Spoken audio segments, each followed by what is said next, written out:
Good morning, good morning. We are moved and happy to see so many happy faces. Lidia con él y el Zoom.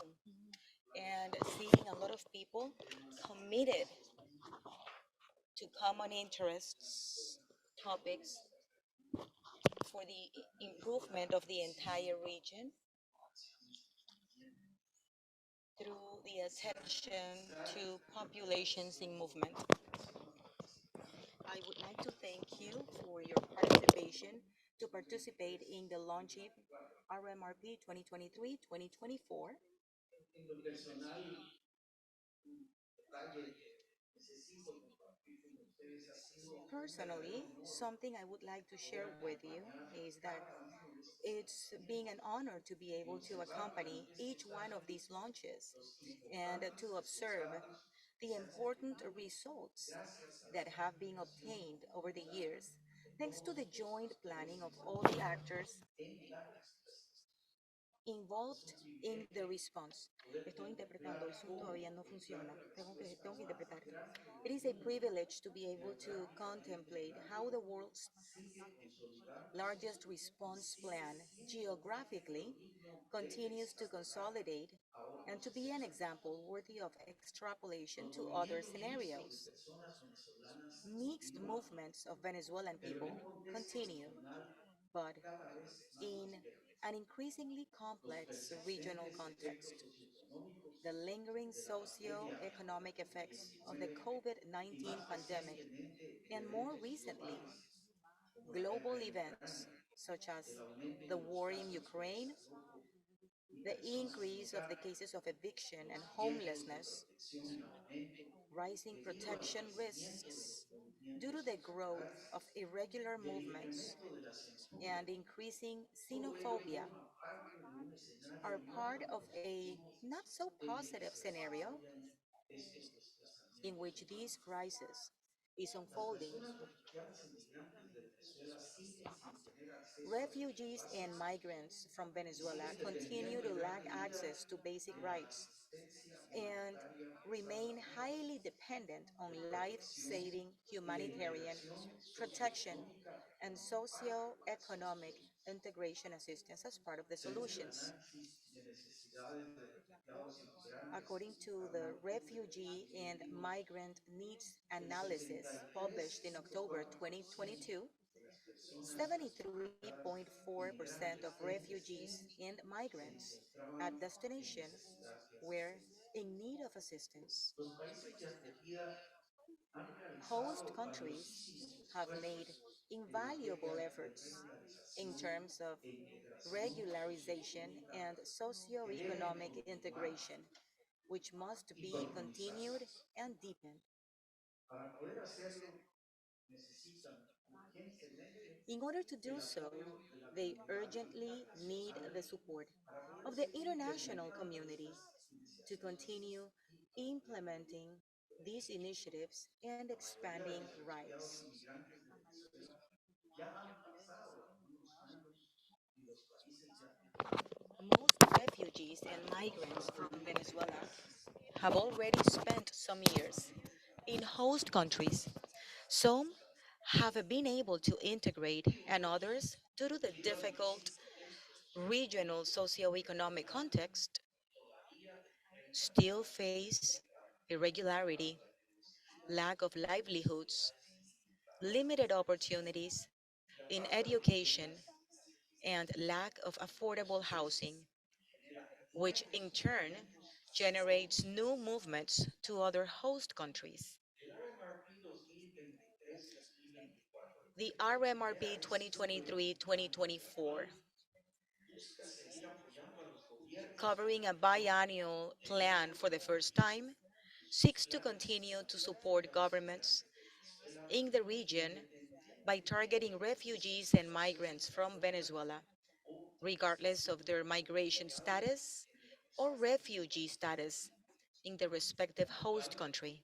aborda las As such, necesidades de quienes se encuentran it en destino addresses the needs en of those tránsito at y quienes destination, participan en movimientos pendulares, in transit, así and como those en los involved in establecimientos pendular permanentes movements, de as respuesta. well as the host communities. 2023, los In socios del 2023 alone, RMRP se enfocarán R4V en nueve partners millones will cuatrocientos focus veinte on mil inversiones, 3.41 de los cuales million people, 2.34 of millones whom son de 2.34 million residentes en are refugees and los migrants in destination. 228 socios del The RMRP 228 participaron en la R4V reorganización partners del RMRP participating in the 2023 RMRP 2024 analizaron 2023-2024 sus capacidades analyzed their operativas y operational de alcance and para estimar outreach objetivos basados en capacities evaluaciones to realistas estimate y targets monitorear based on respuesta realistic en assessments for scaling 2023. up the response in Mientras 2023. que la respuesta anticipada para While 2024 the será anticipated sometida response for a un 2024 proceso de revisión will be en subject la segunda to mitad a de review 2023. process in the Este second half of proceso se 2023. basará en propuestas This process tentativas will be que based los on socios tentative van a poder proposals proporcionar provided en el by curso del R4V proceso partners durante el in the ejercicio course of the del RMRP RMRP y que planning process facilitan la that planificación e facilitates implementación de varios the años. multi-year Por lo planning tanto, and los implementation. objetivos antes Therefore, mencionados, the así como aforementioned los requisitos objectives, as financieros well as the de los financial socios requirements del R4B para of the R4V 2023 partners y for 2024 2023 and se incluyen 2024 los resúmenes clave are de included planes in the para overall facilitar key este summaries propósito. to facilitate this purpose, Destacando la diversidad de actores de la respuesta del RMRP highlighting the diversity of 2023-2024, response actors. reúne a The 228 RMRP organizaciones del 2023-2024 renombre, brings together incluidas 82 228 well-known organizaciones estatales, organizations, including 58 82 ONGs national internacionales, NGOs, 58 33 international asociaciones NGOs, religiosas, 28 33 organizaciones faith-based de la sociedad organizations, civil, 29 civil 15 society agencias de la organizations, ONU 15 y UN agencies, organizaciones de desarrollo, movimiento de la Cruz Roja, 4 organizaciones de la six academia Red Cross e movement incluyen organizations, al Banco four Mundial. academia organizations, and the El World RMRP Bank. 2023-2024 The RMRP beneficia la 2023-2024 inclusión de benefits 46 from the inclusion organizaciones of paristas 46 refugee unidas and y migrant-led integradas diaspora regionalmente, como organizations, reflejo del compromiso de la plataforma regional de reflecting the localización. regional platform's Estos commitment actores to de política localization. locales y nacionales seguirán These siendo mostly local and fortalecidos national y stakeholders comprometidos will continue a to lo be largo del strengthened ciclo de and engaged planificación e throughout implementación del the RMRP RMRP a planning través de and una implementation participación y cycle representación through significativa meaningful en todos participation los and niveles. representation at all Para levels. garantizar la inclusión no solo en la implementación en el To campo, ensure inclusion, sino también not en el only in the liderazgo field estratégico y implementation, but técnico also del in the R4B, strategic and la technical leadership plataforma of the regional R4B, promueve the y regional apoya platform activamente actively el proceso promotes de and supports co-liderazgo the concept of de las ONGs co-leadership de los sectores R4B regionales y of nacionales. regional and national El RMRP R4B sectors. 2023-2024 The RMRP se beneficia también de 2023-2024 9 agencias de la benefits ONU, from 9 7 UN agencies, ONGs de la 7 Federación de la Cruz NGOs, Roja and the Internacional, International Red Cross 60 Federation sesiones de liderazgo playing temático, thematic de grupo de trabajo working group y de sector. and regional sector leadership roles. Como mencionaba al comienzo, a As I nivel regional mentioned estamos at the ante beginning, muchos nuevos at the desafíos, regional level, we're incluso facing con los many new mecanismos de challenges, coordinación. even with the La coordination mechanisms, proliferación de the espacios para proliferation of discutir la spaces to situación discuss the de la situation movilidad humana of en el human continente mobility in the continent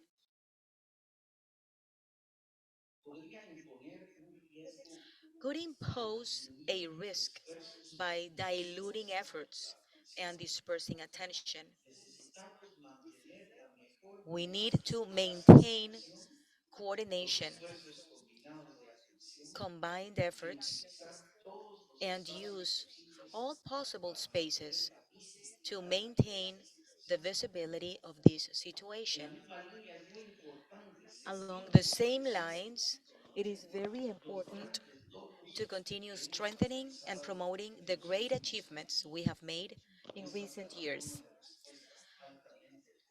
such as this highly effective response platform, R4B, and the important coordination space that is the Quito process as a privileged space to share good practices, working to build up communication between the two will be one of the steps we must prioritize in the coming years as well.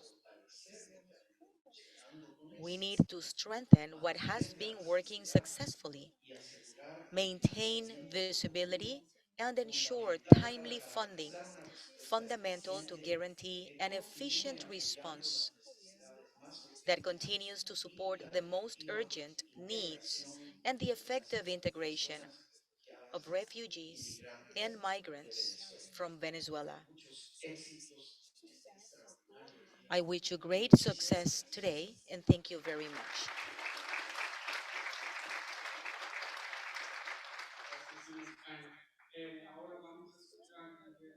Thank you.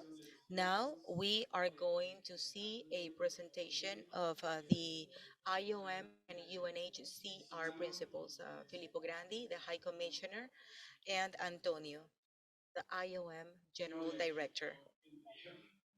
We can play the video.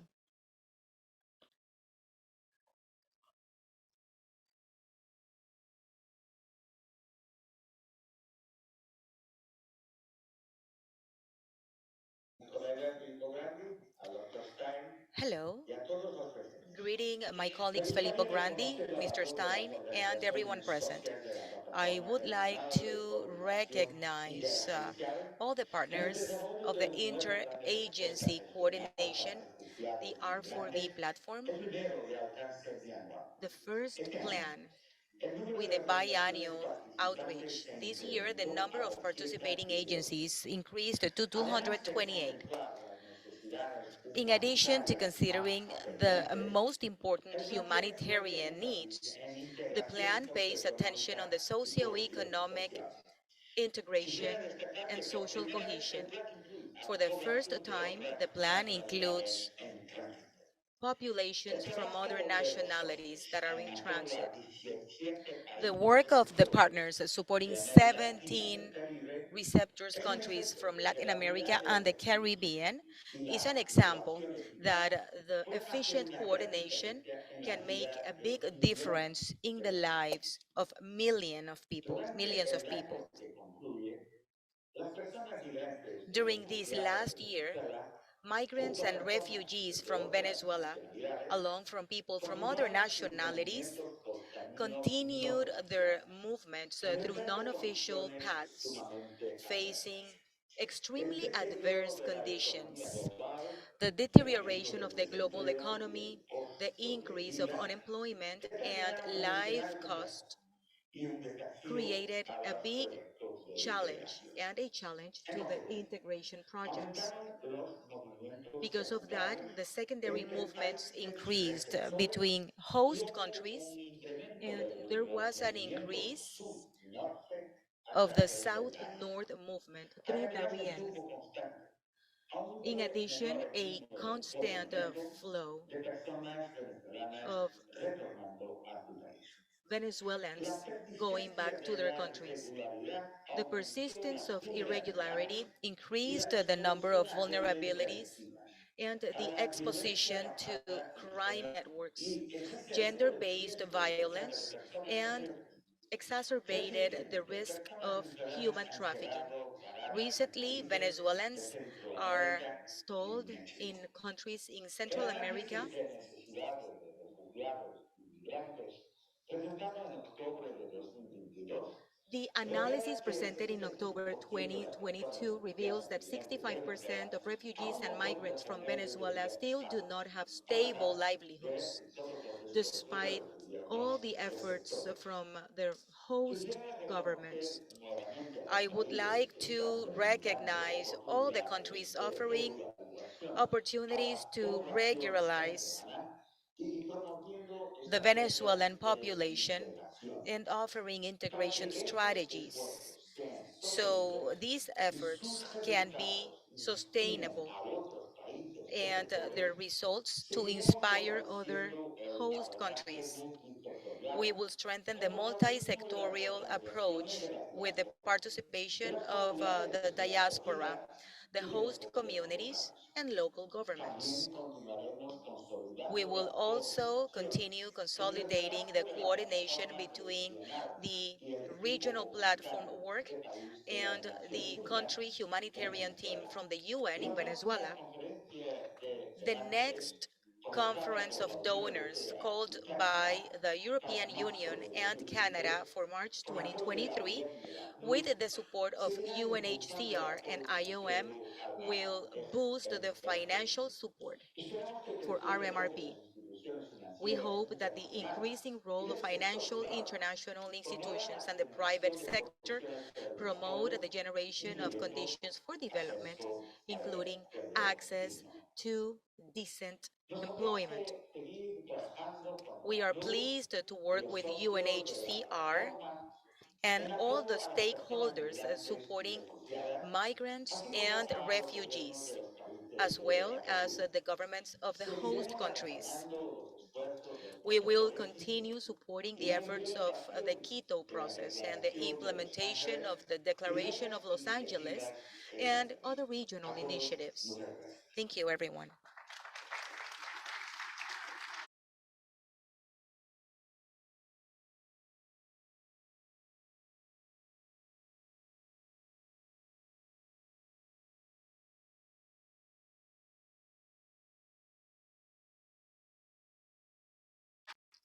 Listo, Ladies desde and ya gentlemen, la hospitalidad throughout my que las travels in the personas region, I have seen refugiadas y firsthand migrantes de the Venezuela hospitality han that recibido en refugees and América Latina y migrants el from Caribe. Venezuela have received in Latin Los America and gobiernos the de la región Caribbean. han The permitido y en governments muchos in the casos region have facilitado allowed and ingresos y facilitated permanencia the de las entry and personas the refugiadas y stay migrantes de of Venezuela. refugees and Las migrants autoridades from locales, Venezuela. la sociedad Local civil y authorities, empresas the civil privadas society, and promueven private activamente companies su are integración. actively promoting that En integration. estos viajes he visto directamente el In impacto these de estas travels, I acciones. have seen He visto directly cómo the impact venezolanos of y these venezolanas actions.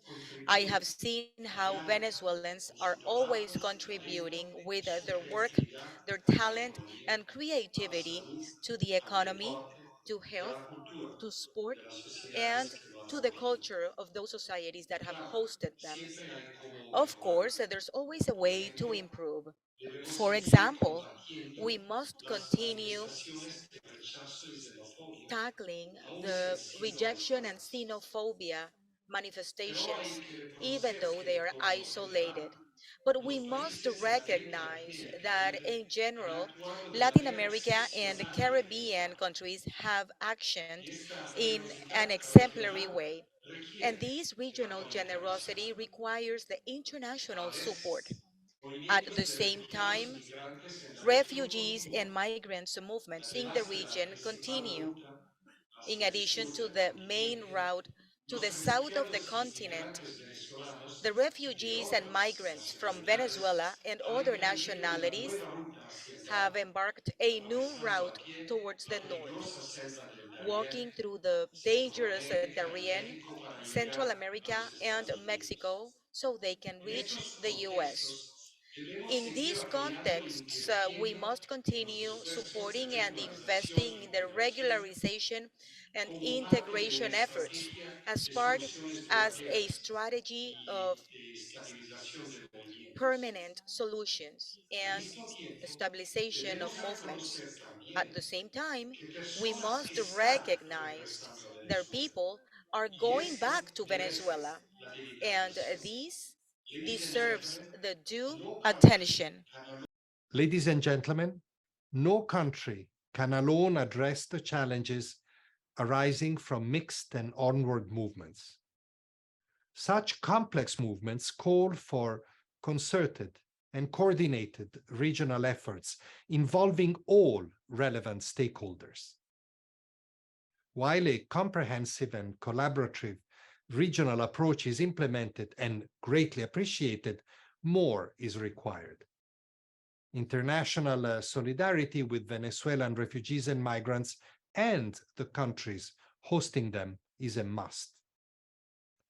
At a time of so many needs around the world, we need to send a strong message that the countries of Latin America and the Caribbean are not alone in the search for sustainable solutions for Venezuelan refugees and migrants.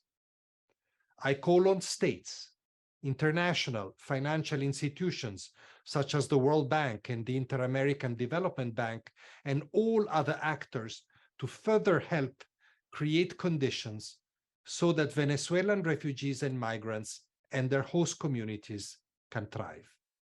Thank you. Muchas gracias.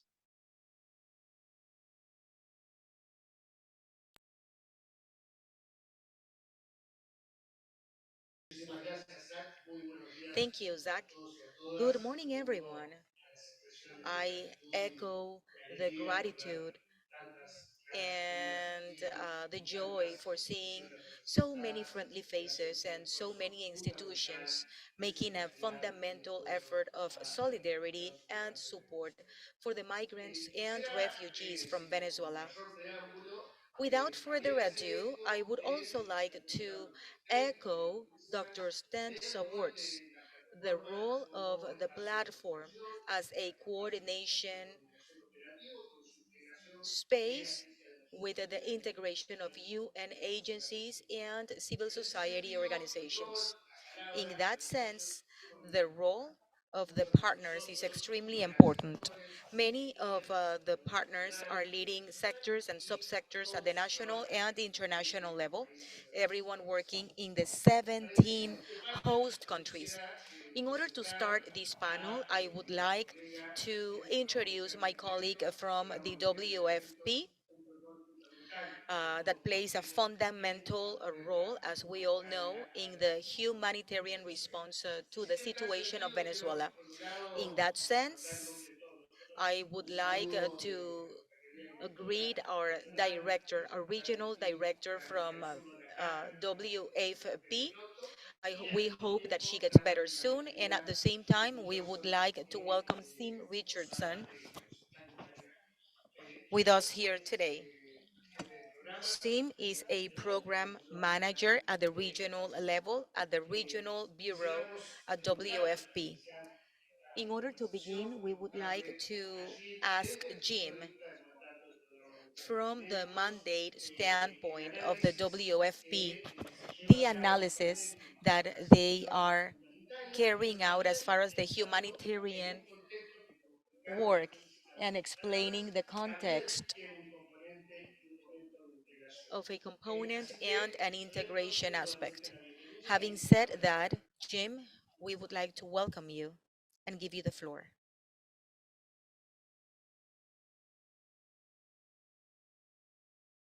Thank you. And good morning, everyone. Thank you for inviting WFP to participate in the presentation of the Regional Plan 2023-2024. The WFP started operations in Venezuela April 2021. Estamos trabajando para dar respuesta a las miles de personas que se encuentran en necesidad de recibir asistencia alimentaria.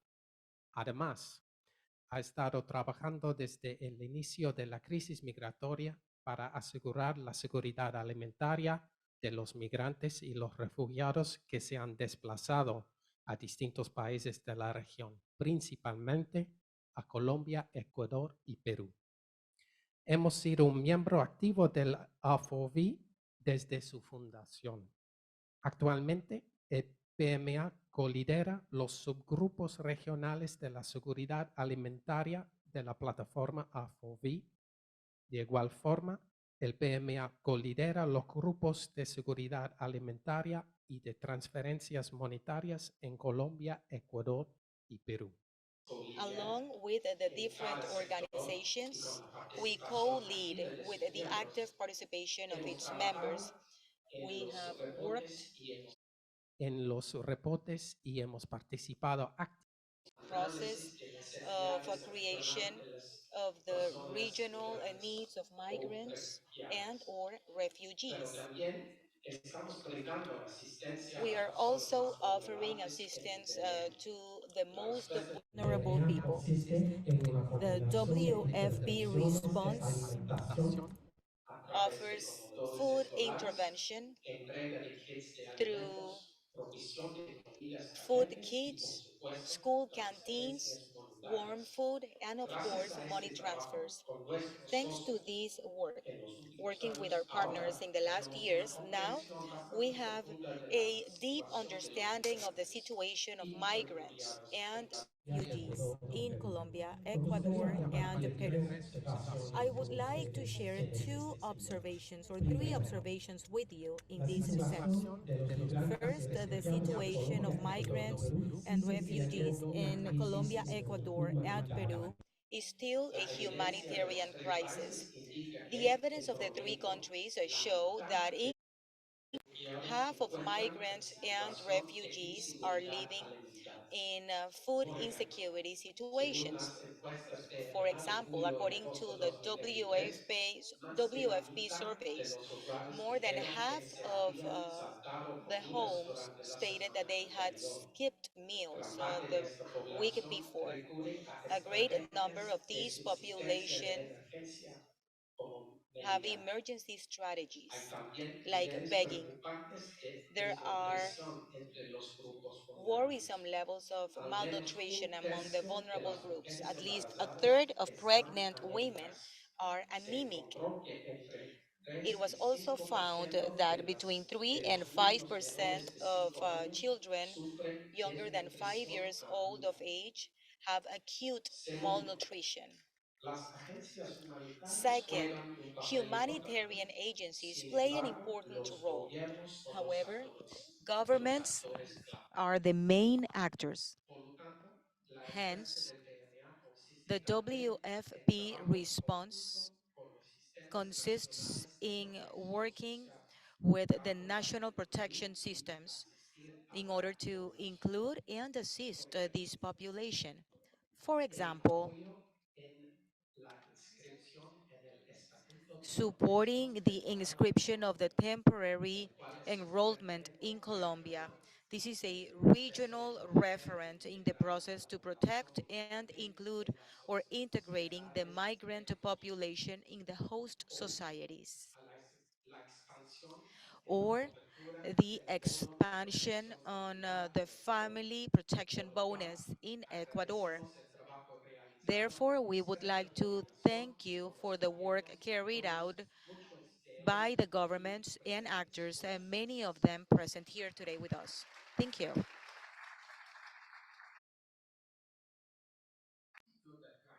For the next cycle of the regional plan, we need to double our efforts together with the governments. Migrantes y refugiados siguen Currently, encontrando migrants and barreras refugees en la hora still de face acceder al barriers trabajo when they o need a las to get redes de access to protección work social or dentro de social sus protection países de networks acogida.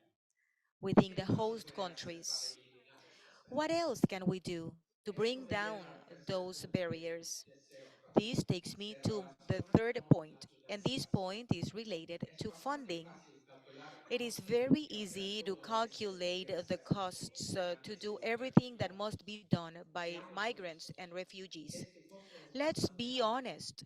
We are Esto talking about a claramente pretty el high presupuesto cost. de los países de Unfortunately, acogida the y host de los countries' países budgets madres and the están donor apretados. countries Por otro lado, are pretty la tight. inercia podría ser On aún the más other costosa. hand, Si reducimos la inertia could be asistencia even more humanitaria a expensive. refugiados y If we migrantes, reduce the ¿cuál sería humanitarian la assistance to eficiencia refugees and monetaria? migrants, what would be ¿Y the qué loss of impacto the tendría human esto en la capital? cohesión What social en impact los will that países have de in the origen? social cohesion in the Es host difícil countries? hacer estos It is cálculos. very Sin difficult embargo, to make these creo que calculations. todos However, percibimos que la I believe inacción that no we es all gratuita. recognize that Analicemos estas inaction preguntas importantes is en un not free. escenario Let's del analyze these próximo siguiente important plan de questions for the emergencia. next Muchas cycle of the gracias por su regional atención. plan. Thanks for your attention.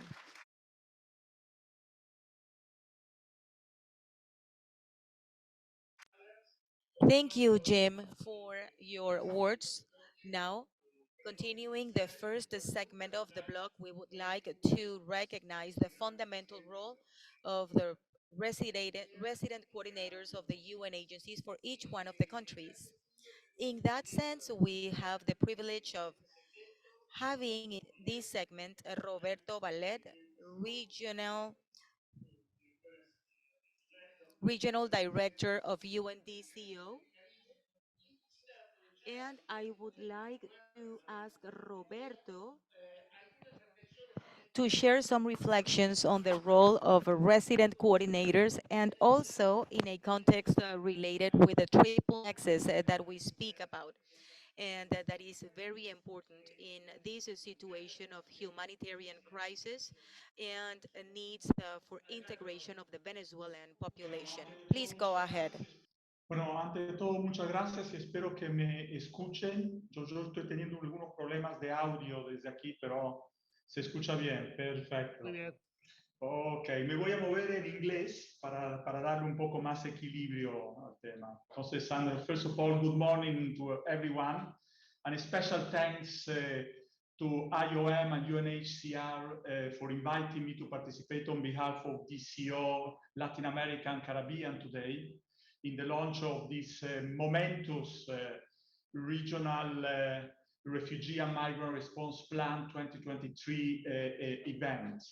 This plan is a key advocacy tool to support the countries and the sub-regional operations and ensure the most pressing needs for refugees and migrants from Venezuela and also host communities are met.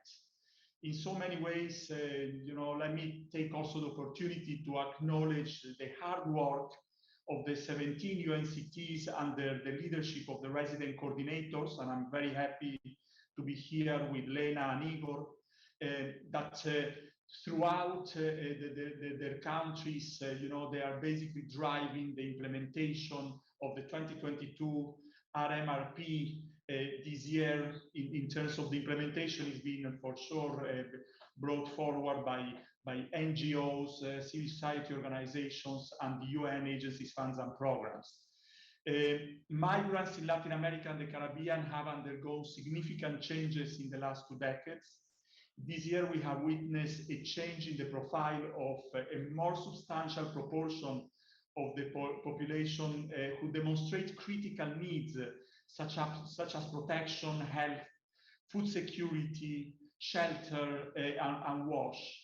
The main role of UNCTs and RCs is to really stimulate policy change. I mean, teams can deliver services, can get hands-on, but fundamentally policy is what is required. And policy change for the better for refugees, migrants, and host communities. Policy support, strategic advisory, and advocacy are also fundamental. Policy change is very much needed in so many countries, and it was already stated by both Victorino and also by Filippo Grandi that on issues such as integration, regularization of refugees and migrant status, but also reducing xenophobia, gender violence, and discrimination. UNCTs in the region have come together. Obviously, it's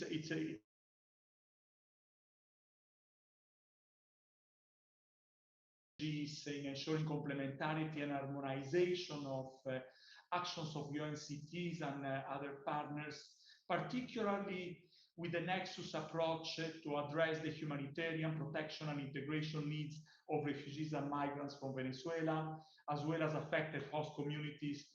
This through accompanying, complementing, and strengthening national and regional responses of governments and society at large. Let me give you some specific examples on how this Nexus approach, coordinated by the RCs with the UNCTs, has been impactful in the region. In Trinidad and Tobago, at the policy level, the UN has fostered amendments to the Immigration Act and also advocated for the introduction of a refugee policy to make the Immigration Act more progressive and aligned with modern standards and international law, including the recognition of refugees and asylum seekers. This obviously paving the way for a transition to government services for refugee status determination and also other safe pathways and durable solutions for refugees and migrants that avoid refoulement or other punitive measures. In Guyana itself, this year, the resident coordinator led a multi-UN agency mission to Mabaruma, a border town, to determine how migrants and refugees were being integrated into that region and how local authorities were assisting them.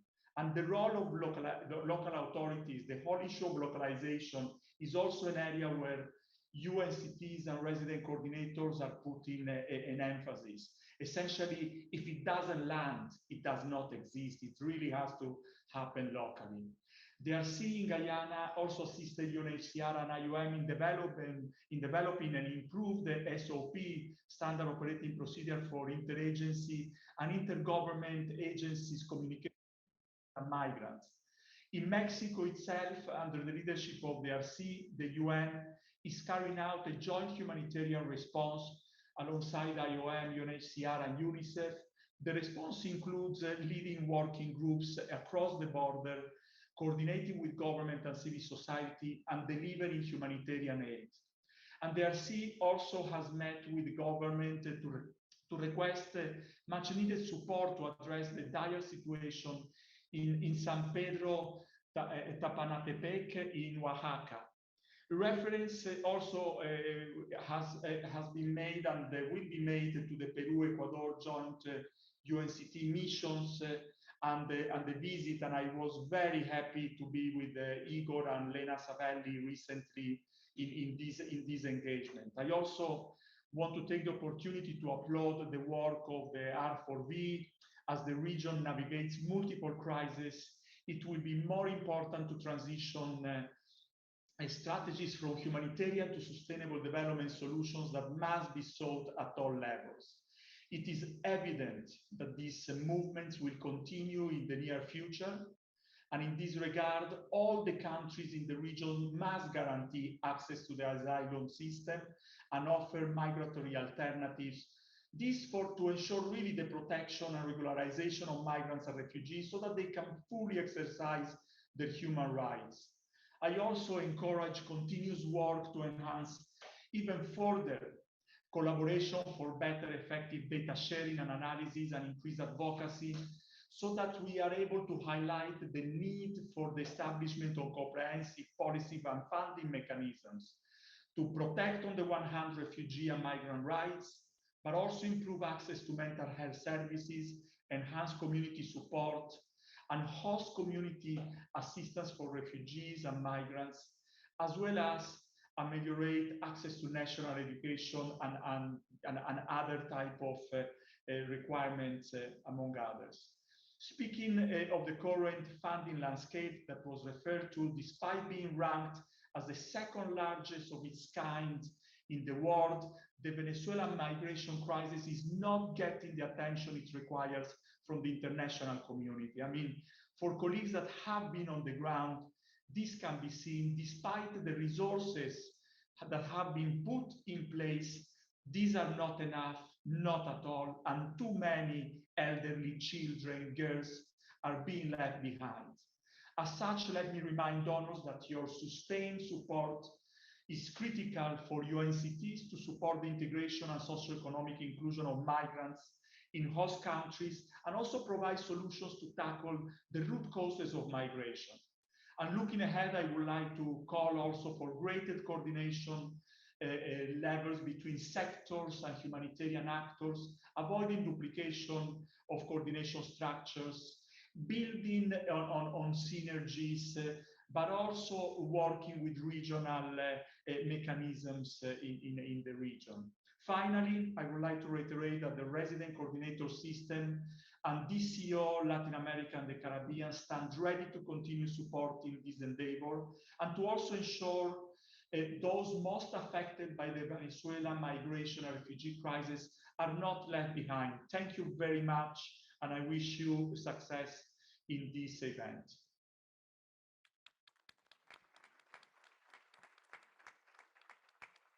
Muchas gracias.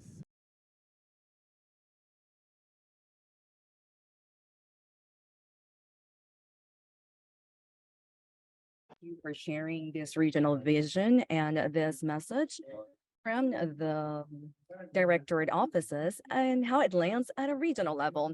In this sense, we believe that it is very important for us to invite two resident coordinators from two countries that in the past have played a fundamental role as recipients of Venezuelan populations. I'm referring to Ecuador and Venezuela. And in that sense, we would like to welcome Elena Sabelli, who is the resident coordinator in Ecuador. Thank you very much. And Igor Karafulich, coordinator in Peru. Thank you very much for being here. We believe that it was very important to have you here, not only because of your leadership and support, but both groups from Ecuador and Peru took the excellent initiative to create a binational vision. So it's best to come into that convergence at the border, right? I believe that this meetings brought several conclusions and new elements as to finding ways how to we can strengthen the coordination at a national level and at a sub-regional level. Without further ado, I would like to invite Elena if she could begin by giving a better definition as to her perspective as to the role of a resident coordinator in the support of this support to Venezuelan immigrants. Secondly, we would like to hear your conclusions or the outcomes that came out after your visit to the frontier or to the border. Thank you. Good afternoon, everyone. I believe everyone's able to hear me loud and clear. Thank you. Thank you for those thumbs up. First of all, I would like to welcome you for inviting me to participate in this launching event. Receive a warm welcome from Quito, my colleagues from the UN, UNHCR, IOM, and the representative of donor countries and representatives from civil society, and of course, representatives of different countries. We have the participation of Silva Espino, Vice President of Human Mobility from Ecuador. Thank you for being here. Allow me to issue some comments regarding the situation in Ecuador. As you well know, Ecuador, with the support of UN, has recently launched a ample process of regulation for refugees and Venezuelan migrants. This is a process that could benefit up to 500,000 individuals in Ecuador. However, it does require support. So with your permission, I would like to mention some of the different activities that we're currently having in terms of regulation. It is an urgent matter to prioritize the protocol for children, adolescents in this process of registry and regulation. It is also important to ensure the continuity with the technical and financial support to Ecuador in order to continue with this process, a very generous process, I should add. We also requested the strengthening of the communication channels in order to be able to bring information to the communities in terms of the process of registration, and also to progress in the decree that will set the legal framework as to the next step of the next regulation process. Regarding registration and regulation is not sufficient. We also needed to guarantee the integration, successful integrations of those immigrants and refugees. Reason why it is important, as other colleagues have mentioned, we need to work on bringing more access to rights, services, protection, and solutions in order to provide a social and economic inclusion of this population, and also to promote services such as decent and formal employments for this population. Now, regarding my role as a resident coordinator, I support the operative and coordinated process with ROV.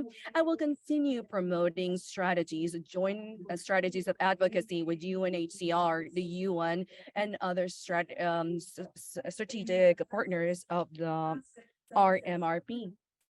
And also working in a cross-sectional way in order to provide strategies for the mobilizations of immigrants and refugees. In August of this year in Ecuador, we have started looking into this. It is important for us to come together in and working in synergies in this triple nexus in order for no refugee or immigrant to stay behind. So we needed to be able to promote the mobilization of the different stakeholders or actors along with the government in order to achieve solutions in the long term for this human mobilized population. Regarding this mission with the border with Peru and Ecuador, this was an activity that started at the beginning of this year. It was very important how we worked together with Igor, my colleague in Peru, with Roberto and Laura Flores, director at the regional level for the Americas from the politics or the policy department of the UN. The objective was to strengthen the binational analysis in order to identify the main challenges at the border and also to discuss among the groups how can we address these strategies, focus specifically on the triple nexus, which is human mobility and the development. This visit, I have to say that it was very overwhelming. We know that the international frontier or border areas are very vulnerable, many of them subject to criminal activities. There's a high presence of or limited presence of institutions or entities at a government level. We know that the most vulnerable are those who are in mobilization, that when trying to cross these borders, they're frequently exposed to xenophobia, exploitation, abuse, and trafficking, including sexual abuse. This extreme vulnerability of immigrants and refugees was very evident during our mission. Reason why were able to perceive this border, also how complex Venezuelan immigration is due to the lack of durable solutions and the constant changes in the immigration policy in the region. We have seen that Venezuelans are currently in a state of mobilization that is nonstop from north to south, south to north in a different type of movements along our region.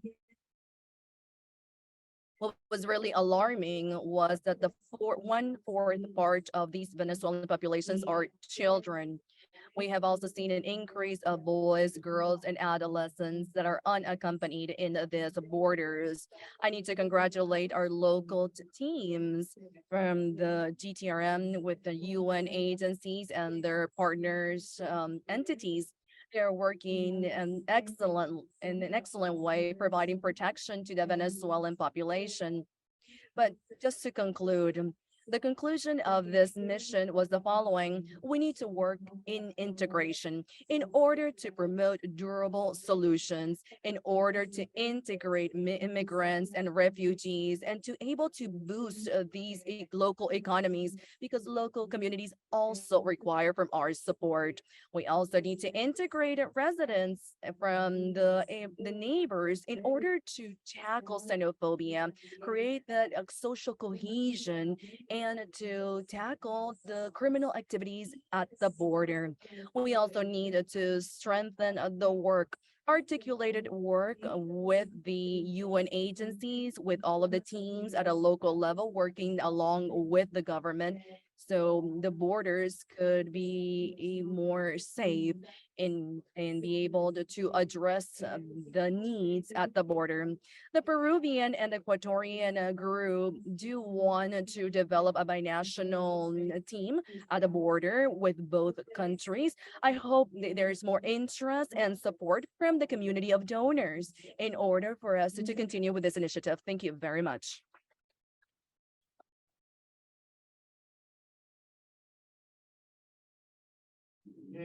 Thank you very much, Lena. We would also like to congratulate you for the excellent blog that you launched right after the mission. It provides a great deal of details that come directly from your observations, along with the conclusions that you have shared with the audience. This blog is available in the Ecuadorian UN webpage. It will be great if you'll be able to go to this because we have a lot of recommendations and practical actions. Let's move on to the South with our great Igor. Igor, could you please share with us the vision, or how do you perceive your role as a resident coordinator? And all of the different topics regarding protection, inclusion of refugees and immigrants. And maybe you could also build on the different conclusions from the mission. Thank you very much, Igor. Your floor is yours. Thank you very much, Jose. Could you please confirm that you're able to hear me loud and clear? Yes, yes, you were able to hear you from the other side of the continent. Good morning, everyone. Good morning to all of you who are today in this meeting. Please receive a warm welcome, Eduardo Stein. Thank you for being with us, Diego, Jose, and all of the different colleagues that are here in this meeting. I am going to share a few things. Number one is the general concept of the context here in Peru. From this, I would have to say that the work from the UN is centered in the support of immigrants and refugee, and the type of support that they receive is very high. It's a whole country team that is supporting this. It's not just IOM and the UNHCR. I have been in meetings where it was a total of 14 agencies that visited the Chancellery office in order to bring to the table all of the different angles and all of the different things that need to be addressed in terms of these populations. We even had the UNAIDS with us in order to address topics such as the treatment of AIDS in our immigrant population. Our OCHA team had to modify a program because they were working directly with the emergency agency of the UNFPA. And when it happened, the Peruvian population didn't have experience or they have very little experience in terms of earthquakes. So we had to train this population to be the host of 1.5 Venezuelan required the support from all of the different UN agencies. So I would like to start addressing the audience stating that all of the different UN agencies are committed to support these populations. And this could be translated into practical actions. We have worked in a new cooperation framework. Lena recently signed us in Ecuador, and we signed it last year. But from all of our different work groups, we have objectives and indicators that are closely aligned in having progress in the type of work that we carry out with the Venezuelan population. There has been a lot of joint efforts with our surveillance or monitoring programs in order to provide full coverage. Currently, 1.5 individuals centered in Callao is a lot of people. And we know that this cannot be achieved, or we cannot provide support only from the UN. That's not possible. So from Peru, we have to say that we work jointly with several allies. One of these is the government, the superintendency of migration, the chancellery office. In other words, our work here is very challenging. It is a lot what we have in front of us, but we work in harmony, working with our allies, working with our partners. However, we also have to say or share the whole story, the good and the not so good. Right now, we currently have 17 initiatives at the Congress that go against basic rights. In other words, these basic rights are not being fulfilled. I'm trying to say that these are proposals or initiatives that have been presented by the Congress that go against of what Peru have committed to at an international level. So many, just to get one or two additional votes, they have passed a bill that prohibits a Peruvian to rent a room or an apartment to a Venezuelan immigrant if their situation is not formal or regularized. And this is terrible because this is limited or is conditioned to this Venezuelan has to have a legal status or a certain status in order for a Peruvian to rent a room or an apartment. So these are things that we need to be aware of, that these are things that are happening. These are the not so good things. I'm working with Jorge Agustin, Jorge Vaca, Sara Lote from PMA, because they are able to, with a lot of talent, tackle all of these initiatives. Right now, this law was recently passed, yes, but it's not being executed, it's not being implemented per se. But even though we work on stopping one law that goes against these immigrant populations, in the morning, there happens in the morning, and then in the afternoon, we have a new initiative that goes against the basic rights that these populations should have. Another example is that they usually work in delivery using motorcycles, but many times they are not allowed to do this type of work because of their status. So it is hard when you have to approach a Venezuelan to let them know that even though they're doing an honest work in delivery, they're going to be subject to expulsion of the country because they cannot do this type of work. This is the current situations from Peru. These are some initiatives presented by Congress people at the Congress. So we need to work as a total, as a whole, all of the agencies that should come together and work as a whole. And that's why I just want to conclude stating the following regarding the visit to the border. We need to provide credit to those who should receive the credit. Lena was the person who called in and said, let's come together, let's go to the border and see what is happening. And we did that. We went to Joaquinta for one day and then Aguas Verdes on the other day. But what we saw when us as officers were at the border, we didn't have to form lines. We didn't see any problems. We didn't see any delays with our passports because the local areas knew who we are. But this is not the reality. The requirements that being requested to migrants in order to use these means of a pathway are very irrational. You can ask for certain type of identifications that they don't even have. So this becomes a problem at a border. Unfortunately, it's just 20 steps away from one country to the other, to the left or the right, 20 steps. We're not talking about 20 miles. It's a very short distance, but we see that immigrants are using other irregular paths in order to cross from one border to the other. There are people that are making a business out of this, that they bill 20 soles in order for them to share a ladder in order to cross from Ecuador to Peru. So these are the type of things that are creating a landscape of abuse against immigrant population. The flow of immigrant continues to happen.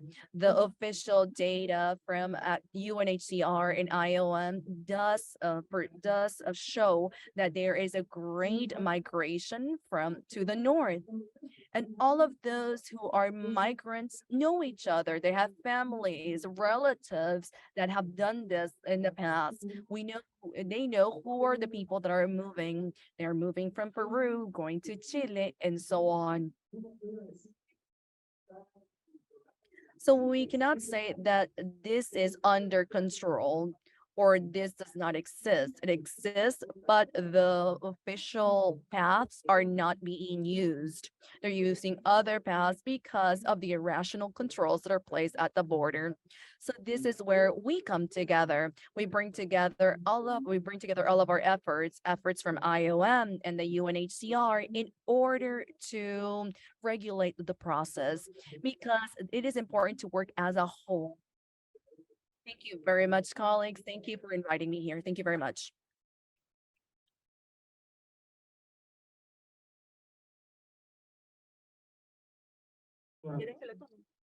Thank you very much, Igor. We can all acknowledge your leadership in terms of inclusion, but you have also been a champion and a great support in topics such as incidents. Igor did not want to be left behind after Lena launched her blog.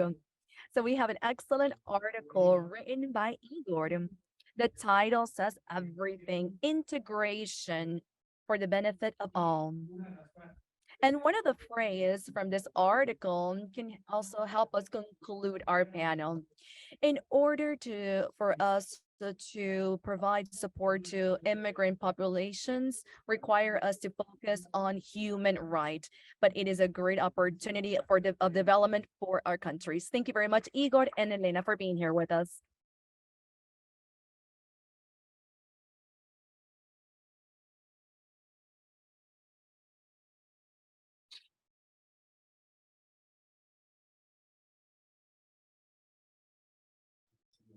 Thank you very much, Mr. Stein, Mr. Garafuli, and Ms. Savelli for being here. We can acknowledge today that today is not only the launching of the RMRP, we also know that today is a very important day where we come together. And from the words expressed by the group, today is also the launching of the Global Humanitarian Program. And we also have the World Cup, right? So we thought that as part of the tradition of the UN, let's make a task force of a team that can update us as to what's happening in the World Cup. I'm sorry, Canada. Sorry, Canadians. You're not doing very well. I apologize for that. Or maybe not. I think you still have some opportunities. I'm not sure about that. So this is the time for us to throw our bets, maybe Germany, the United States. Who says Germany and United States?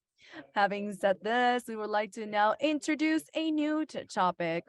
We have invited each one of you, and we require from you your attention. But now we're going to talk about the overview of the RMRP. In the last few months, we have seen movements never seen before in comparison to previous years and in multiple direction: north, south, south, north, east, west, west, east, in circles, you named it. It has become a challenge to all of the host countries, but it's also an opportunity to offer strategies of integration in order to work directly with this high number of migrants from Venezuela and from other nationalities. Many of the images that you see on the screen are images that you have seen before. This is not just figures, but it's also a map of distribution. The distribution of all of the refugees and immigrants, almost half of them are concentrated in one country. If you look at the intensity, many of the small countries that do not receive the same level of benefits are also countries that are hosting large percentage of migrants, considering their capacity. Another image is the bubblegram, which is our ROV universe with our different sectors and how we work here at a regional level. We benefit from the participation of many coordinators and different agencies that help us draft different strategies of the things we want to see or we want to work on for the following years. This year, finally, we get to meet in person. There has been many changes that we have seen in the ways we have worked, in the way we work. We have identified needs. We have created more space in order to assess and identify the needs of the migrants. On the screen, you're able to read certain keynotes that are important when we work with migrants and refugees. as well as some of the issues that are present or the challenges that we see in the host countries that use our sectors and our different topics. These figures that you see on the screen are the different figures that we used in the past. We have different groups and different populations that are being impacted, understanding that they have a different needs, and we don't want to mix apples and pears, whether it's apple juice or it's orange juice, is one thing or the other. But we do want to make it more visible the individual needs of our refugees and immigrants. We don't want to create greater confusion. We just want to tailor the information that comes from different groups because their needs are different. We want to do this not only during our presentation, but also during the ROV. Another change that we have introduced this year and also that allowed for your participation today is the RMRP 23-24 plan. We have other plans that you can see here, and we have heard the idea or the goal to pay attention to the integration, to pay attention to opportunities of regularization, and that takes time. We cannot implement an integration in just 2, 3 months. We might need maybe 2 or 3 years in order to include programs and activities throughout the 128 organizations in the RMRP. We need to confirm the long-term assistance of the donors and the long-term commitments. This response plan gives us this opportunity because it covers 2 years, not only one.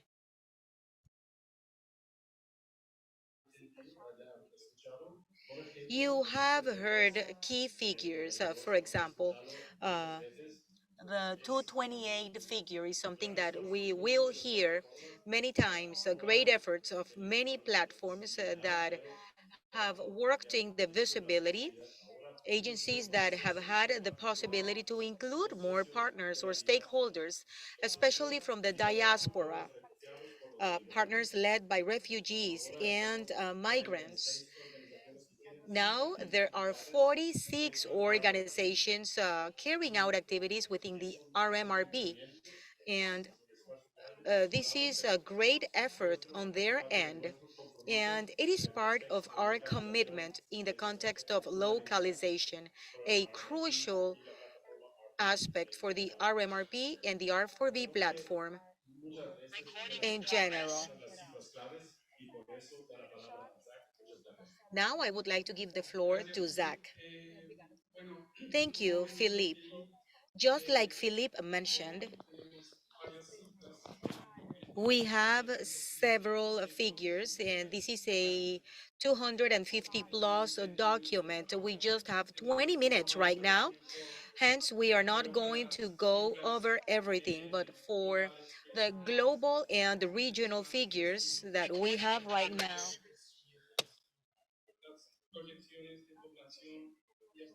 we have the population projection, and it is important that the current plan has a color scheme. You can see light blue and orange, and that means 2023 and 2024. That's the plan in its entirety. Okay, so what do these projections mean? This is the work that the teams carried out since the beginning of the year, working with the governments and partners to project the refugees and migrants population from Venezuela all the way through the end of 2023 and 2024. Hence, we are not saying that this is the real figure of current people now in the region. This is only a projection. The second is people in need. We have a lot of indicators, a lot of surveys carried out by the management and information team, NGOs, the field, the UN, so we can reach people in need within the countries. For each one of the sectors and each of the countries, we have different PINs, or people in need, reflecting the current need. Now, at the bottom, we can see people targeted, and this is the number of people that we want to reach with services for this year in 2024.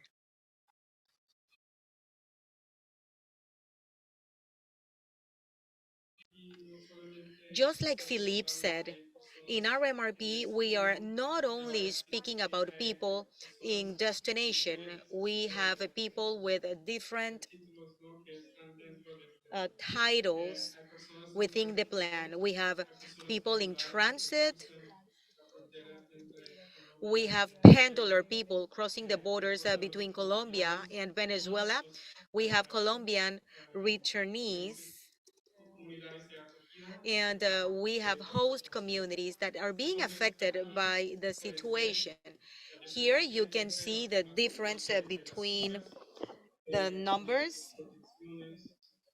We have the projections, so we have the pins that I have explained, and the people in target. I would also like to mention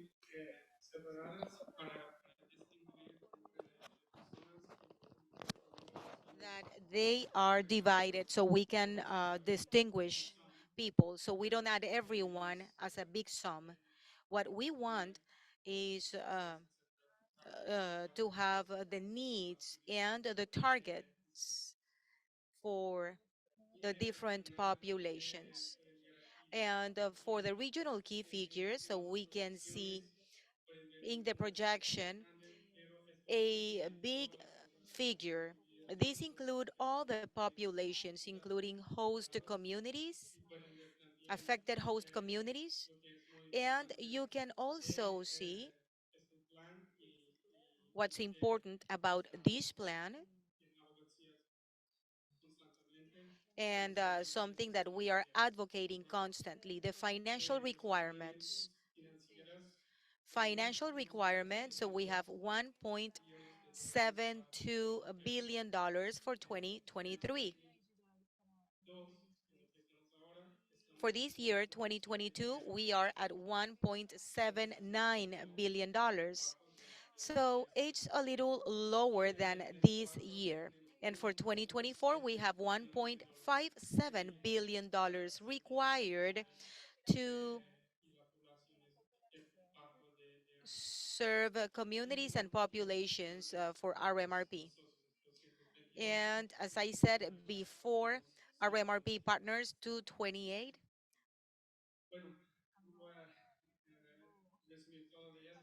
I will not go over all of these, but just to give you an idea of each one of the chapters, or maybe a brief summary of the figures. Here you can see the different sectors for 2023 and 2024. There are several sectors, so we have 9 working groups and subsectors. And the technical teams have made great efforts this year, working with the R4V communities and governments, etc. So we can reach to these numbers. Each number has a long story, a great number of actions since the beginning of a year, carrying out and developing surveys, etc.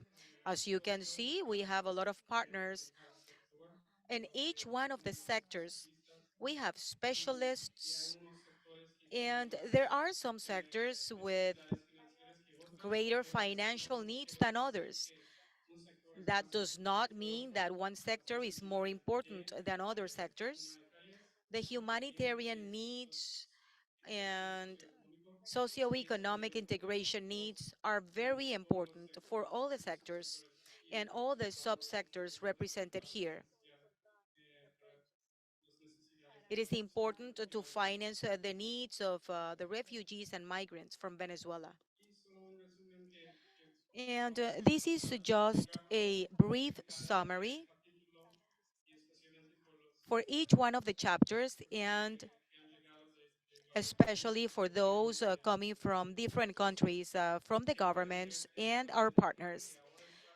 You can see the plan that we have online, and we are going to print those plans, including the specific needs, the specific figures, the financial specific requirements for your countries. And this is also itemized or divided by countries. Admin level one, that means states, departments, etc. The R4V teams have made great efforts, so we can see where we can identify the most important needs in other places. Here we have four additional platforms. We can see national platforms, as Philippe mentioned, and we have sub-regional platforms, including a great number of countries within each one of the sub-regional platforms. Now I will give the floor to Philippe.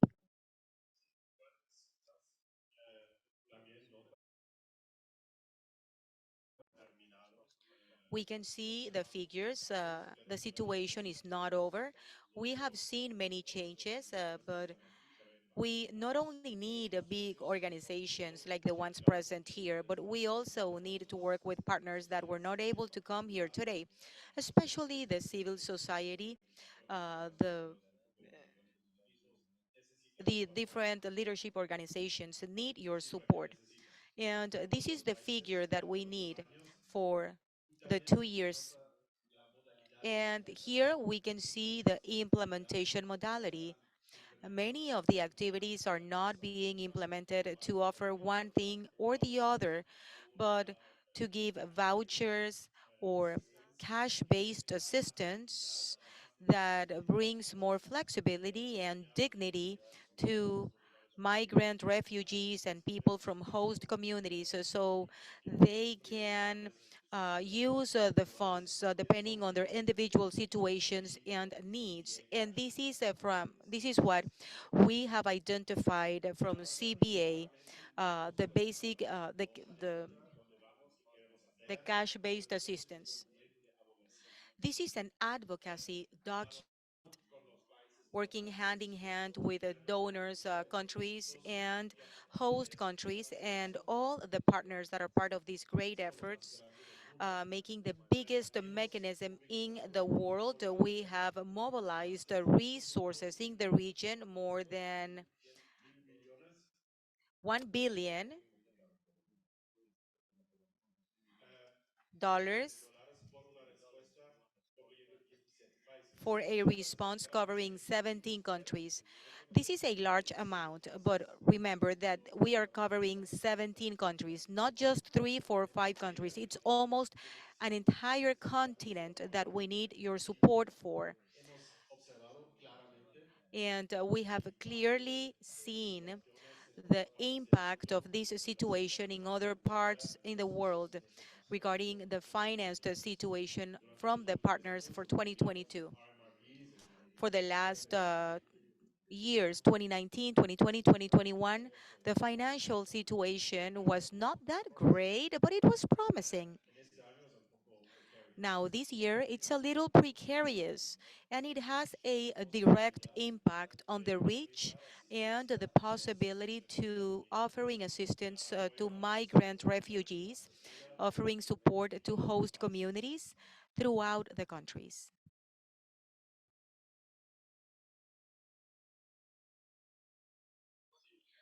We are being as transparent as possible, not only with the figures, but also with the dialogue with all the stakeholders and the host governments. They don't have a right, but they do want to know what we're doing in their countries.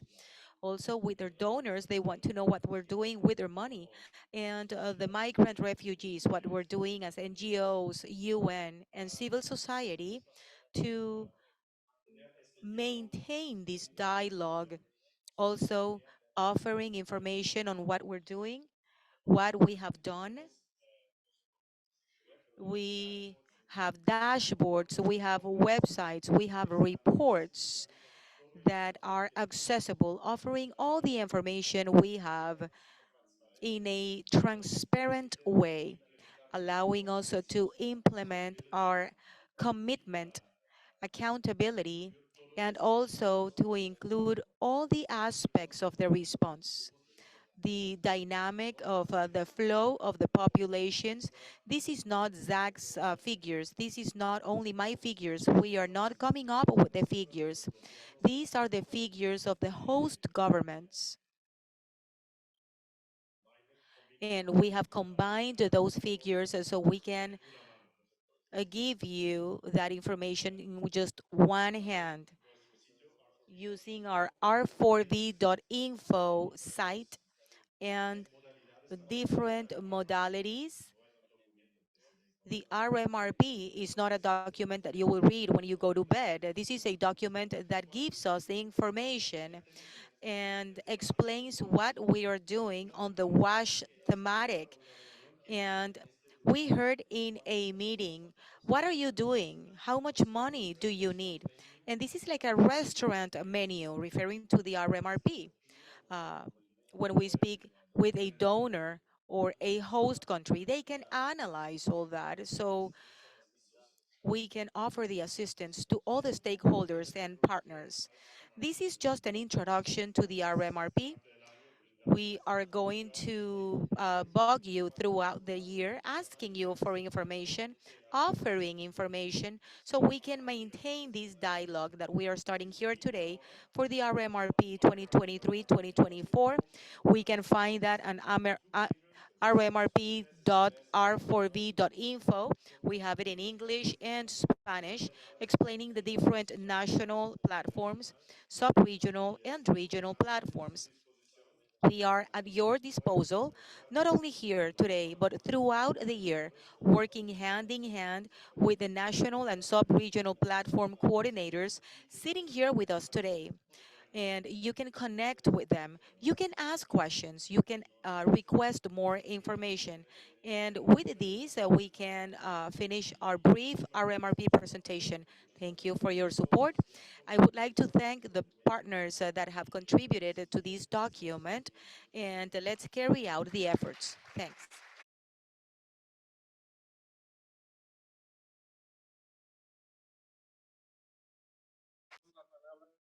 Now I would like to give the floor to our comms team. They'll be leading and moderating a panel, and they will share a brief teaser.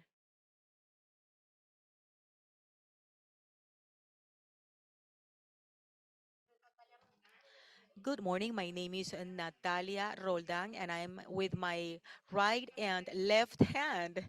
We are part of the comms team for R4V. It is a great pleasure for us to be here today sharing this project that we have been working on. It does not require that much presentation because it's more eloquent that we are. So we wanted this project to speak by itself, and then we'll give you more details about the surprise.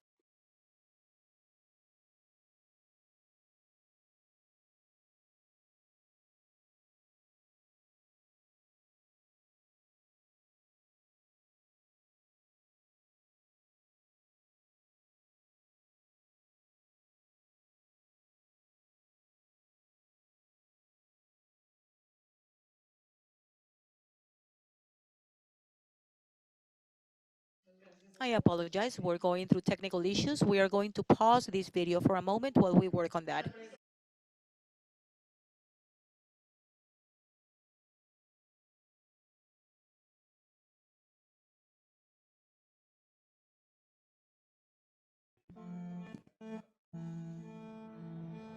Yo en Caracas era un niño que todavía no descubría qué es la vida.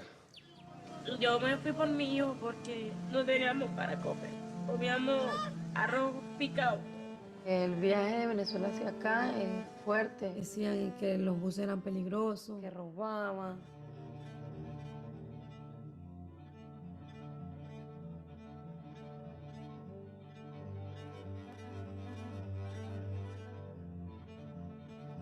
Padre de familia Decidí arriesgarlo por la selva. Esa travesía cualquiera no, es muy difícil. No, ¿no lo viste allá abajo?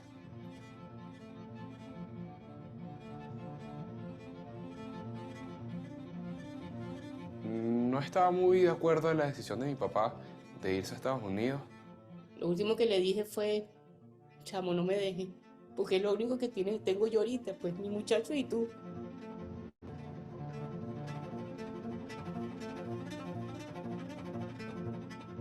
Cuando en el empleo de cocina se entera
por un buen camino.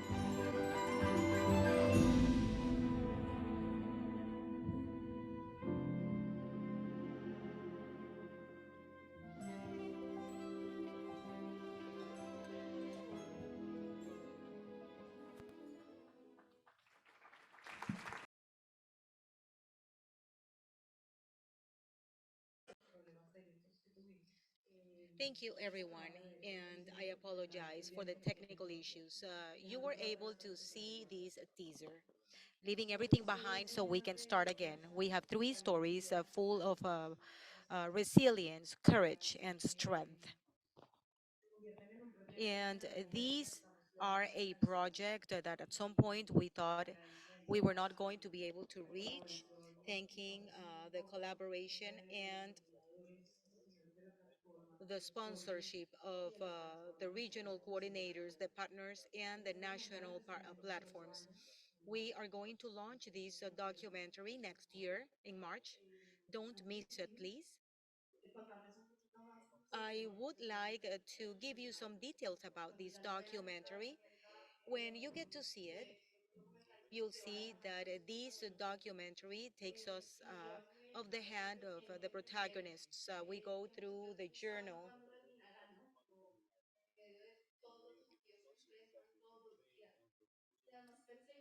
and they are being haunted by the ghost of Venezuela that they have to leave behind.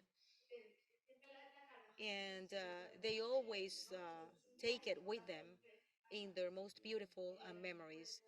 This is their journey, and this is a journey without an end. I believe that we can proceed with the rest of the surprise. Okay, today we will bring great guests so they can share the stories, so they can tell us a little bit more. First, I would like to introduce Diego and Nela. Please say hi. Diego and Nela are son and mother. They had to leave their country with their families, and the family is Aaron, Nela's husband, Sebastian, Diego, and Marcela, the youngest child. They left Venezuela and they went for Peru, Lima, when Diego was only 12 years old. And because of the pandemic and how difficult it is to find opportunities and livelihood, the family had to divide.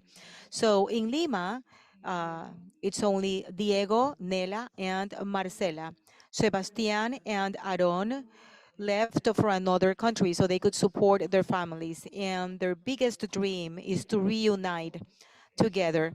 Diego loves soccer and food. He loved the Peruvian food. I heard he's a great chef. I cannot say that because when I met him, I was not able to taste his food. Dela is a wonderful, dedicated mom, and she's also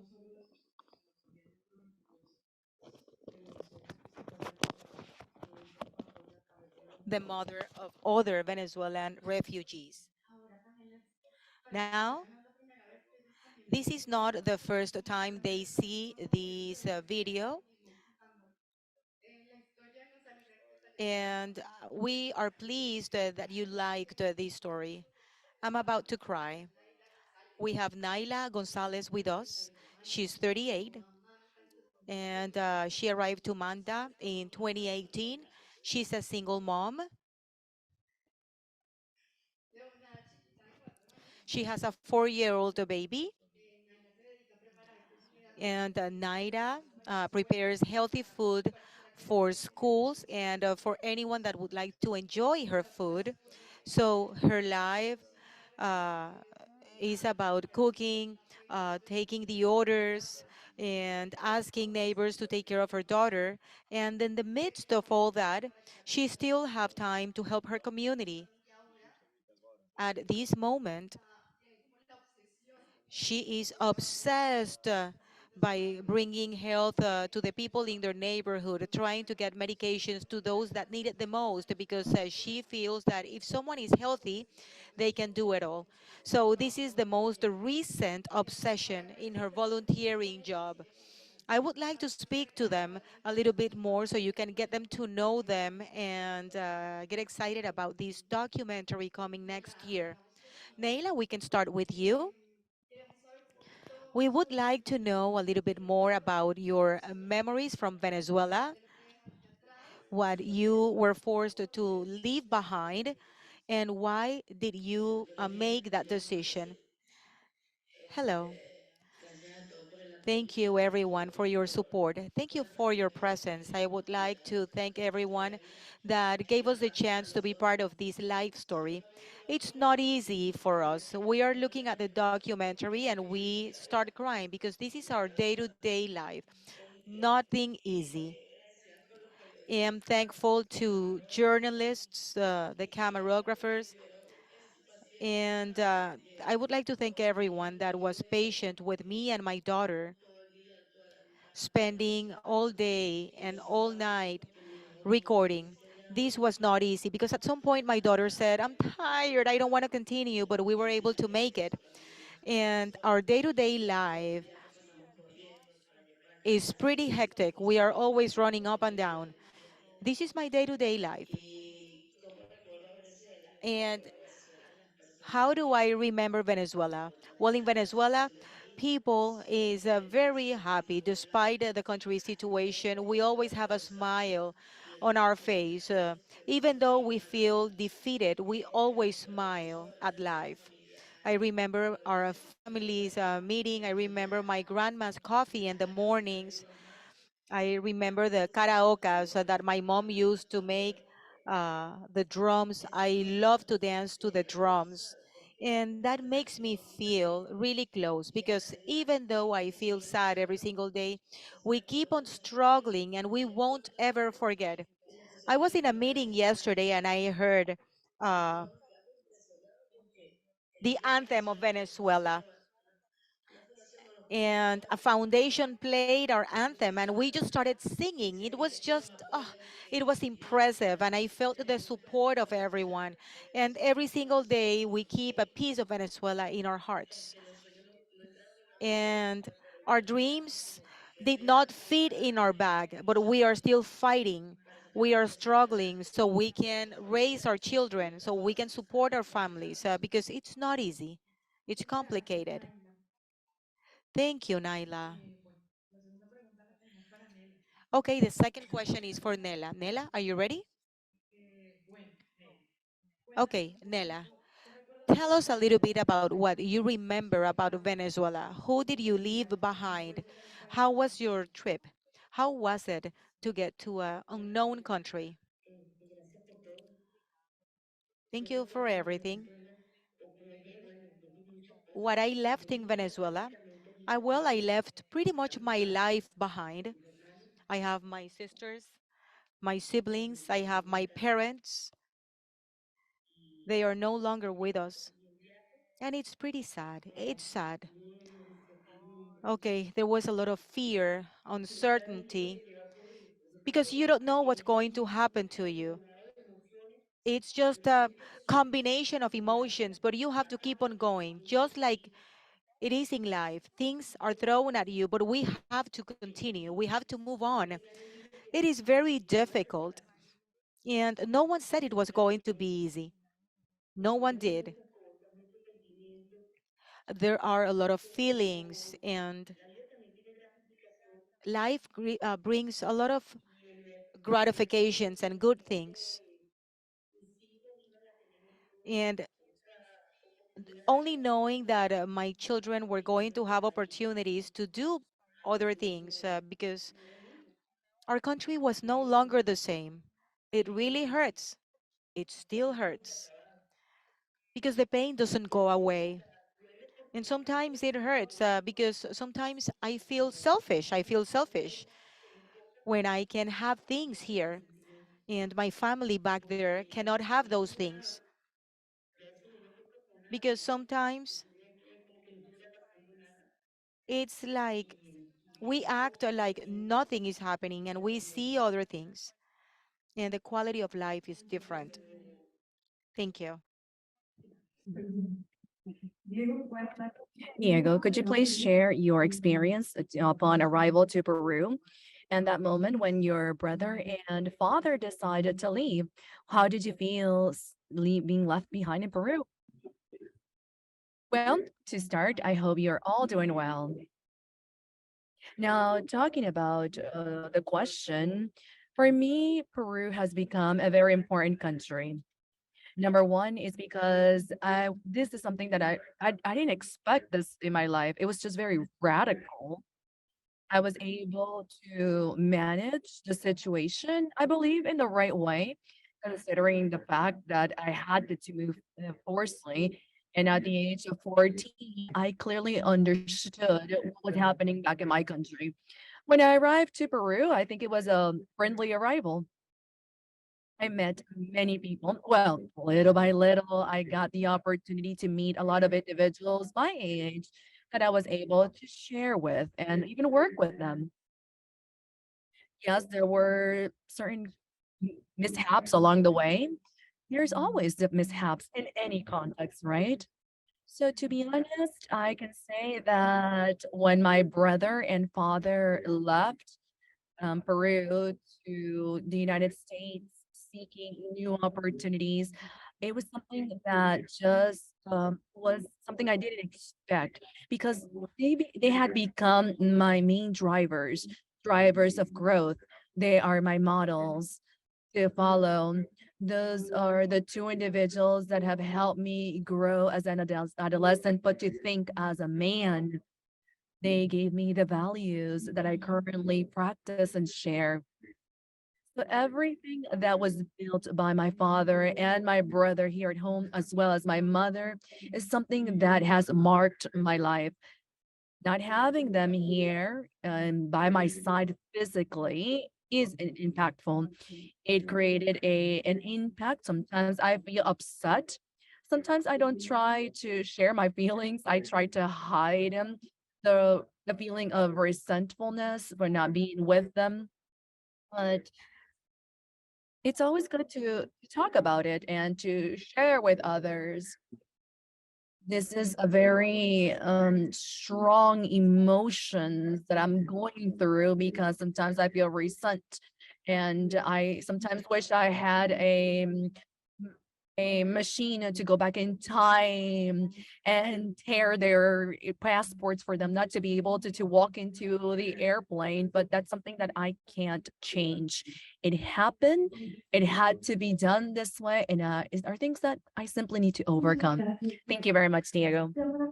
Well, in order to conclude, we would like to ask a question to all three of you. Because as Naila mentioned, all of you are brave individuals, and you all have the desire to do many things. So my question is the following: what are your dreams? Naila, would you like to begin? Very well. One of my dreams, being very frankly with all of you, maybe of you may think, well, Naila wants to be a millionaire, maybe. But no, one of my dreams is to go back to Venezuela, hug my mother, recharge my battery. We call them differently, but it's still a battery. Just want to recharge my emotionally. I want to be able to hug all of my relatives. I have a lot of family back in Venezuela. I'm here by myself with my daughter. I've been in this country for 4 years.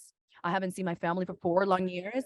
I want to go back to the cemetery and get to see my grandmother's tomb. I didn't have the opportunity to dismiss her.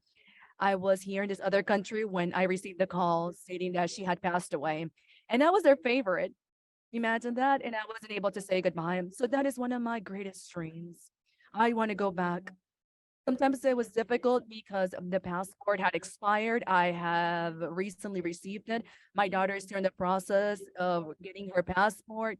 It's difficult because I need to process of the air tickets. Everything is money.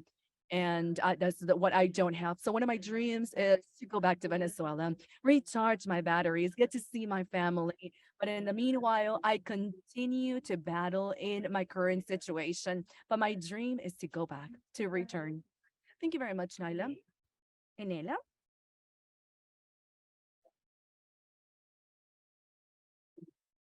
Very well. One of my dreams as a Venezuelan, my dream would be to see a free country, that my country will be free with democracy, without political prisons. That is my dream as Venezuelan. And to be able to go back to my country and to be able to face my fears, because I feel in fear for the reasons why I had to leave. I want to be able to face my fears and overcome them. My other dream, and I think is the largest dream, is to be able to come together with my family, to reunite, to be able to be all of us together, all five of us. Thank you very much, Neila. Guillermo? Very well, then. I think my mother just provided my dream with her own words. I just have to say, or I can build on what she said, is that I want to go back. I want to reunite with my family. That is what I truly want. Besides the country situation, that I would like to go back and be able to hang out with all of my friends in the building where I used to live, and go back to the mango tree that was right behind our house in the patio, and be able to climb the tree and eat mangoes while I climb the tree and jump into the river. That is what I want. I would like to go back and be able to gather with my people, who I consider my people, my friends, friends who I grew up with, and be able to reunite with my family, my brother, my father, and be able to rebuild that love that has always been there and will always be present in my family. And, dream big, because dreams are many and they're not impossible to achieve. If we set our minds to achieve our dreams, we will be able to achieve them. I believe that. Diego, thank you very much. Thank you, all three of you, for being here with us. I know that there is a lot of logistics behind you being here. Thank you for opening the doors of your house and your hearts in sharing the stories of your life. Thank you. Because listening to them lets us understand that there are more stories like yours, and allows us to better understand that we cannot forget refugees and Venezuelan immigrants. Thank you very much. We will keep in touch. Have a beautiful day.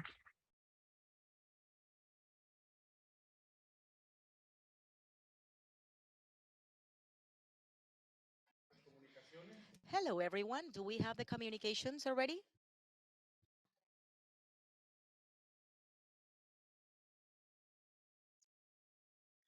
Good morning.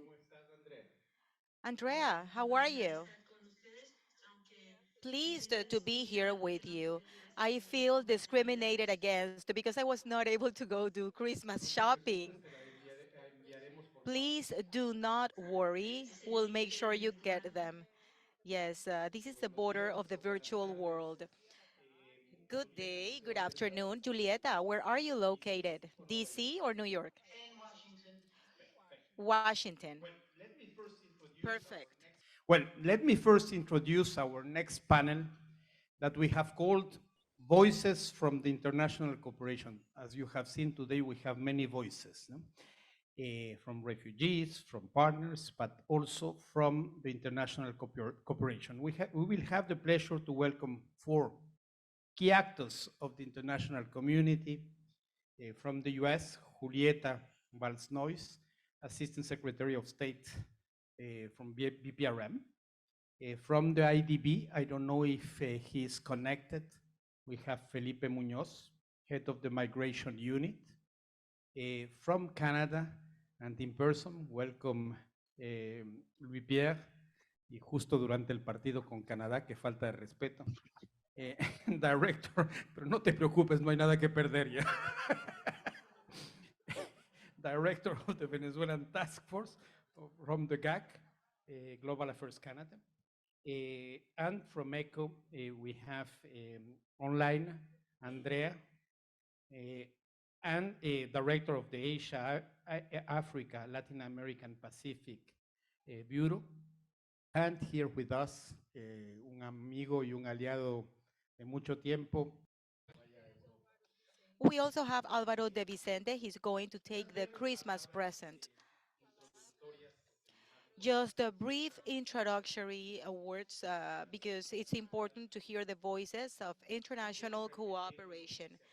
I do not want to repeat what has been said throughout the different panels, especially after having heard live the testimonies, the dreams of Naila, Marcela, Diego, about the situation they are living in Peru and in Ecuador, but also hearing their hopes, their dreams for the families to have a better life. I would like to highlight something that has been cleared throughout the panels about the situation in the region. Yes, we have a situation of great contrast. On one hand, messages filled with optimism, especially on matters of integration, based largely on the immense efforts carried out by the great majority of the countries present here today to document refugees and migrant people. If we want to give it a number, we are talking about millions of people that are going to get a document, the entry gate to access to services and remunerated activities in all the countries. And this is a strong sign of the advocacy and the permanency of Venezuelans in the region. We also heard from Philippe, from Zach, a stronger R4V, and an R4V that's even more inclusive, over 220 partners, and a greater number of local organizations. So we have representatives of churches and from different civil Venezuelan associations. I believe this shows hope so people can have a little bit of stability and a safer future for their families. On the other hand, we have heard the terrible impact of COVID-19, loss of employment, evictions, and this has led to a chaotic mobility of people that has been seen clearly in the last 24 months. Not only with Venezuelan population, though, this also includes other nationalities, people that are moving without any destination, seeking for protection. The hubs have been clearly stated, the Andean corridor, and we also have the Darien and the south border of the US. And the international community plays an important role. And again, Here, we identify the opportunities and also the challenges we face. I would like to thank everyone cooperating for your great support to R4V. R4V wouldn't have this strength without your support. But it's not only limited to R4V. It's thanks to the support that we have received from all the stakeholders to the host countries. If we just consider as an indicator the result of the last three conference of donors, we have seen that there's more than $4 billion committed as donations and loans to support the regional response. But this is not only financial support. There's also the role of the Quito process that has allowed to bring visibility to this situation and offer technical assistance in different areas. We can also see that RMRP 2022 is terribly underfinanced, and the perspective or idea of improving the situations are very precarious, just like Philippe mentioned. Only this morning, when the global humanitarian overview was presented, we can see the terrible situation we are living in, with a growing need of humanitarian aspects, more than 60 simultaneous crises going from conflict, displacement, hunger, and climate chaos that we see throughout the continents. And the needs are chokingly high, only trying to express what's happening currently in the world. Pero let's now turn to Julieta. We'll start with you, Julieta. Well, we all know that the US has, since the onset of the R4V response, been its primary and most reliable donor. No? And this leadership, I would like to say also, was not only financial. Last June, at the Summit of the Americas, 20 countries have endorsed the LA Declaration on Migration and Protection to promote regional coordination and responsibility sharing in four key areas: stability and assistance, regular pathways, international protection, human migration, and a coordinated emergency response. So, Julieta, our question would be, could you please give us an update on the LA Declaration, and why do you believe that this strategic framework is key to support the efforts made by states in the region for the stabilization of the Venezuelan population? And the second question would be more related to the relation between the R4V, the RMRP, and the LA Declaration. Well, we know that the LA Declaration builds upon existing efforts and international commitments. So how do you see the alignment between the RMRP and the LA Declaration, and how the implementation of the RMRP can also contribute with the pledges made within the framework of the LA Declaration? Over to you, Julieta. Okay, thank you. So, and thank you for putting together this panel. I think it's really important to have these conversations, and I'm really pleased to see that as part of these conversations, you've included the voices of Venezuelan migrants and refugees, and that we're hearing from migrant-led and refugee-led organizations today. Their lived experience and their input are so essential for developing these responses and for implementing effective and dignified humanitarian programs for refugees. So let me get to your first question, which is to talk a little bit about how the LA Declaration works. And I'd like to address how it interacts with other existing regional initiatives, because it is not a standalone initiative. The LA Declaration is a hemisphere-wide framework for principled action to promote safe, orderly, humane, and regular migration, and to strengthen frameworks for international protection and cooperation. It promotes coordination across existing sub-regional and situation-specific platforms like the Quito Process, the Regional Conference on Migration, and the MIRPS. And it reinforces all of their ongoing commitments. And in fact, those processes are mentioned in the preamble to the LA Declaration for that very reason, because they work together. The declaration also, though, promotes new initiatives and broadens the scope of how we in the region are collectively responding to shared migration and to forced displacement challenges. And as we undertake the implementation of the declaration, because this is very much not intended to be a piece of paper that just sits on a shelf after a summit. It's really intended to be a roadmap for action. And so we are implementing it very actively with different countries signing up to promote action packages in support of the 4 pillars of the declaration. And we have a whole secretariat process being set up, and there are a series of meetings going on. So we're implementing the declaration in alignment with these other existing initiatives across the hemisphere. And the fact that there are so many of the leaders of these other initiatives who are participating actively in the LA Declaration is another way of pulling all of those initiatives together and making sure that everything works jointly.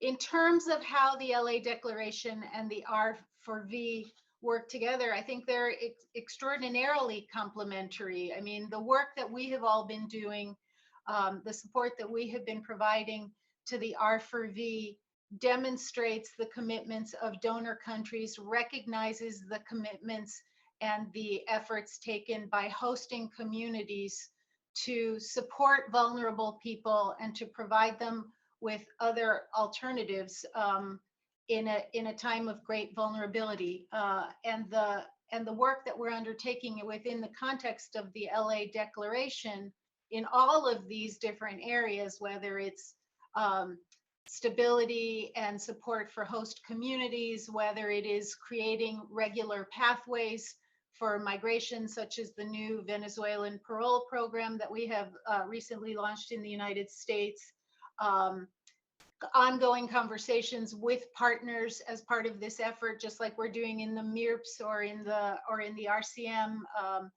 All of these things interact together. And so I think what's happening in R4V, what's happening in the LA Declaration implementation, what's happening in other processes across the hemisphere are all mutually reinforcing and mutually supportive.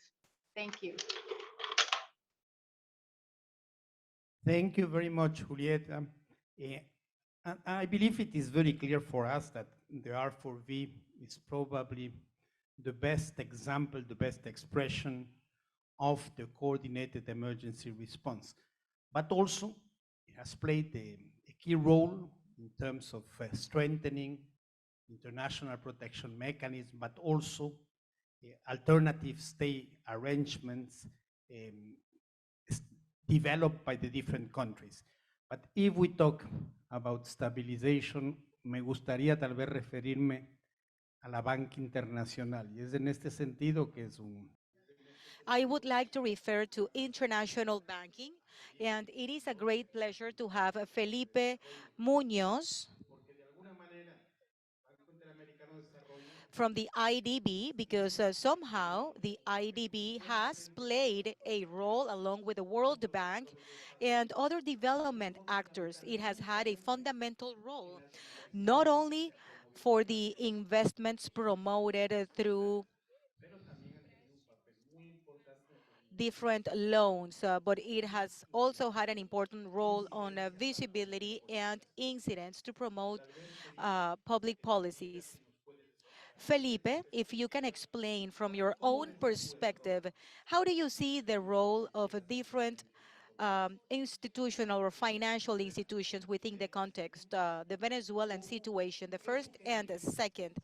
What would you suggest to do in order to build up the coordination and the complementation between financial institutions and R4B? Thank you, Diego. It is a pleasure to be here representing the IDB. greetings to Jose Samaniego, Diego Betran, Eduardo Sten, and the panelist, Julieta. I would like to thank Julieta, her team, Marco Job, and the entire team that we have been working with. Alvaro from Canada, and especially the Alvarez family, because I believe that they are the reason of these efforts that we are making. I have only two comments before we answer your question. I believe that this is no longer a matter of tending for an emergency. Everything we see from the migration unit from the IDB shows that this is a medium to long term challenge.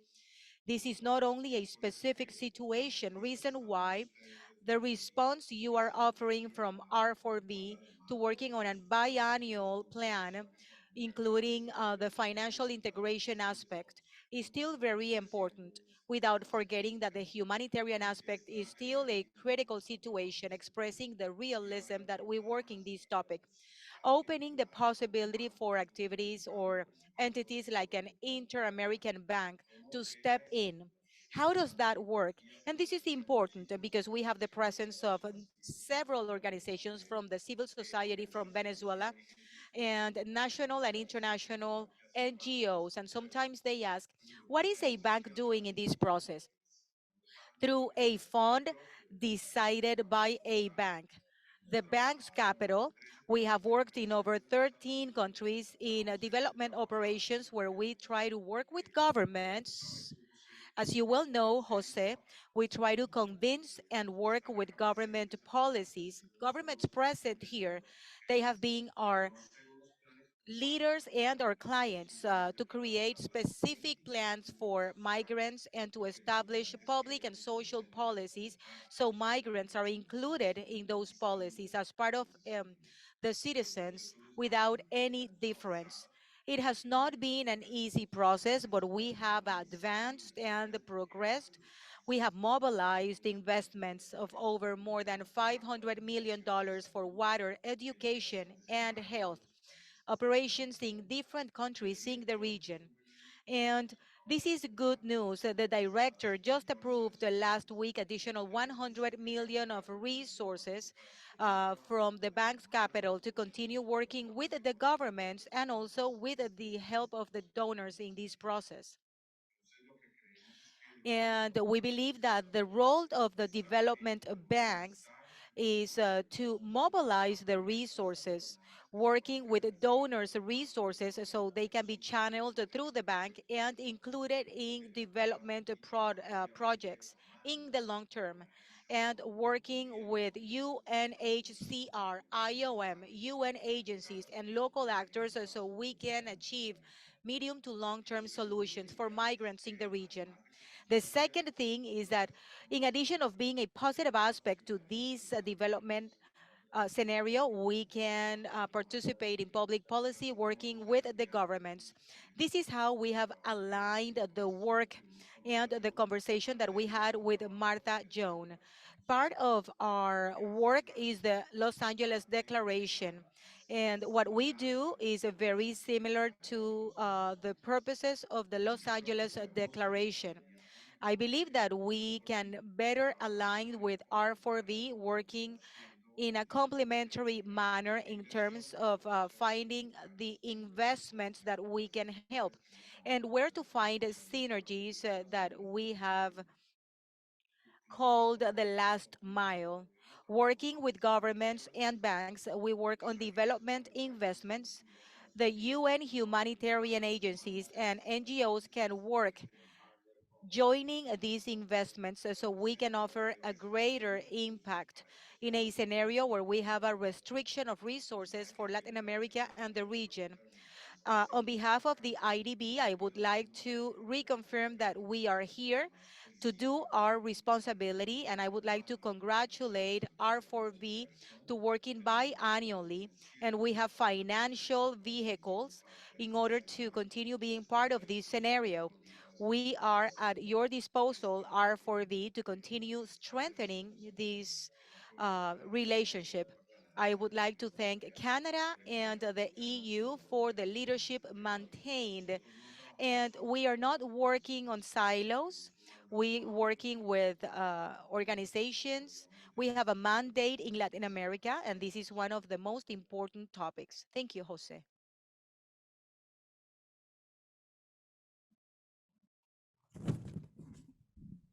Thank you very much to the panelists. Let me join Jose in thanking and expressing acknowledgement on the role of the US government in the response as the major donor, one of the principal partners, and thanks Mrs. Barnois on not just the support provided to R4B in terms of funding, but also on technical assistance, also on accompaniment and on active diplomacy. Para el BID, el reconocimiento del rol cada vez más importante que vemos en cada país con los recursos y la modalidad que Felipe nos acaba de comentar y que tiene un impacto que estamos viendo y para el cual ese mediano y largo plazo es más necesario porque seguramente ahí se va a expresar aún mejor el impacto de este apoyo que están dando. Estamos viendo la acción del BID en muchos lados. Recientemente hemos tenido gusto en el Darién de encontrarnos con representantes del banco que están contribuyendo también a ayudar en esa tan difícil circunstancia. Así que muchas gracias a ambos. Now we move to second segment of this panel, which is of critical importance. I'm sure that everybody here wants to hear from Canada and the European Union on what will be the next donor conference. All of you know that the donor conferences, being presential, being virtual, or being in a modality of a solidarity conference or pledging conference, have been a critical part of the Venezuela response. Three previous donor conferences were successfully developed. As everybody knows, first one 2018 in Brussels, 2020 co-organized by Spain and European Union, and last year organized by Canada.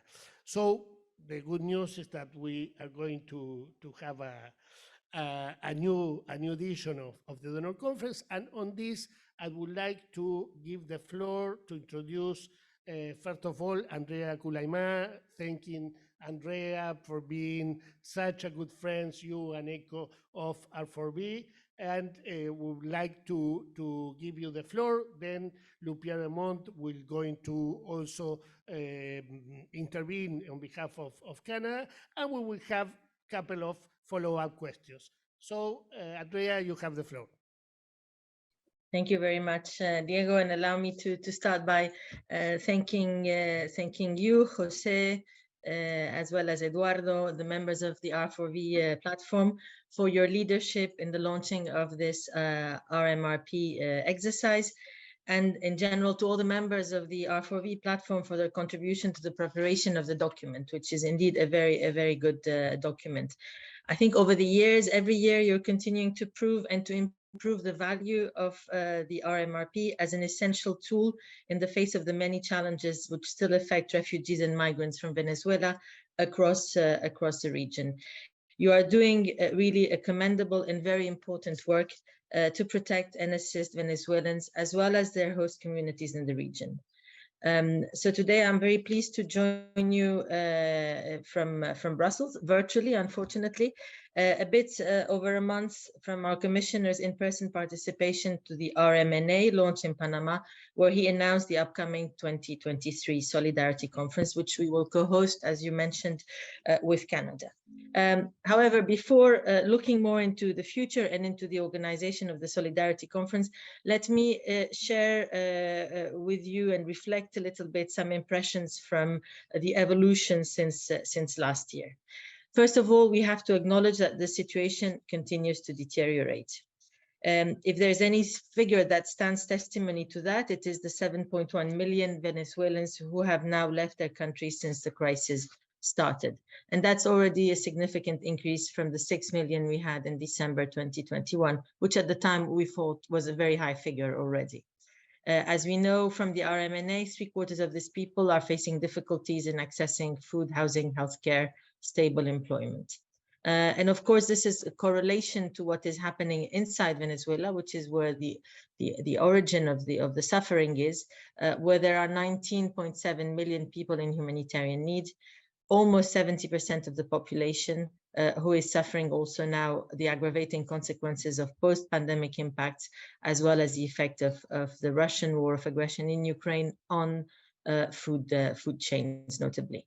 So I do share the takeaways of the 2023-2024 RMRP, and I would like to commend the fact that you are moving to a multi-annual framework programming.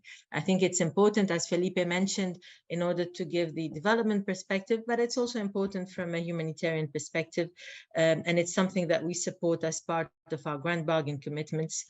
It's also beneficial for the stability and predictability of a response to a crisis which has become a protracted one. On this note, we heard today that for years to come, humanitarian needs will remain high. And as donors, we need to shoulder the efforts of the host countries who are affected and who have shown incredible stamina and solidarity. So let me commend their generosity and that of their populations, despite the difficult economic context faced in the recent years. They are really the first responders to these needs. On the side of the donors, from our part, I would just like to mention that in 2022, we have supported vulnerable Venezuelans with operations inside and outside the country for an amount of 77 million euros of humanitarian aid. And this support has been there since the very beginning. As you mentioned, Diego, we have been a committed actor in this response, with first operations dating back to 2016, at a moment where it was not yet even considered a humanitarian situation. In view of the persistent needs and despite the existing challenges worldwide that you also mentioned, we would like to continue, and we will continue our support in 2023 in line with the EU global humanitarian mandate. And in that context, our response to the Venezuela crisis remains a priority. So we will continue to respond in 2023 to the needs of people in transit, to the caminantes, to new arrivals, vulnerable groups, whilst they are en route in cross-border areas, or once they arrive and settle in the countries in which they are being hosted. And we will focus our work on protection, health, and other integrated sectors such as shelter and education. Our engagement is going, however, beyond the response itself. It's very much in terms of taking the lead on this crisis, making sure that it doesn't become a forgotten crisis. So in 1919, we pioneered the first Solidarity Conference here in Brussels. It was a presential event before COVID hit us. And in 2020, we co-hosted with Spain the first International Donors Conference for the crisis. And now we're very pleased that in 2021, Canada stepped in and organized the second one. Which brings me to the much awaited point of the upcoming 2023 International Conference in solidarity with Venezuelan refugees, migrants, and their host countries and communities, which we will co-host with Canada, of course, in close collaboration and with the full support of UNHCR and IOM as the two co-leads of R4V. And I would like to extend my recognition and appreciation for the long-standing commitments of our Canadian colleagues. So the event will take place in Brussels. It will be in hybrid format, and it will take place over the course of 2 half days in March 16th and 17th. This will be in the afternoon here in Brussels, in the morning on your side of the Atlantic. In terms of design, the first half day will be dedicated mostly to setting a little bit the context, exchanging experience and good practices amongst the relevant actors, see how the evolution of the situation has been over time. And the second half day will be dedicated to the high-level participation of hosting countries and donors. The event will have a humanitarian focus, but it will emphasize the relevance of the nexus. As we all know, you can address basic needs of people both through urgent humanitarian action, but if you don't accompany that with measures which will give a more structural response to their needs, then you keep on repeating the same thing year after year. So we would very much like to keep that nexus relevance in the program. If possible for donors, they will be very much welcome to announce any new support to the crisis, although pledging is not a key requirement for participation for the donors. As for the countries of the regions, they will of course be a central part of the program, and they are also very much welcome to share their own policies to host Venezuelan migrants and refugees in their countries, and that is a very important form of support. As in previous years, we plan for a series of lead-up events to the conference, aiming to build momentum, stimulate interest, and help consider ways to support refugees, migrants, and host communities. Some of these are already in discussion with R4V platform, and as far as the EU is concerned, we will have a special dedicated event on the voices of the civil society involved in the response. So that's it from my side. I would like now to pass on the floor to Louis-Pierre for his reflection on the situation and on the conference. And let me conclude by reassuring you that we stand by your side and we will continue to support the response to the crisis, both financially, but also in terms of engagement, as long as the needs are there. Muchas gracias.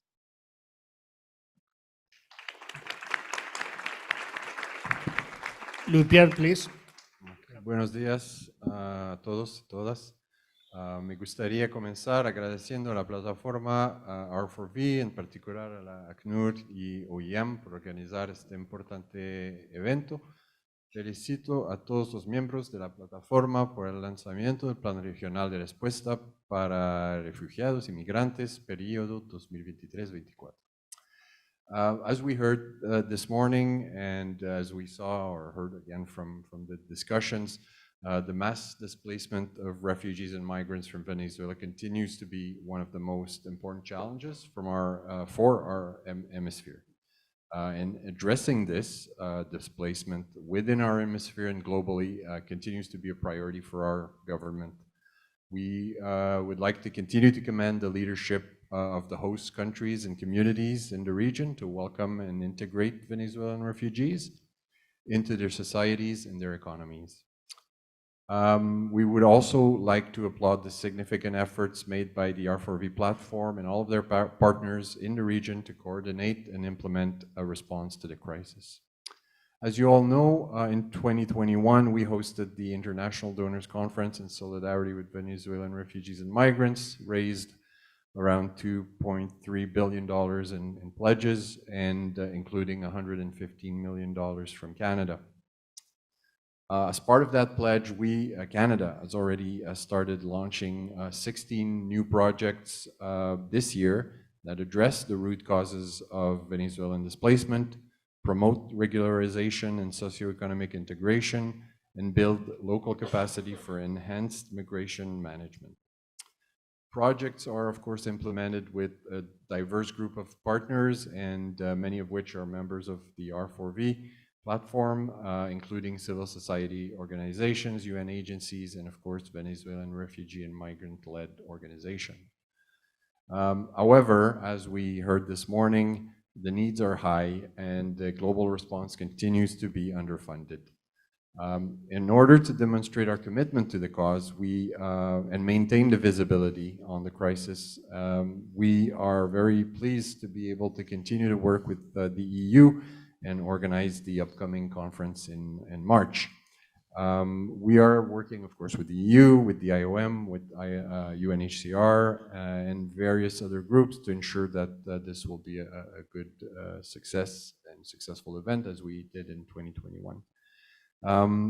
We have already identified that the conference will focus on the importance of coordinated action across the nexus in support of humanitarian protection and integration solutions that include the host communities.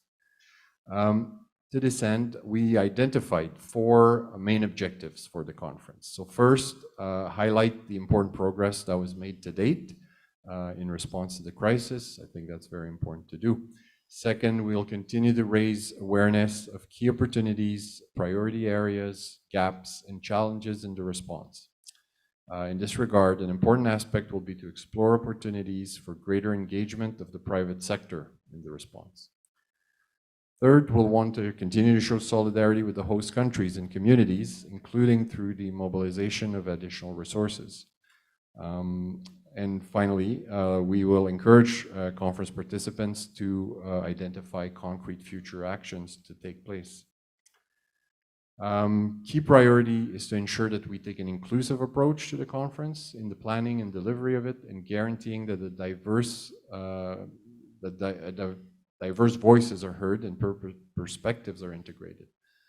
To this end, the conference will seek to include the participation of a broad range of actors, including host governments, civil society actors, including Venezuelan refugees and migrants themselves, UN agencies, international financial institutions, donors, and the private sector. Diversity and inclusion will be the overarching theme of the conference, and this approach will be key to ensure a successful event.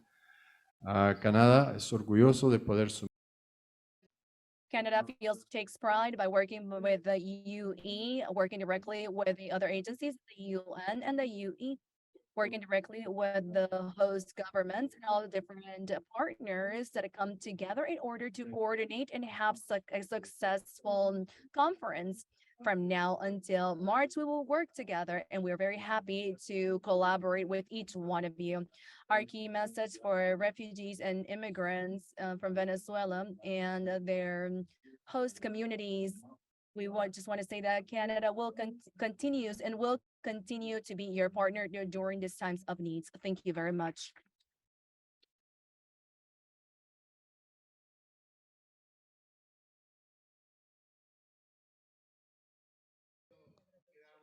Thank you, Andrea Lupier, and I would like to extend our gratitude to Canada, the EU, and from the first moment they offered their support for the humanitarian response to the Venezuelan situation, and also with actively humanitarian diplomacy to work jointly. This is our special gratitude. And we have a few follow-up questions before we wrap up this panel. And we have the pleasure of having Alvaro here with us today. And given the fact that he's here, I would like to mention that the work with the civil society is a significant part of the work and the vision of ECHO's humanitarian aid.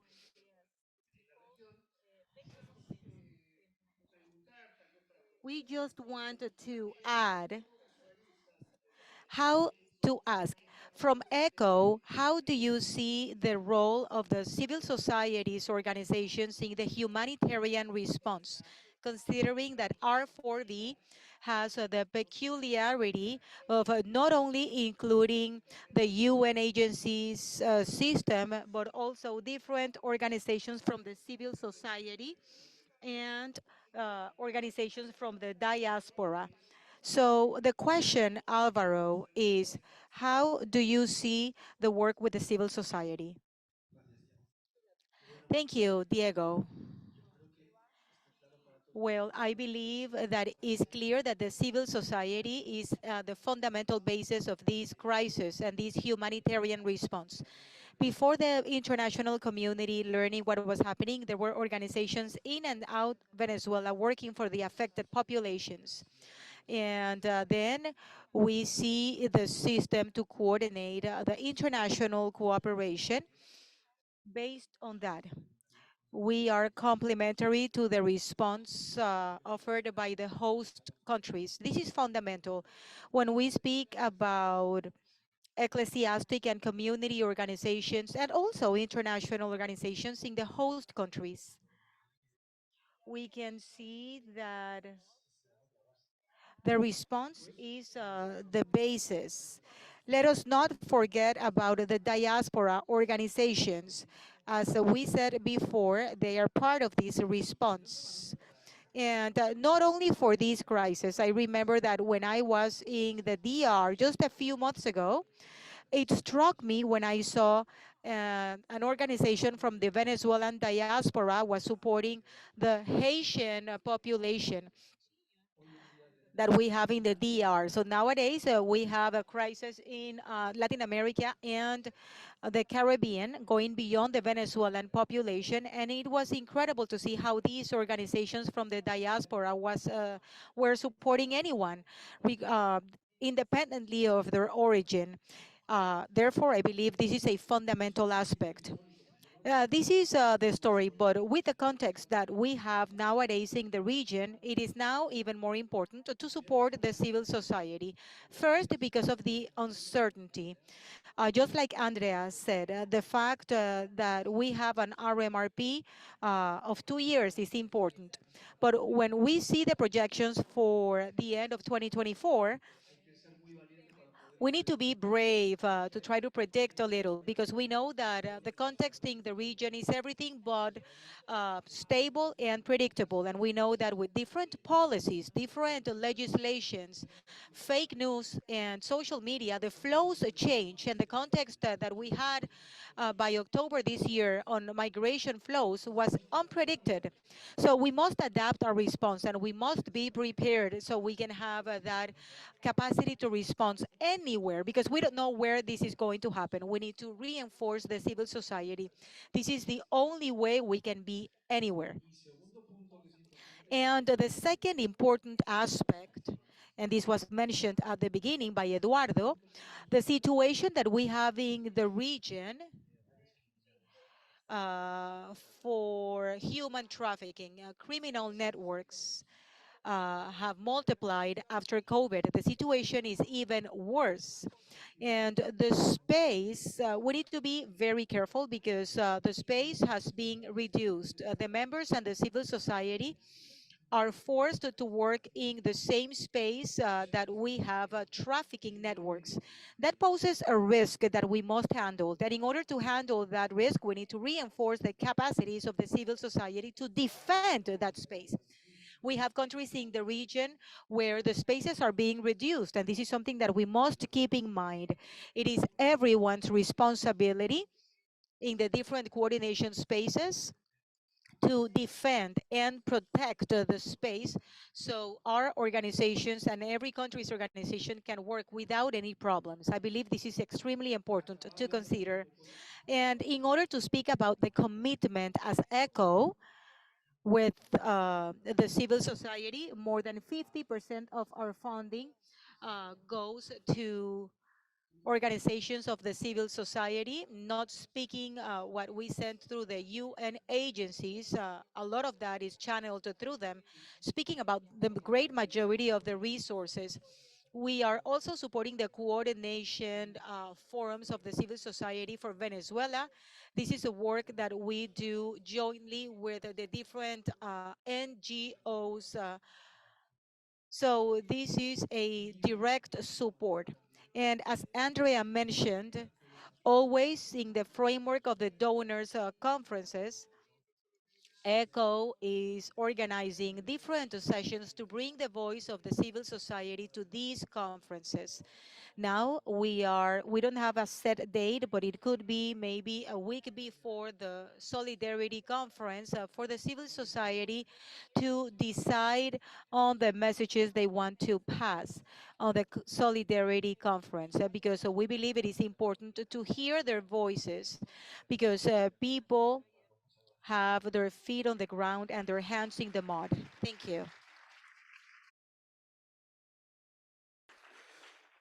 Muchas gracias, Álvaro. And as I mentioned, a follow-up question to Louis-Pierre Domont.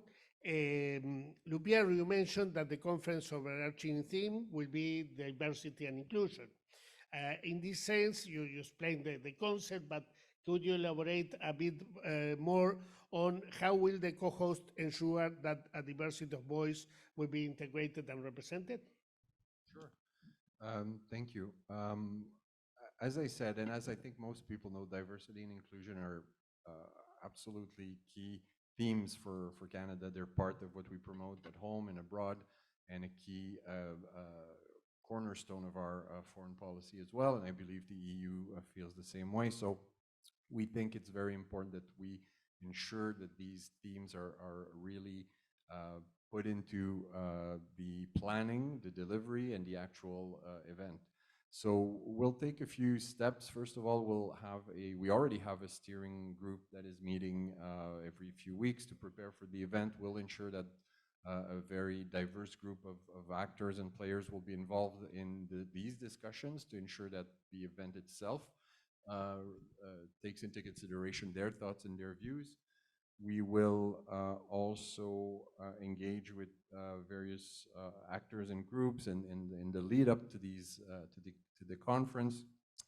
We'll also make sure that even though the event will be in Brussels, we'll do it in the afternoon to make sure that people on this side of the Atlantic can participate as well.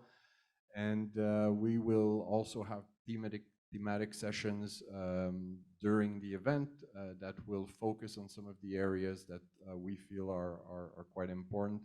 And we will welcome the thoughts and views of all of you as of now and in the next few weeks and months to make sure that if you feel any specific aspects should be noted during the conference, that we know of it as early as possible and we can integrate that into the planning of the event. And again, we strongly believe that the more diverse group of people are involved, the stronger the result of the conference will be. So we're very much looking forward to that. And as it now appears, both Canada and Brussels will be free to focus on planning the event as we're both out of the World Cup now.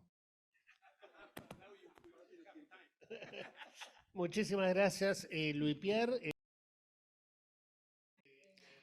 Thank you, Louis Pierre. In addition of thanking all the panelists for your important contributions in this segment, I would like to give the floor to Jose so we can close this panel. Well, more than closing the panel, I would like to ask a question. This question is for Philippe and our PRM colleagues. We not only have Julieta, but we also have Angelina and Eric that know very well the region's reality. And this is for Andrea to see the scenario that we have currently. You heard Naila and you heard Marcela. They shared a great message of resilience, a message of talent, of hope. I would also like to mention that here in the room, we have a number of Venezuelan uh, business owners working on the Christmas presents that Alvaro is going to bring to Brussels. In that sense, a big round of applause for all the businessmen in this room joining us today.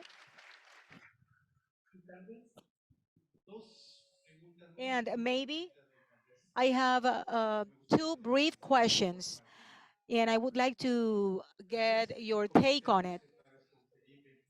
Let us begin with Felipe.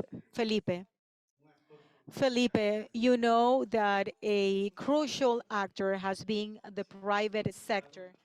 The private sector that sometimes has offered significant contributions, offering employment and services.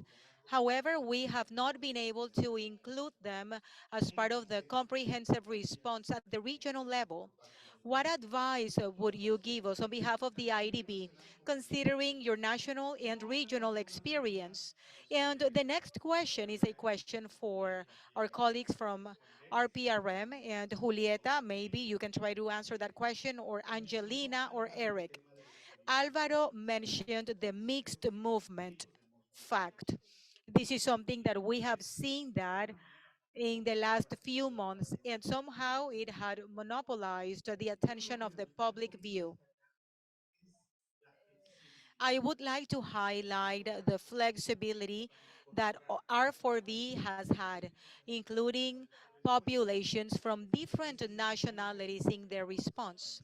In that sense, I believe that the countries from the Andean region have given a great response. When you create the capacities, then you can absorb and support others involved in this movement with the same hurdles.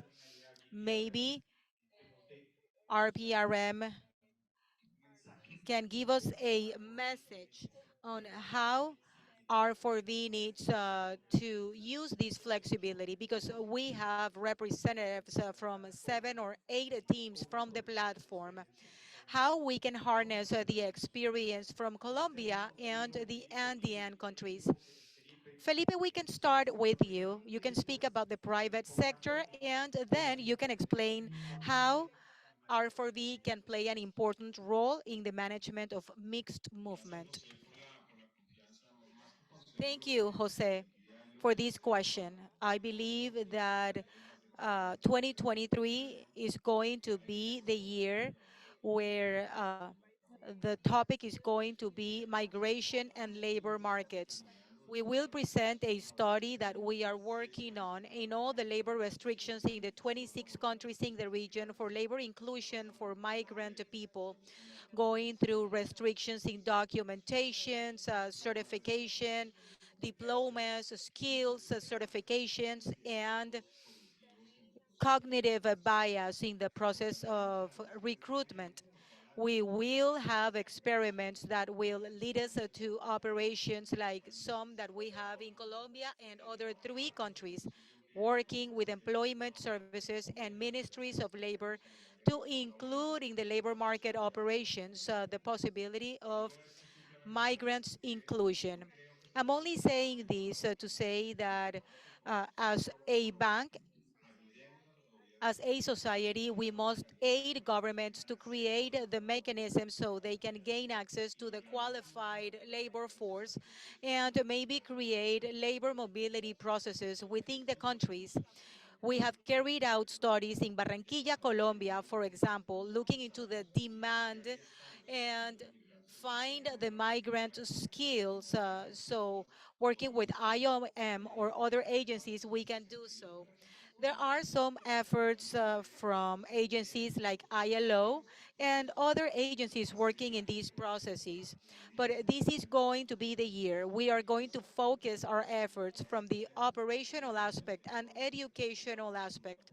And the role of the private sector is crucial, not only to invite, not only to support, and not only to donate, uh, but also to do it as a process, a win-win process for them.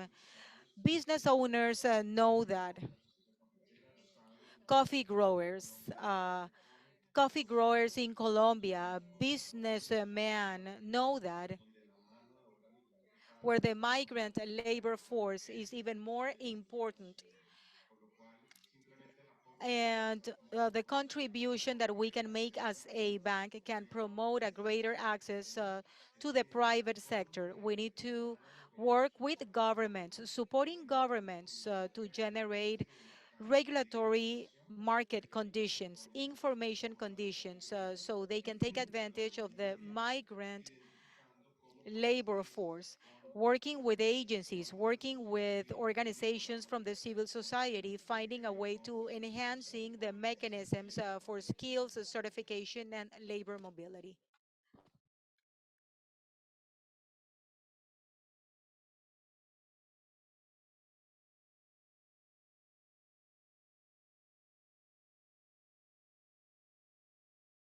Second question, I would say that at the beginning of that first session, the General Director Vitorini talked about how movements and human mobility have become more complex. We are currently seeing that we have perpetual movements. This is a reality that we must consider. Having the tools within our MRRP is very important in order to have an answer to a movement that's in constant change, that's constantly moving, then we needed to have flexible and agile tools. And for these tools to be within a structure, a humanitarian architecture, as it is presented in our current plan, is very important for all of us. It gives us a certain level of flexibility to all of our donors that we don't have to answer to a change of a movement but we needed to be able to develop strategies because this is something that will happen. We are very grateful that you have taken the following steps for the following 2 years. I believe the journey ahead is more ample and more flexible. Thank you very much. Thank you very much, Angelina. I think we can now dismiss all of our panelists, those who are on our screens and here at the stage. Thank you very much.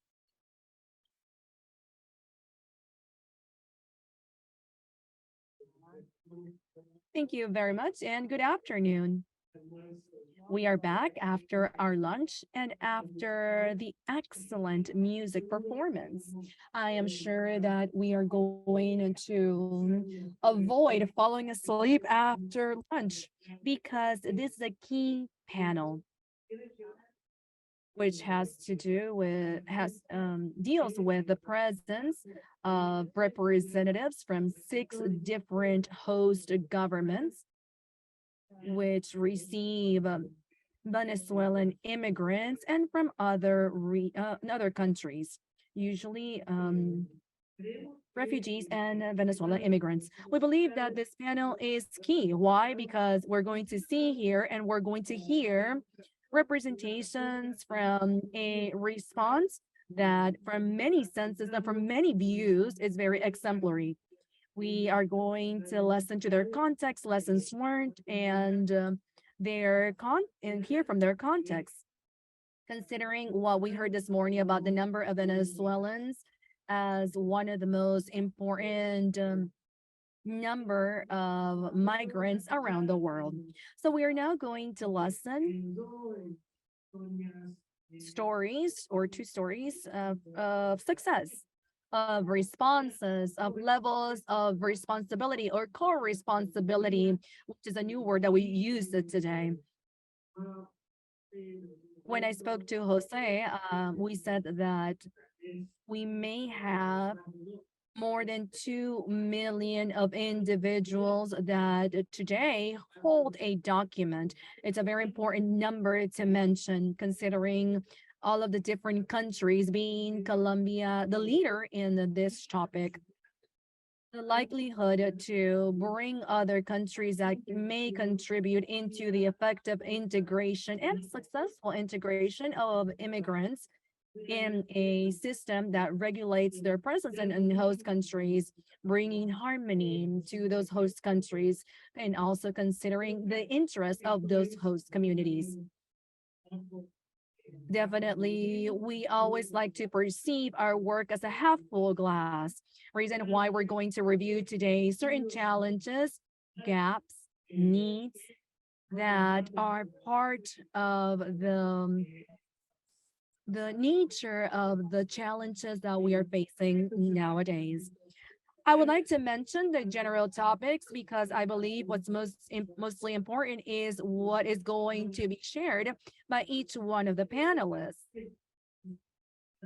We currently have a format today or a way of working, as Philip mentioned, where we're going to rotate among the people that are going to speak.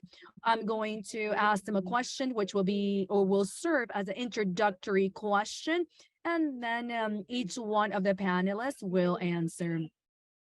Reason why I would like to open the floor to Jose. Jose, would you like to begin? Hello? We have never been so far, Diego and I. It seems we are separated by half of the Western Hemisphere, the Andean, the Caribbean, and the Latin America. I feel very fortunate because I'm going to start with Ecuador with the Vice President of Human Mobility, Sylvia Spindle. Sylvia, could it be possible? Well, we know that Ecuador embarked in a regulation process that was very ambitious, and this started a couple of months ago. Could you kindly share an update as of the process and what will be the next steps or the next phases? And also share with us different challenges that you have seen during the development of the process. and share comments regarding this process of regulating individuals and also the perception of the government in this process of re-regulation.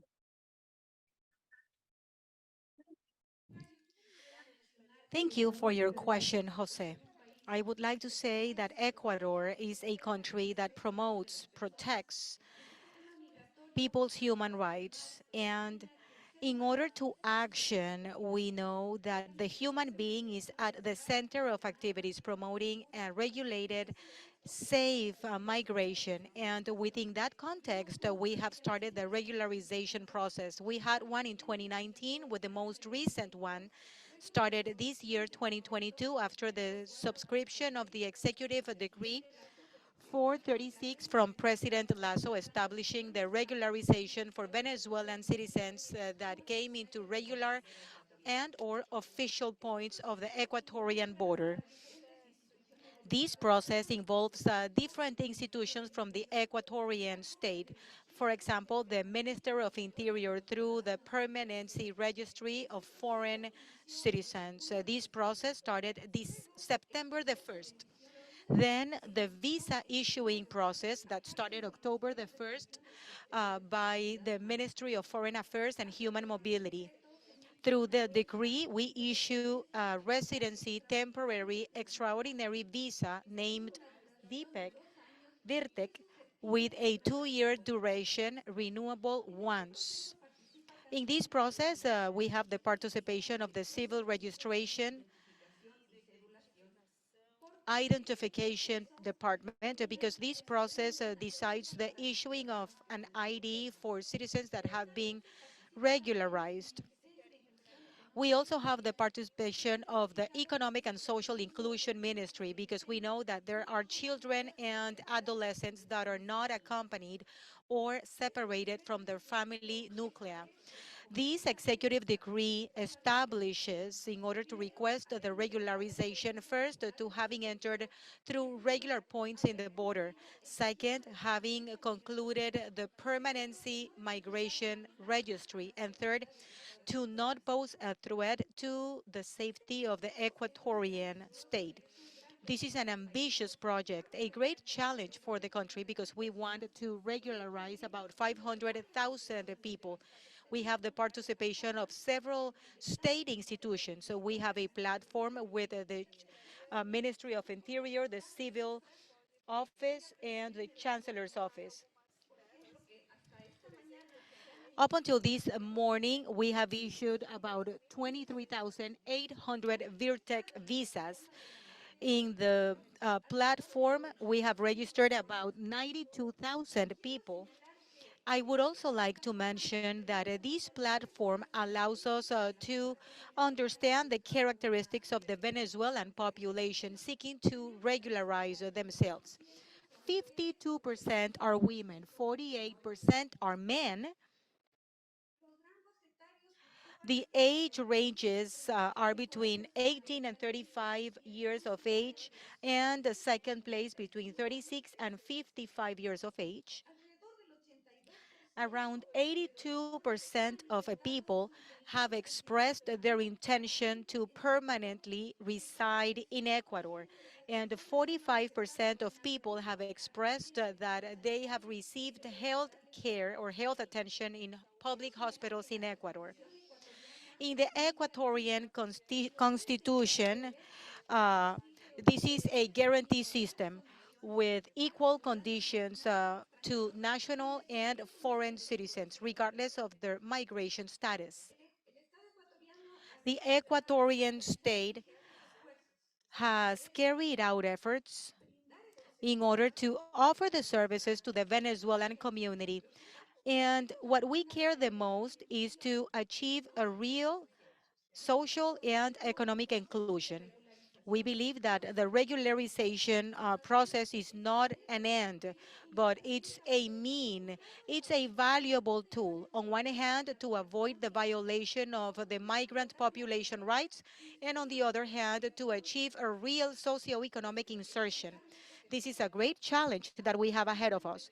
The Ecuadorian state has invested close to $200 million in the last year on behalf of four ministries. So we have the figures for the Ministry of Education, Health, Social and Economic Inclusion, and the chancellorship.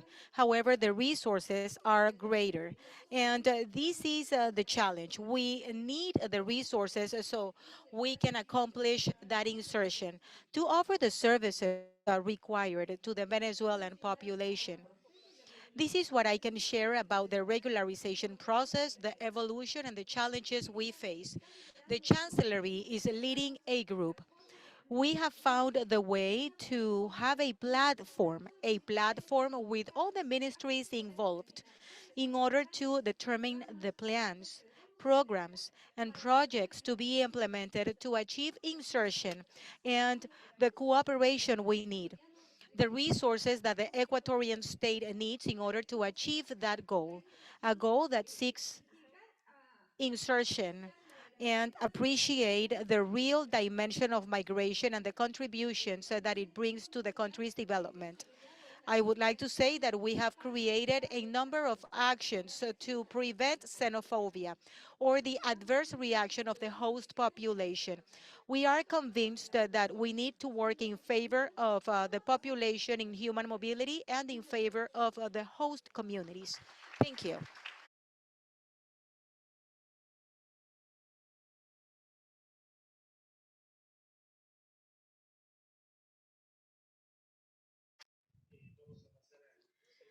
Thank you. Now let's move to the next panelist. It is an honor for me to introduce Mr. Opinio Diaz, Vice Minister for Consular Affairs and Migration from the DR.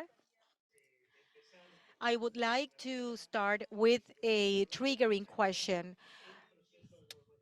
Speaking about the regularization process that has been carried out since April 2021, it has proven to be successful with the documentation of thousands of Venezuelan and access to basic services. Could you give us more details about the process, the impact, and the future government plans for next coming year? Yes, I have Mr. Candido Mercedes, the person responsible of the regularization program in the DR, along with Mr. Gaster Bondo, that has given us his support. I will read you his words. It's been only a month and a half in this post, and we are trying to document the way we are going to contribute and enhance the regularization plan for Venezuelans for next year. I echo the greetings from the people present here. Currently, the biggest migration displacement was created by the war between Russia and Ukraine, holding the second place, the migration displacement by Venezuelans. According to data offered by the UN, October 2021, there were more than 5.9 million refugees and migrants around the world. Out of this figure, more than 80% are in Latin America and the Caribbean, being Colombia the greatest host, and from the Caribbean, the DR, with almost 117,000 Venezuelans. For this reason, and by instructions of the constitutional president of the Republic, Mr. Corona, through the National Council of Migration, the most important entity on migration in the DR, on March the 9th, January 19, 2021, the Ministry of Police and Foreign Affairs signed a resolution 119/2021 regularizing the non-residency and the migration status of Venezuelans in the DR through the implementation that initiated on June 2021, issuing the student visa and temporary worker visa. This regularization plan has been recognized and included in the 21st annual report on human trafficking, a report that positively values the support that the country has offered to the Venezuelan people And even though this regularization plan was not done to fight human trafficking, it is worth mentioning that indirectly it does help against this scourge because it gives a regular status, allowing access to the social security system, health system, driver's license, banking services, and family reunification for minor children, giving them a greater security and autonomy. At the same time, there's been several interinstitutional agreements for a better execution on migration policies and the regularization plan.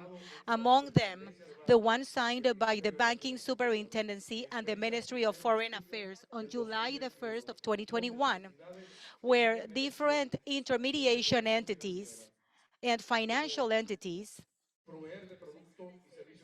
like providing financial and banking services to Venezuelans residing in the country whose passport had expired.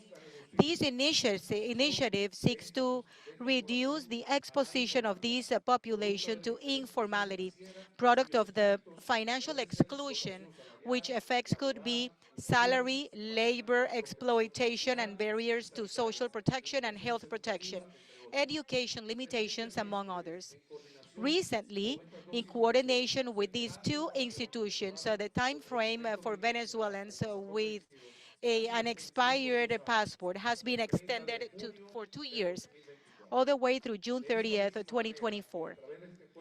And through this agreement, Venezuelans received in the regularization plan could enroll in the Dominican social security system, and once included on behalf of the employer or the beneficiary, if they have a duly registered company, they'll be able to receive the benefits as a Dominican citizen.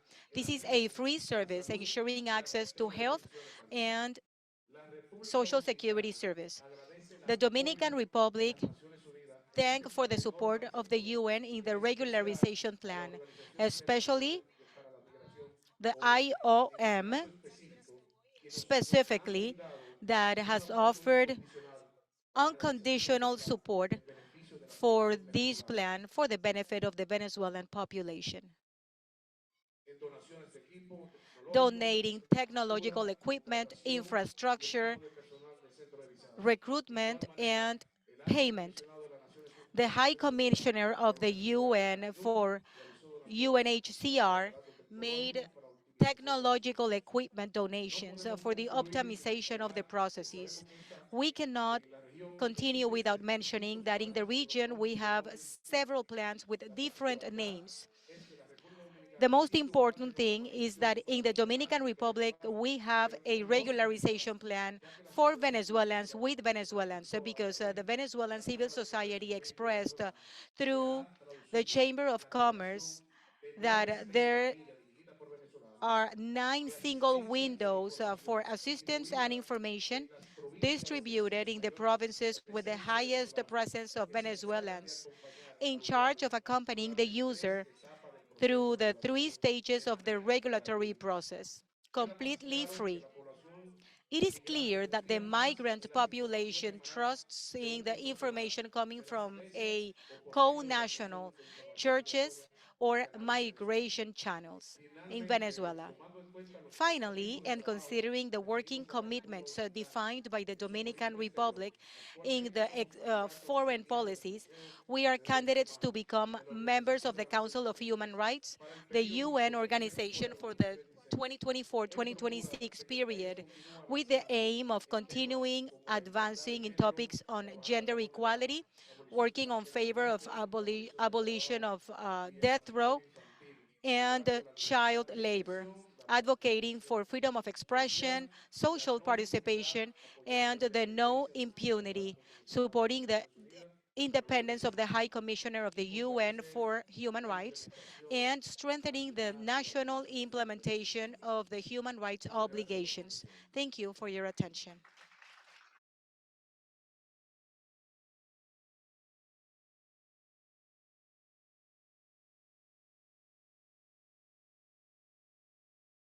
We will continue continue with the Andean countries, and now we're going to move on with Peru. Mr. Ambassador, we would like to first congratulate Peru that jointly with Ecuador, they have been the countries that have had a commitment as to the international protection of individuals. These have been the countries that have received a lot of petitions from asylum seekers worldwide. And it's because of the great commitment and the different options, alternatives of residency that is offered to Venezuelans in your territory. Our question today, it's more of a complementary question regarding the regularization, and it's more focused on the socio-economic integration. How do you perceive the progress that we have perceived in terms of socioeconomic integration? And what are the current challenges that people in Peru have in order to have that social economic integration? Thank you very much, Jose. Thank you very much, Diego. I am very happy to be part of this event. I believe that in terms to answering this question issued by Jose, it is important for all of you to understand the context of immigration in Peru and in Ecuador. First, I would like to share data from the exodus of Venezuelans to Peru. A few moments ago, they have talked about a number of 7 million of Venezuelan migrants in the world, migrants and refugees as a whole, 7 million, from which 80% are located in Latin America. They decided to transfer or to move to countries of Latin America. And from this, 1.5 million are currently in Peru. This number is a challenge to us. This figure of 1 million already located in Lima. The city of Lima becomes a city with the highest number of Venezuelans outside their territory. Now, if we were within the Venezuelan territory, then Caracas, it will be Maracaibo, Valencia, and Lima. So you can imagine the density. It is a double challenge for the Peruvian government to be able to serve this great number of Venezuelans in their country. As it was mentioned by Jose, from this figure, more than 500K are refugees, which transforms Peru into the first country in the world that hosts the great number of immigrants. This obviously increases the number of tasks carried out by the Peruvian government in order to serve the migrant population. I just want to focus on the numbers that I just shared and say that Peru has become 1 out of 5 countries in the world that host migrants and refugees. In this case, or in face of what we're talking, basically, then its majority are Venezuelans. Within this context, I just want to reaffirm the solidarity from the government, from the Peruvian state in face of this Venezuelan migrant, of our brothers and sisters from Venezuela. This solidarity has been expressed from the beginning. It has been a very strict hosting of migrants based on human rights. We have to be very transparent, and we want to boldly say that the way that our brothers and sister immigrants are being received in the country are focused or based on human rights. Of course, that brings in many challenges. Number one is basic needs that need to be satisfied and need to be served. And today we know that even more than ever needed to be served. The flow of migrants is the same. It continues. It has not come to an end. We have approximately 600 individuals of persons that come into Peru daily, which proves that some of the measures issued by the government of USA, there has not been a reduction of the immigrants moving into Peru. We still have a high number. Yes, there has been some changes in the number of migrants. However, it's a constant number. So this gives us an idea of the type of efforts that we need to bring into these migrant populations that are currently in our countries. In order to provide the services, we need solidarity from everyone, from the host countries, from the sponsor or partner countries, and those who provide the donations. I mentioned that there's a double challenge. Number one, it is to serve the needs of Venezuelan migrants, understanding the basic needs. But as it was mentioned by Jose, we also need to serve the requirements in terms of the regularization of migrants and refugees. There's an additional challenge. We need to be able to include or have the insertion of those migrants in the host countries, specifically in the Peruvian country. This becomes a great efforts that we have come together to better serve these migrants and their needs. Remember that all this happened in the midst of a pandemic and a food shortage and an economic instability that only worsens the conditions in order to better serve this population. The different spheres where we had our first intervention was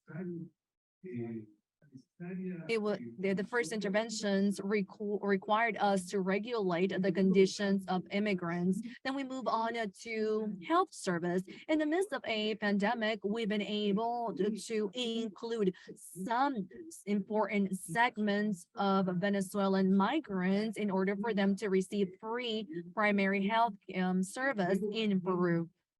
We also involved the youth and children and adolescents in the education system. There are different programs that allow them to receive the basic educational needs. We have also seen progress in the fight of xenophobia, which is one of our main concerns.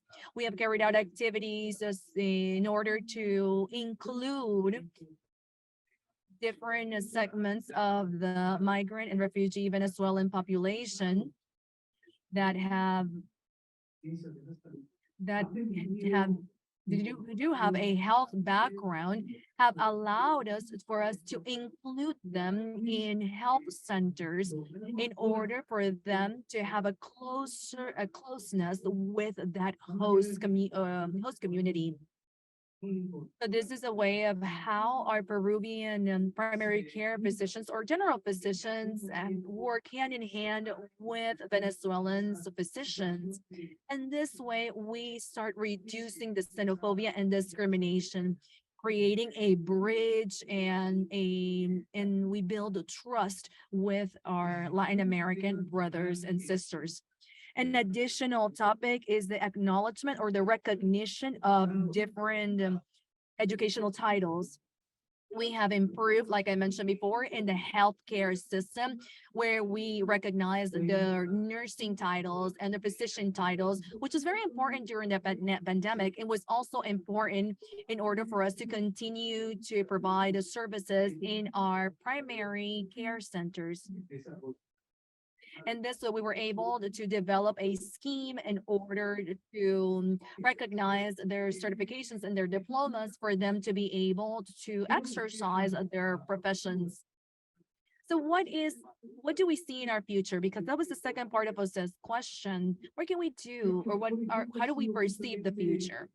I think that these employers and these female employers that we see to the left of the room prove that through a support, through an initial aid, they are able to fulfill their projects of entrepreneurship.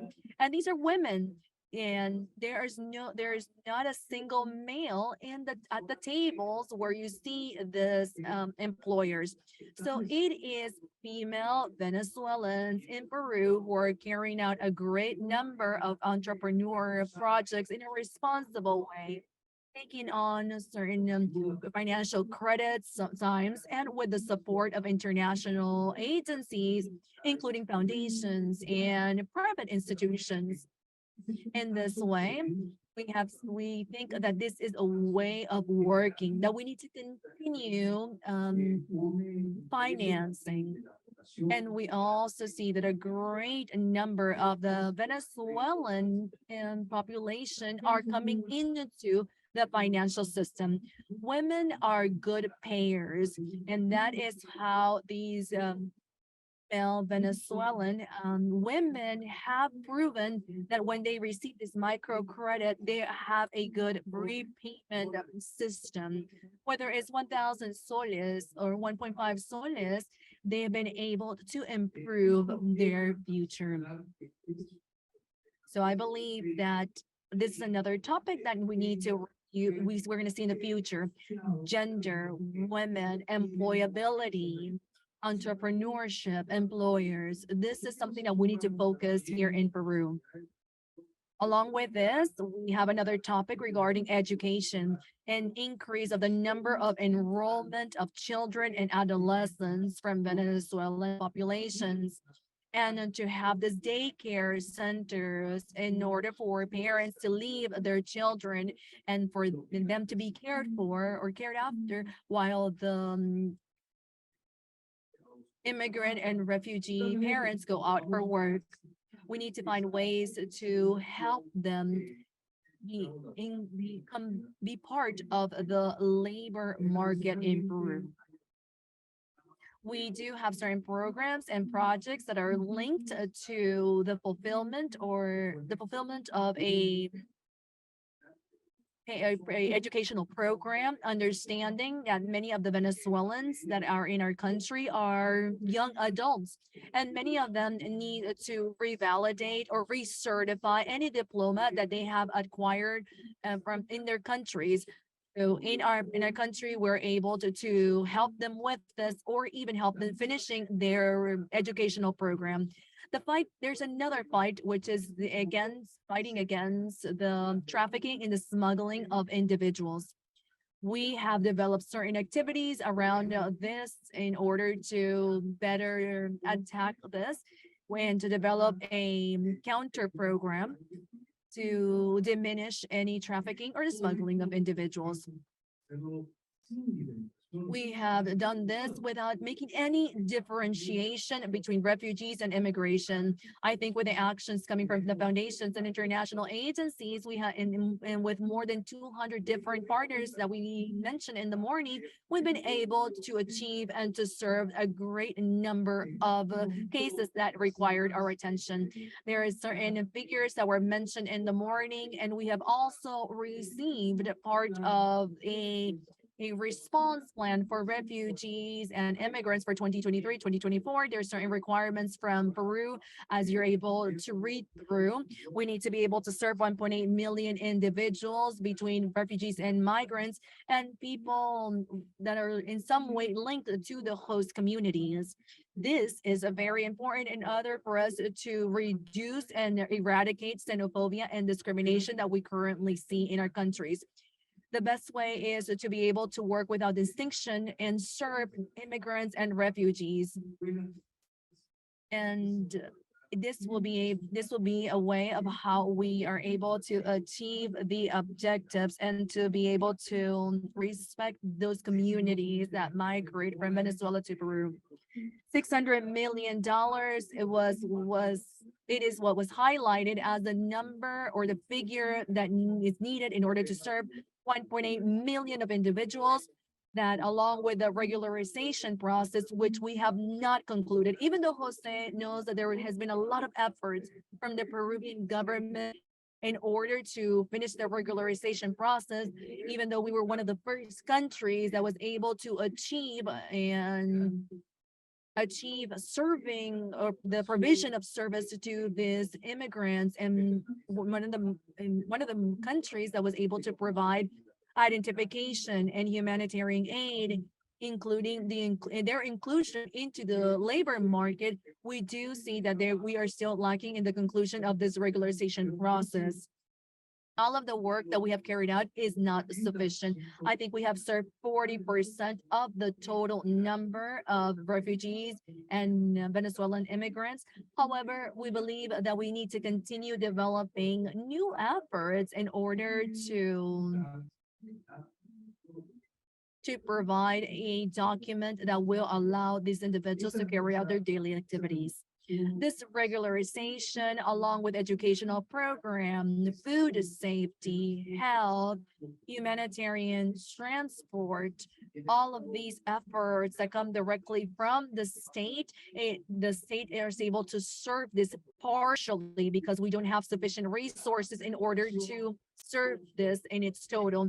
Reason why I would like to invite our sponsors, donors and donating countries in order for them to continue to show their solidarity with Peru and with the rest of the host countries, those countries that host or recipients of Venezuelan immigrants. We believe that this type of cooperation is important now more than ever.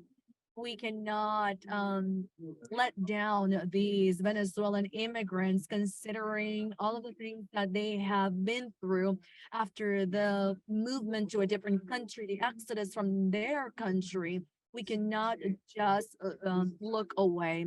We need to be able to continue to bring in new activities, strategies, and for them to be able to live a decent life. Lastly, I would like to mention that Peru is still committed in developing a specific, a peaceful and democratic solution, and that would come directly from the voices of the Venezuelans, whose voices are taken into account in the different strategies or responses that we develop. We believe that it is Venezuelans who need to face their problems, so they're going to bring in their own solutions. Thank you very much.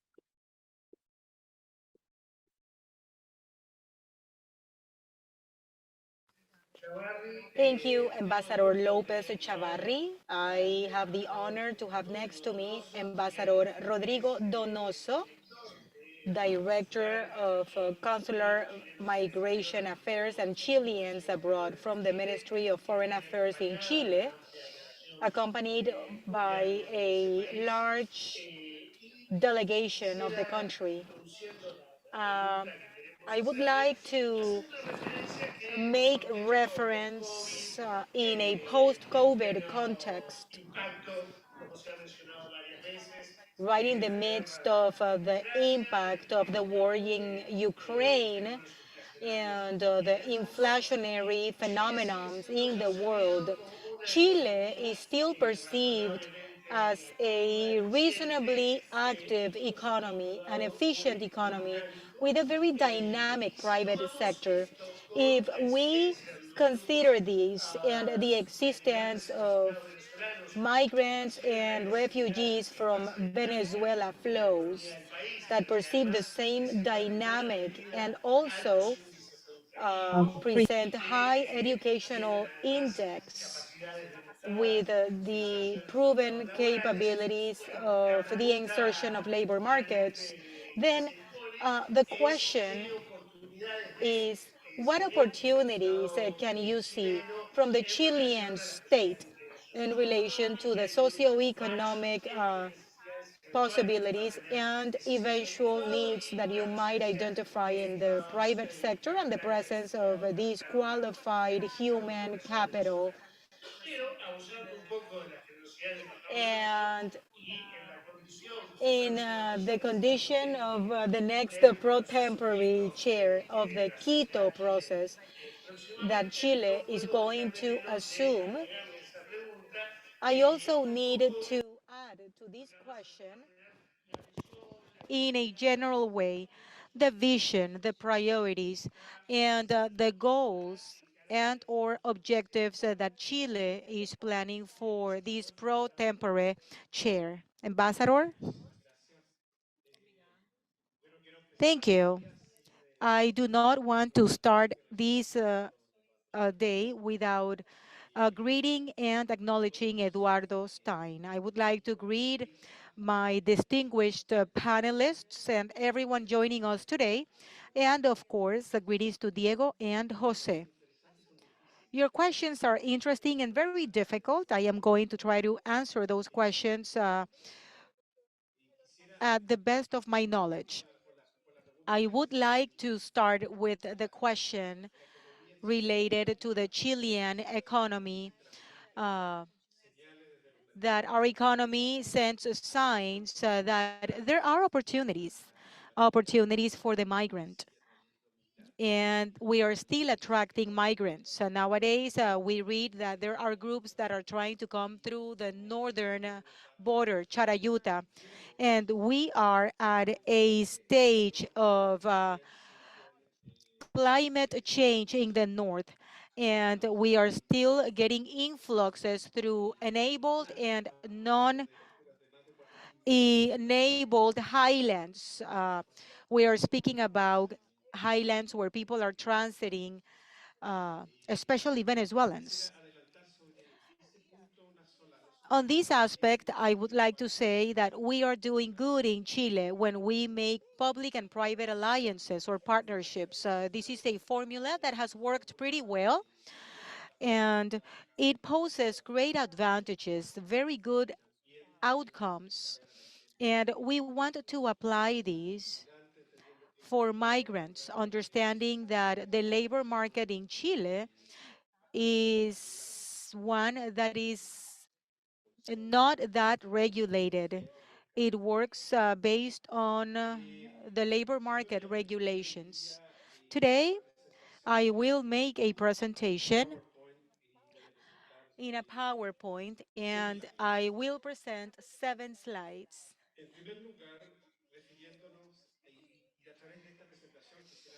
With this presentation, I would like to share our take on the regional migration situation as we see it from the south, the end of the world, and also our take on our pro tempore presence on the Quito process. First, as it was mentioned before, we have 7 million Venezuelans living out of their country, and 6 million of them are living in our region. And the trend lately is that they continue displacing by land and constantly exposed to high dangers through the migration process. These are land routes where the geographic conditions and the presence of crime groups, they are exposed to crime by trans-border crime, human trafficking, extortion, violence, and physical and psychological abuse, violating the most fundamental rights of migrants.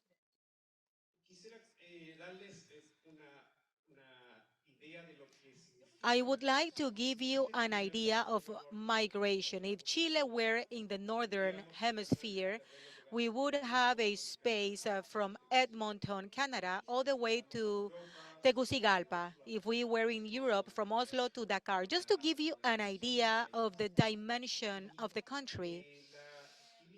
And the immigration is, of course, concentrated in the central zone around the Santiago, where we have the main urban centers and the most number of labor opportunities. Close to Santiago, from north to the south, we can see the great fruit and agricultural exploitations. The migrant population in Chile has increased. Back in 2015, we had 4,050,000 people. In 2021, we have 1.5 million people. We are getting close to the 10% quota of a migrant population. We are 19 million people right now. This has grown through the pandemic period, of course, and the irregular migration into Chile increased drastically through the pandemic, going from 8,000 irregular influx in 2019, 16,000 in 2020, 57,000 in 2021. If we compare, the last increase is more than 230% increase.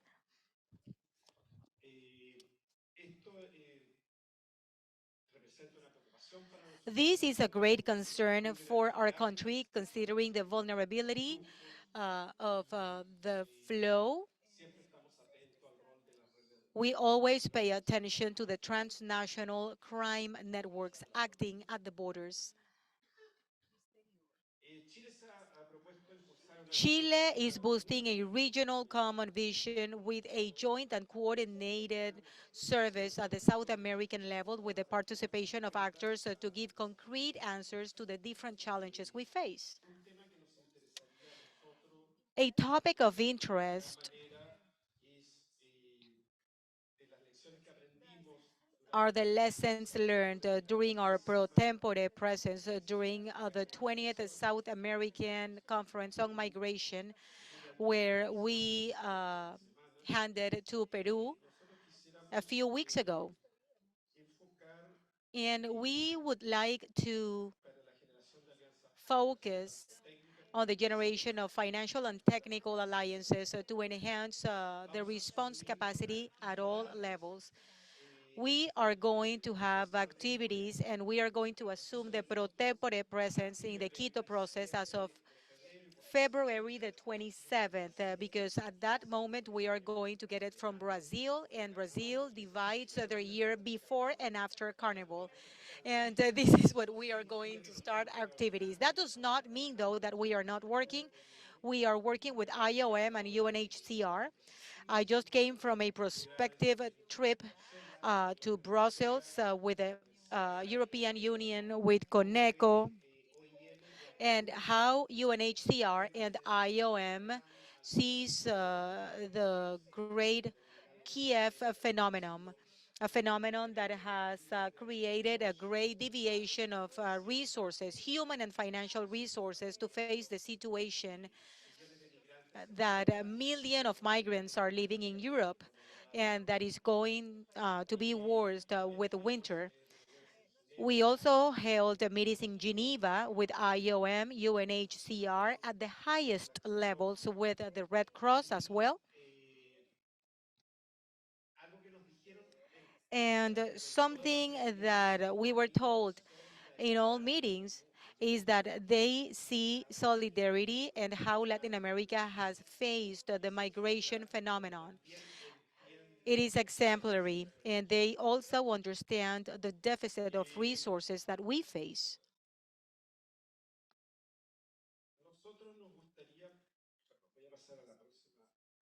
Allow me to move to the next slide.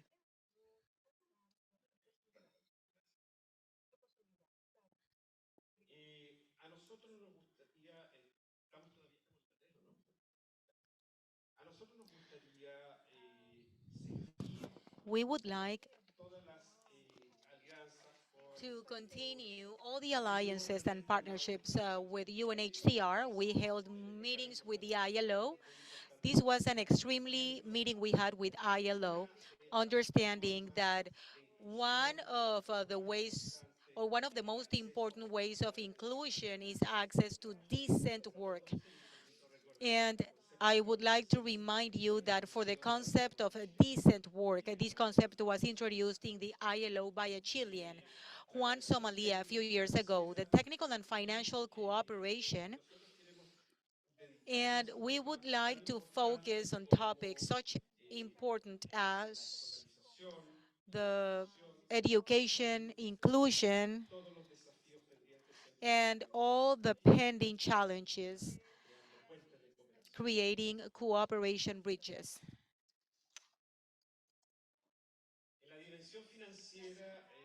In the financial dimension, a milestone is working with the donors, with migrants and refugees from Venezuela in March 16 and 17th, 2023.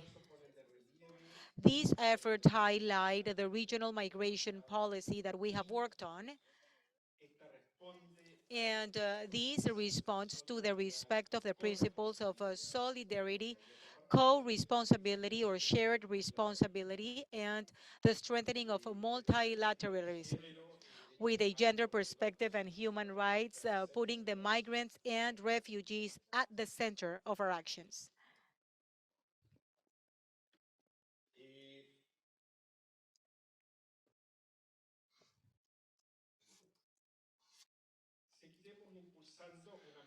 We'll continue driving a greater synergy among the different spaces. For example, the South American Conference on Migration will continue being part of this conference, and the Regional Migration or Conference with the goal of taking comparative advantages or irregular migration, information exchange, comprehensive management, and the development of communication strategies based on reliable data, quantitative and qualitative. Many times in the statistical world, we forget about the qualitative data.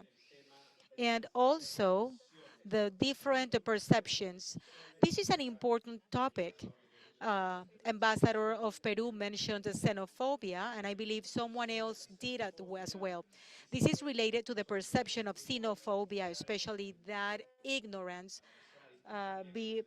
when we see someone different from me. Cities were established, and this is a big challenge.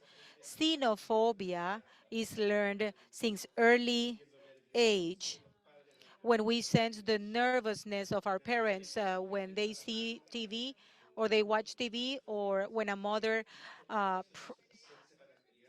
holds tight the hand of a child when they pass or go right next to a foreigner.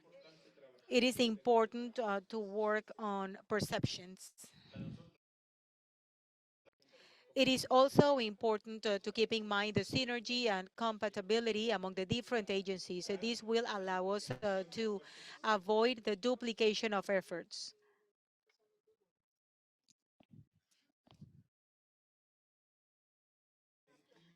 During the pro-tempore chair in the Quito process, we plan to advance in the following. Among the member countries, we will be sharing a thematic agenda, and I will advance this information. We'll work on the implementation of a comprehensive plan for the borders with a holistic view. We are going to relay the role of the local governments and host communities in the management and migration integration process, the management of the Quito process, and the R4B platform for an efficient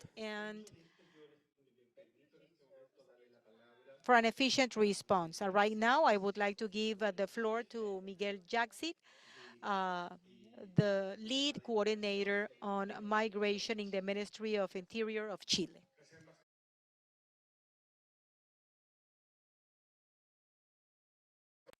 Torture you with my voice. Yesterday, I was at the airport and I heard someone yelling. It was a lady, a Chilean with 60 years of age. And right next to her, there was a 23-year-old lady from Venezuela. And she simply asked the lady, please stand because I need to take that seat. I'm an elder. And I'm pretty sure that this is a situation that usually happens. It was a Venezuelan lady with an elder Chilean woman. Out of 450,000 Venezuelans that we have in Chile, there has been irregular entry of higher numbers according to our statistics. Today, the overall perception that the Chilean or populations describe the entry of Venezuelans is that they fear for their safety. So we need to take measures in order to include the Venezuelans in our populations. So we needed to be able to raise awareness and to among our population. When we talk about different communities, we talk about trafficking. We talk about communities that at the border are completely saturated. That we talk about criminality, and it is important for us to be able to address all of the different situations around migrants. All of the different strategies need to understand what is happening. And I say this openly. There is an increase of migration, and we have developed 4 action plans that we are leading along with the platform. And under my perception, it's not sufficient, but it's very aligned with what the Colombian and Peruvian and Ecuadorian countries have done. With the help of the platform, we improved the humanitarian aid, creating new shelters and being able to receive a greater number of migrants. There was a law that was passed on February 12th. It states that we needed to develop a migration law, which we're currently working on. And according to this law, we are going to determine which elements could be regularized.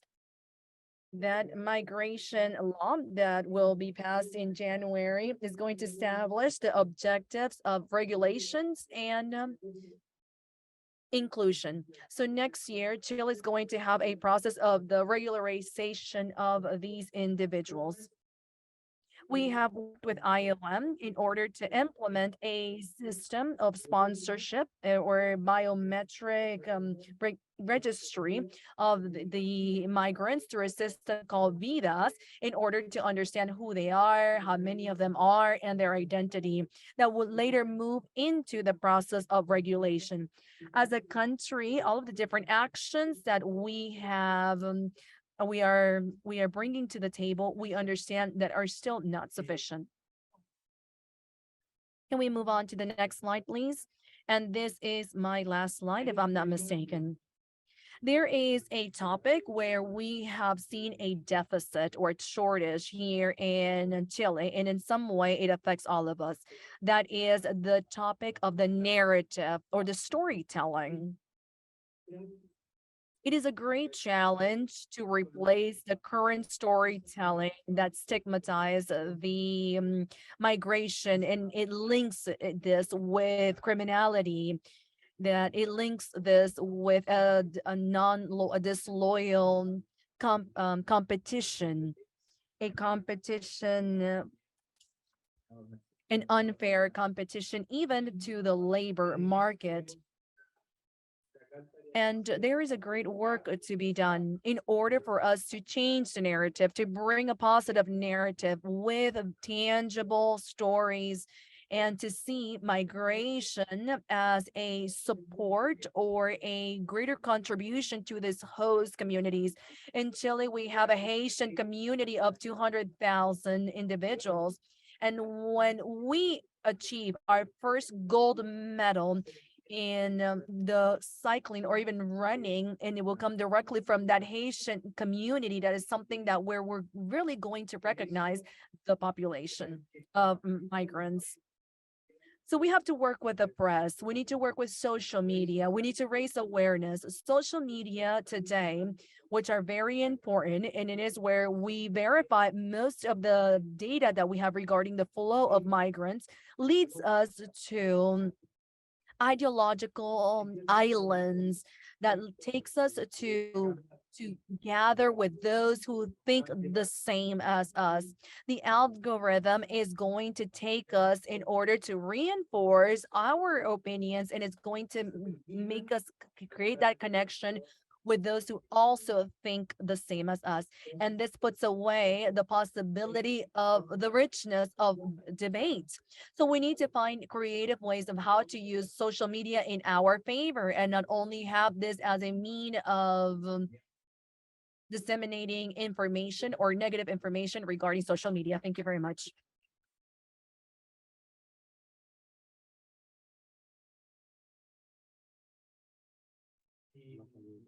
Thank you very much, Ambassador Donoso and Sergio.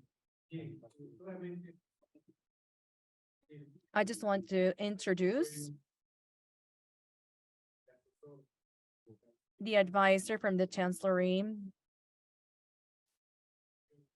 for Venezuelan migration.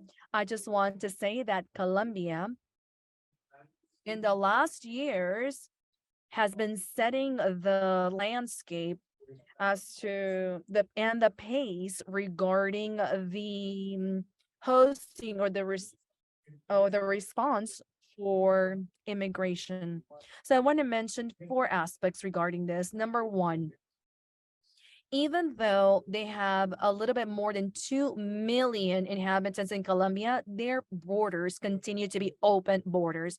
And that is a model for the rest of us. Number two, I believe that LTP is innovative in several senses. Something that has called our attention globally is that this should be the only temporary permit with a 10-year period. It's a temporary permit should be for a short period. However, you do see the advocacy and finding ways to facilitate the integration of these individuals. Number three, Colombia has also been the country in order to set the pace regarding public policies, which has been very innovative. And lastly, Colombia has also been, I think, the only country that has mobilized the international banking in order to involve them in mobilization. And the last joint loan that was made between the World Bank and IDB in order to finance the regularization process and integration policies for the country, it is a model that must be followed. So having this said here, we would like for you to please share with us a little bit what are the future steps? Understanding that this is a population that has expressed that they want to stay in Colombia. What do you perceive public policies that needed to be able to serve the Venezuelan populations? And my second question that's more related to our current audience, how does this complement with a regional platform? This morning, we talked about a 2-year plan. There is a strong focus to support local communities. What is the perception or the views of the government from Colombia in the integration of this platform? Thank you very much, everyone. I would like to thank all the R4V platform members, especially Jose Samaniego, Diego Beltran, Eduardo Stein. It's a pleasure to get to know you. And thank to all the organizations that join an action plan and response plan with different approaches through a multi-annual plan, 2023-2024. I would like to start with that. From the experience that we've had, and personally, I found that these response plans is a fundamental tool for governments and states to channel the efforts and organize the joint actions of all the actors involved. Among the different lessons, I believe the most important thing is to say that states and governments cannot do it alone. We need to join efforts, and I believe that the technical cooperation and the donors have played a crucial role in order to collaborate and aid this purpose, strengthening the integration process at the regional level for Latin America and the Caribbean. And in that base, again, I would like to applaud this idea, this plan, this 2-year plan with an integration approach that allows us to serve or service the topics from the protection guarantees, humanitarian aid, and also from the fundamental purpose of strengthening the regularization processes at the regional level. I believe that is extremely important because if we look at situations like the Darien, we believe that at the regional level, we need to join efforts in the regularization process. In that sense, it is important to highlight the context and the migration trends in Colombia that bring great challenges, that are always changing, that should force us to think on being flexible in the creation of public policies in migration and also to be innovative throughout the different processes that are taken at the government states in the process of the governance and migration management. So this is a pretty general concept, but we need to land through concrete actions from different states. Currently, we have 2.4 million migrants from Venezuela, and this represents 42% of the Venezuelan population in our country. In 2015, just to give you figures, we had 31,471, an increase of more than 72%, an accumulated increase. And for the last years, we have quickly adopted from public policies and at institutional level, we have made several adaptations in order to offer attention and also understanding that migration is a development process. As we advance in the regularization processes, we can facilitate the inclusion processes. Second, I would like to say that Colombia, in the change of profile and dynamic, we have received more than 500,000 co-nationals with more than 150,000 people that in 2022 have transited towards the north of the region with more than 5 or 6 million countrymen or country women that allow us to advance in the process of migration policy with a multidimensional focus. And I believe this is crucial.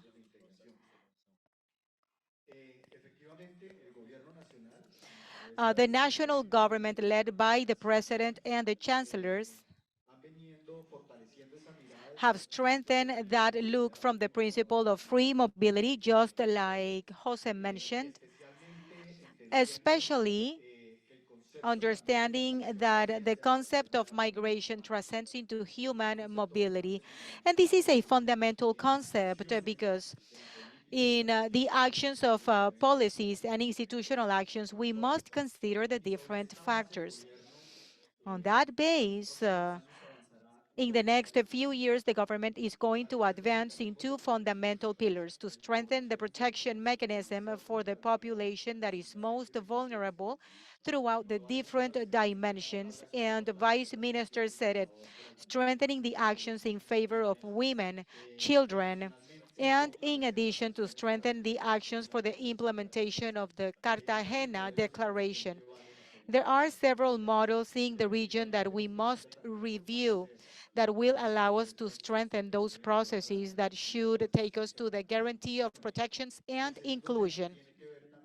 The second aspect is related to the integration processes. It is important to mention the results with the temporary status of protection and the temporary protection permit. To date, 1,632,000 permits have been approved. 1.4 billion permits have been issued, and we have a goal for December 2022 to have issued 1.8 billion protection permits. I believe that one of the lessons learned processes is that 1 or 2 years permit does not give the opportunity to advance in integration. In fact, in the different actions and strategic frameworks for integration, when we meet with employers, with the private sector and the civil society, we see that those processes must be expanded to access to greater benefits from the state and to generate greater confidence among the different sectors. In that sense, we are moving forward. In 2017, 2018, Colombia creates the borders management, and nowadays the national government made a decision to strengthen the Ministry of Foreign Affairs. Even though there is an established migration policy, the chancellor is going to be in charge of creating this policy through the creation of a strategic framework. In that sense, the responsibilities go to the Ministry of Foreign Affairs, and Migration Colombia is going to be part of this sector of relations, seeking to strengthening the governance from the look of multidimensionality. And the regional dialogue in Latin America should be led by the Vice Minister of Multilateral Affairs with a common narrative on the importance of strengthening those mechanisms for regularization, the importance of really conveying the principle of co-responsibility throughout the necessary processes to offer humanitarian aid through all the processes.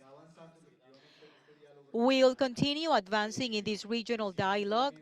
It is important to mention that we have advanced in the integration processes in Colombia, thanks to the works carried out at the intersectorial level, and from the international cooperation, we have strengthened several mechanisms of integration with the creation in different cities and an active role of the territorial leaders.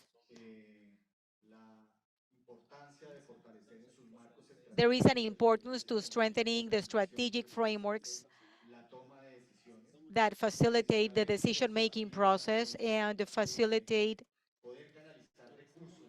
the channeling of resources and budgets towards concrete actions for service. In that sense, maybe our countries have good practices and lessons learned to share. We have built up centers and great windows to channel the efforts that we have identified through the Integrate centers, strengthening the presence at the borders as well. And as we can channel the efforts for the services at the borders, as we can channel the information required for a population that arrives under vulnerable conditions, we also reduce the risks for those communities that are victims of human trafficking and human smuggling. Hence, the need to strengthen these services at the borders with an outlook or at a glance with integration. I believe these measures are extremely important. We need to offer alternatives for integration, alternatives for opportunities throughout the process. As I mentioned before, from our perspective and our learning process, the policy must be flexible, allowing the different migration trends to tailor with a political will that allows us to advance in these processes. And nowadays, there is a guideline from the government, from the president, to advancing these processes, integration processes, starting with specific actions with the validation of credits, essential factors in the integration processes. This is why we say that we need to delve into regularization, not only planning to granting PPTs or offering protection mechanisms, but also considering that there is a need that institutions in the country to adopt through the different platforms and national guidelines to adopt the facility of income through social programs for the poor population or population living in poverty, or maybe the possibility to grant a driver's license. We do understand there are barriers in the learning process, barriers that we are going to quickly overcome and manage. We have a great challenge ahead of us.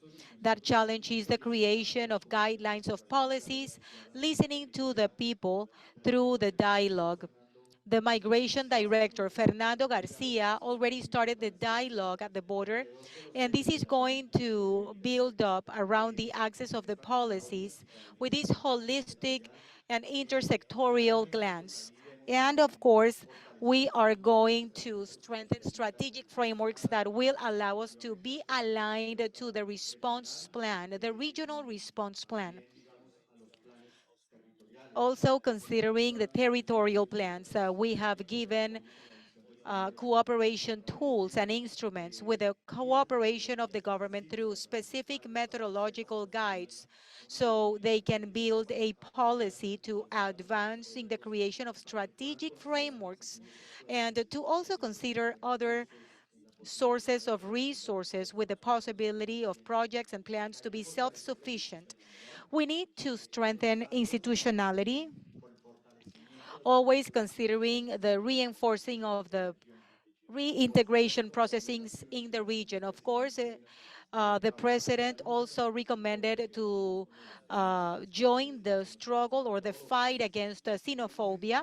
And in that sense, we need to consider a general strategy on how to solidify the knowledge levels on the benefits that the migrant population bring into our countries for development and the peace construction.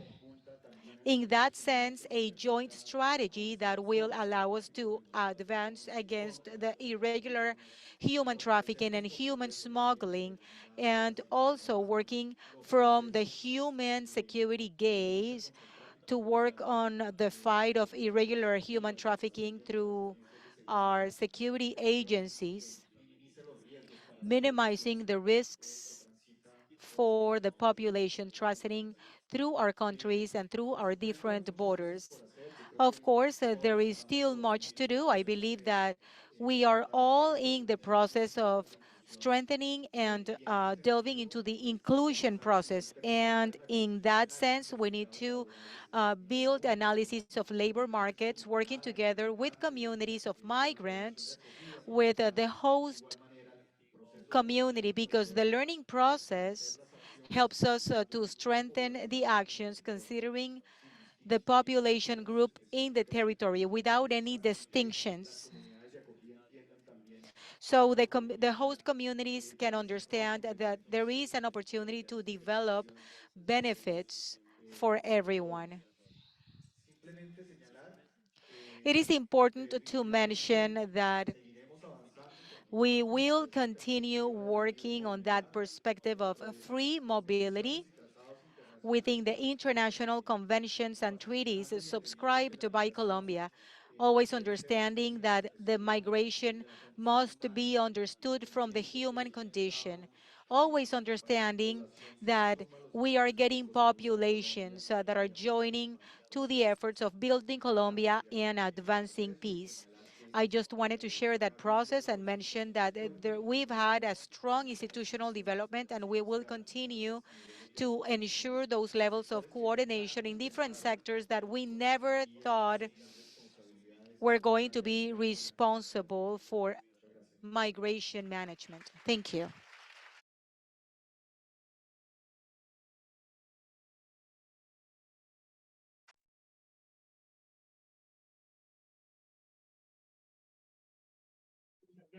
Thank you very much, Sergio. I would like to now introduce Mr. Arturo Rocha Hernandez. Dr. Arturo Rocha Hernandez is the coordinator of strategies and public policies for North America, directly from the Secretary of Foreign Affairs of Mexico. I should be very brief in my introduction. I just have to say that Mexico shares with their neighboring country, the United States, a very dynamic and complex migratory corridor. For many years, Mexico has been an advocate as a transit country and has also become a country of destination. In 2022, there has been a large number and an important number of migrants that have arrived to Mexico, specifically talking Venezuelan communities that are currently in Mexico, in which current situation is undefined. In the last few years, Mexico has shared their different strategies in terms of migration, governance, and protection to refugees.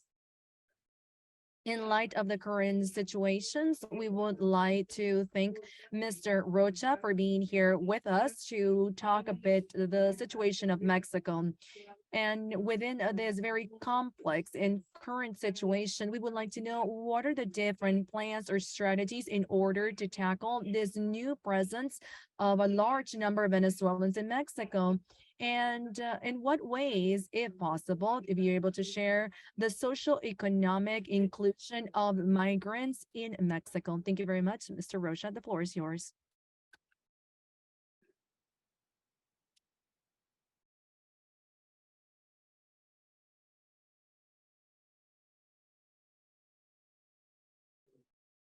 Thank you very much. I would like to be very brief. Firstly, I would like to greet the panel and the exercise from R4V. It's a very amazing process, but it is a very important process. Thank you for your presence in Mexico. As it was mentioned by the ambassador of Chile, we have a very complicated neighboring country, which is the United States.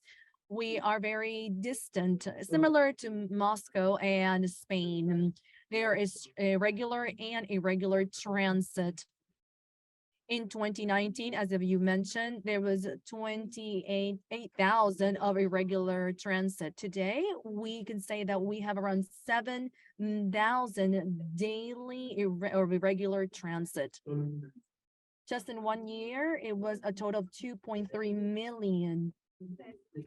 This is an annual flow of migrants, influx of migrants.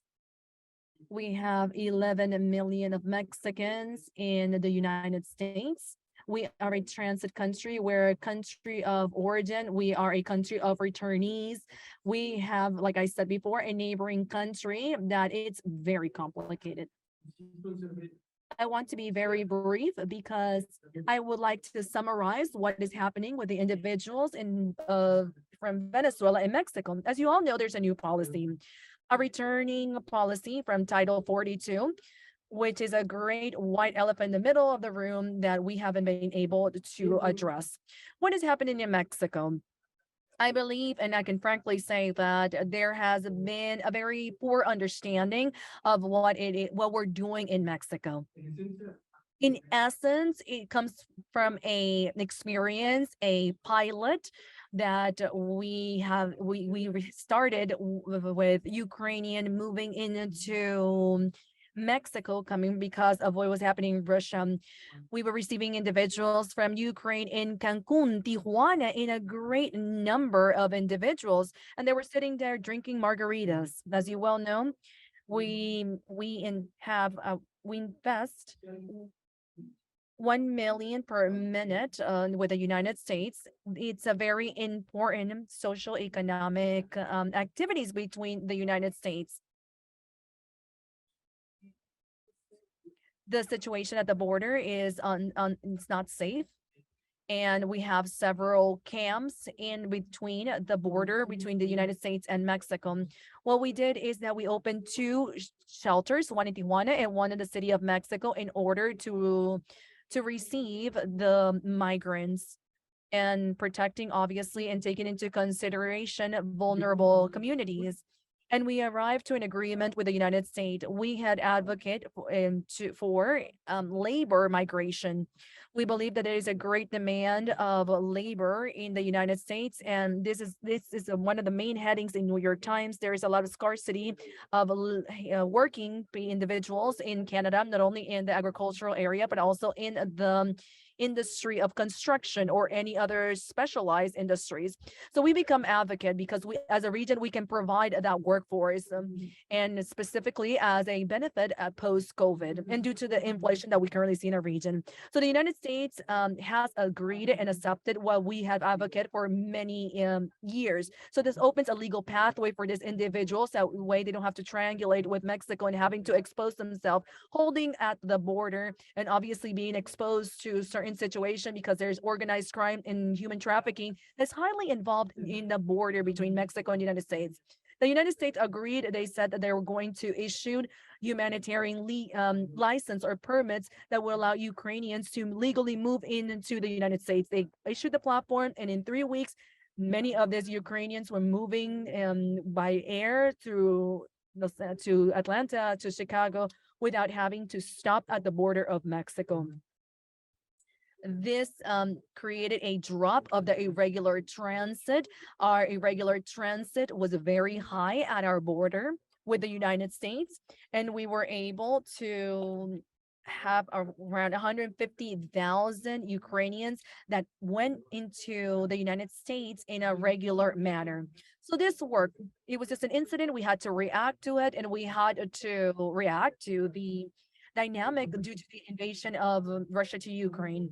So the question is, how are we able to achieve two objectives? One, the protection of vulnerable individuals with legal pathway and a regular transit that will not overwhelm our capacity and our shelter capacity. How do we do this? How do we bring a balance to all of this? So we would specifically talking about the Venezuelan situation. There is an initial number of 24,000 individuals that can be part of this new program of humanitarian permits, and from which there's a total of 100 requests, 100,000 requests that have been presented. 20,000 have been approved, and all these 20,000 are ready to travel to the United States. We have 10K that already received their visa and have moved from Mexico to the United States. Instead of using the irregular and unsafe route, they would take a plane like we all did to come here to Panama. So we have a new mechanism, a new pathway, a secure pathway, safe pathway, and has been recognized or acknowledged by the UNHCR, the UNICEF, and the IOM. It is which through a agreed communication that was issued by these three organizations.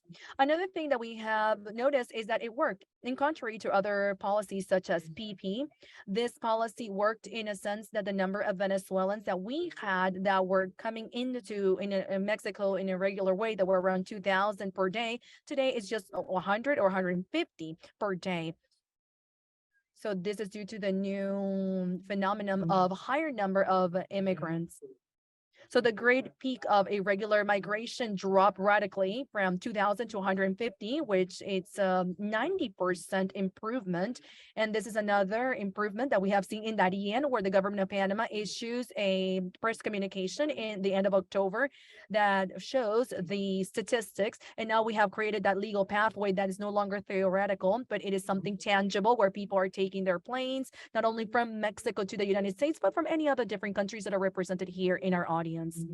So I bring this to the table. This is what's happening in Mexico, and it's very interesting, and it's worth looking into it. And evidently, I would think that it is open to criticism or to feedback, and it also requires a joint mechanism of work.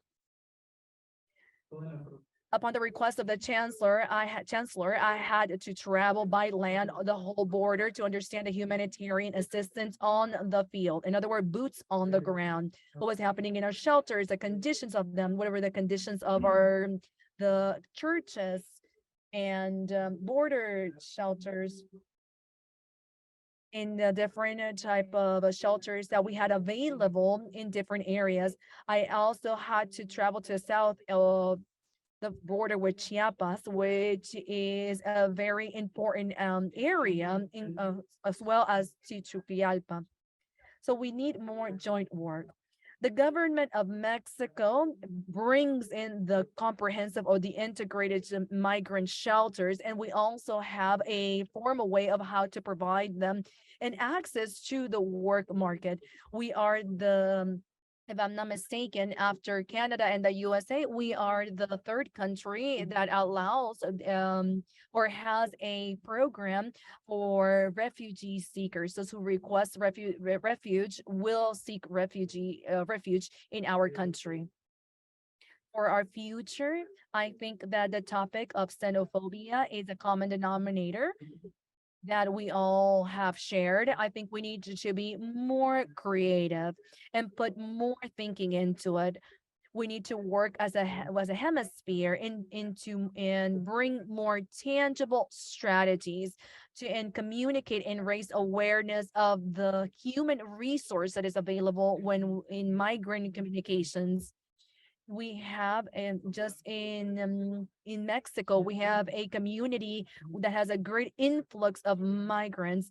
And even though they do have that workforce of migrants, they say these migrants are causing problems because there's a lot of waste on our streets, and they want to get rid of all this waste, but they don't want to get rid of the migrants because they do bring wealth to the community. So we needed to be able to work together and also go back to the Declaration of Los Angeles. I believe that this proposal issued by the government of the United States is very important. However, we need to tailor it to our context and to our priorities as Latin America. We can't just simply accept a proposal from the United States. I insist, yes, it's good, it's positive, but we also need to bring it a more tailored sense, more focused to our realities and our context in Latin America.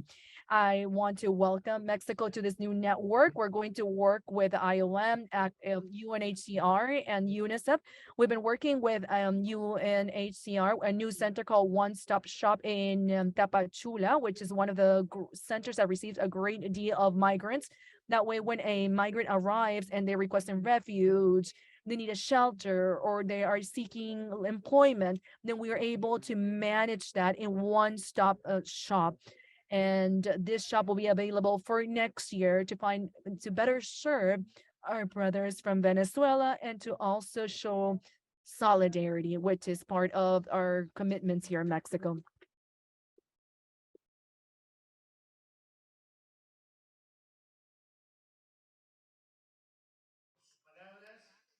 I would like to thank the Mexico's delegate for his words.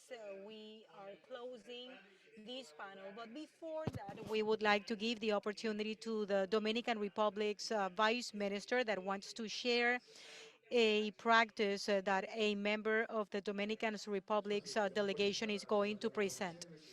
Yes, we would like to introduce Mr. Candido Mercedes, the person responsible for the Dominican plan, and he has some data he wants to share. Thank you. Good afternoon, everyone, panel members, everyone joining us today, members of the Quito process and the R4B platform. I'll be brief. I will speak about the best practices for the Dominican Republic related to the Venezuelan migrant population. First, there are no good practices without political will. The DR, led by the president, we have an excellent political will, and one of the best practices as a country is the creation of a visa center within the DR. What does that mean? 100% of Venezuelans in the DR are in irregular status. They arrived as tourists and their permit expired. In normal situations, Venezuelans would have to go back to Venezuela to request a residency or a tourist visa to come back to the DR. But knowing the situation in Venezuela, we have created a visa center in the DR so they don't have to translate or to transfer to Venezuela because we know their situation. They have very little economic resources, and that means that they would have to pay almost 4 times the costs. The regularization plan works for Venezuelans. This is the single window that the vice minister mentioned. We have six single windows with the greatest number of Venezuelans in the DR, where we offer free assistance. And we upload the files, helping a lot of Venezuelans that maybe do not know the technology and they can upload their documentation correctly. We reduce the tax figures. These would cost about $1,000. However, for people of age, it's only $350 because when we create a regularization plan, we want the plan to be inclusive. We want the majority of migrants to come into it. We don't want to only have 20% of migrants because we would be leaving 80% out and the plan would have no sense. We are trying to create an inclusive plan in the economic aspect. We recognized expired passports because this is the common denominator. It is very difficult for them to renew their passports, their deadlines. It takes 6 or 7 months sometimes to send everything. We receive the expired passport. We give them access to Social Security, vaccination during COVID, just like Dominican citizens. At that moment, that was not an easy decision for any government. For underage citizens, so we allowed them to enroll in school. We never denied the right to education. And this visa granted by the Center for Temporary Workers or a student visa has a 1 year term with multiple entries. The Venezuelan people sometimes were not able to leave the country for 6, 7, or 8 years because they had to pay a fine. The government created a unique fee, $150 to pay that amount only, and we exempt the rest of the amount.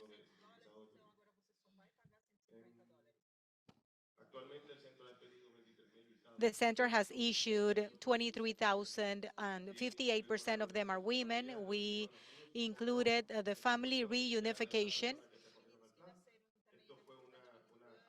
This was an addition to the first resolution because it was not considered. We first considered everyone that were going to be regularized. But what happened with the children being born in the DR, children of people that were part of the regularization process? So they are included. If they are children of someone that has been regularized, they are included in the status. In these migration processes, it seems that the state are offering unilateral aid. However, this is a bilateral aid or assistance because, yes, we are giving a migration status. However, the state is also winning because they are already there and they know where they live. We know where their kids go to school to. We know where they work. And just like Mexico said, we only talk about what we want, okay? But they are paying taxes. How many of them are working? So the Venezuelan population is a migrant economic population. They are all working and trying to get a better future. So they are contributing to the state. So it's best if they are all registered. Now, what are the challenges in the migration process? Resources, there are limitations at the economic level, the different dissemination channels. They must be reliable. As the government, we can only see our faces. And when we say there is a regularization plan and we need you to come to a specific agency, sometimes migrants living in an irregular situation believe that they are going to be massively deported, and sometimes they don't quite trust information coming from the state. In a survey carried out by the IDB, they know that the real source is their co-nationals, churches, and dissemination channels managed by them as Venezuelans. Another challenge is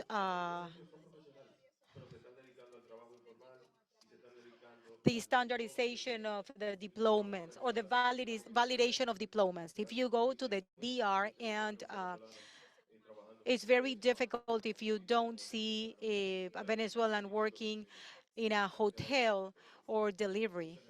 Thank you.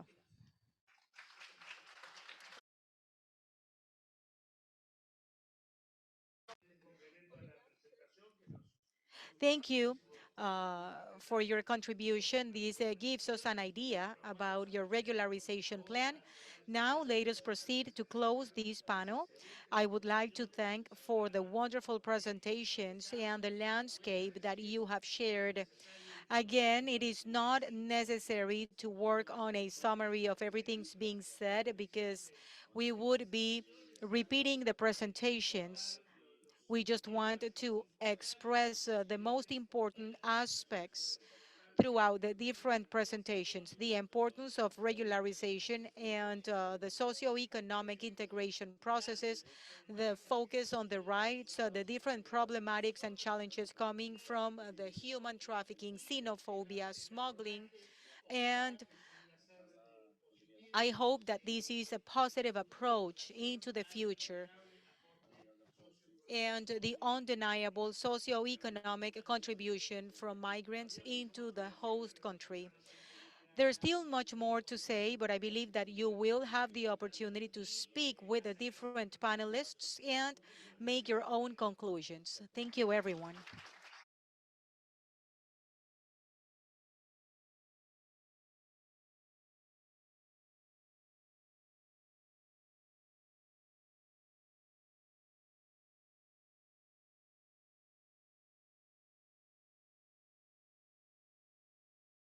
Session, we are going to have two colleagues from our national platforms. Camila from the platform or the coordinator of GTRM platform in Peru, and Livia, coordinator of the platform from Ecuador. They're going to be with us as our moderator for this last session of the day. Thank you very much for being with us. Thank you very much, Felipe, for the presentation. We're very happy to be able to moderate this panel and be able to talk about empathy, solidarity, the work of Venezuelans for Venezuelans. For this, we have a great colleague before me who is going to moderate with me this afternoon session. And we have an amazing panelists that are going to share their experience. Good afternoon, everyone. I am very happy to be before you today, along with the five panelists that we will introduce to you. With my colleague Camila, we are going to talk about localization. This panel was organized within the framework of the R4V platform in order to promote the participation, engagement, and the leadership of local actors in the response directly from these organizations led by Venezuelans. As it was mentioned in other sessions of today for the RMRP 2023-2024, we have 46 organizations that are led by Venezuelans who are now part of the plan. So within this context, we want with this panel be able to talk about the main and or essential role these organizations have in the Venezuelan diaspora in the reception and the integration of persons that are Venezuelan refugees or migrants in the host country. So we want to talk a bit with them about the initiatives that they lead, the challenges, their achievements, and inspirations. In this panel, we have with us Nettie. She is Venezuelan, director or founder of Voices from Venezuela is an initiative that was implemented in Colombia. It is true that Neri lives in Brazil, my beautiful country, represented here. Thank you, Neri. Eddie left Venezuela 5 years ago, and during her journey from Venezuela to Colombia, she realized that she didn't have essential information at hand, information that she needed during her journey in her entry to Colombia and during her process of integration. And in this lack of information that she experienced, that inspired Nettie to create Voices from Venezuela's initiative that seeks through social media and WhatsApp raise awareness to the rights Venezuelans have and provide timely manner information regarding their journey, their reception at the host countries and integration and to counteract xenophobia. They use graphic designs, they're super creative with videos, and the language is a very accessible language without any technicism that many times we have as a problem. Sometimes it's difficult for us to communicate the response through an accessible language. Reason why Voices from Venezuela has had this large scope.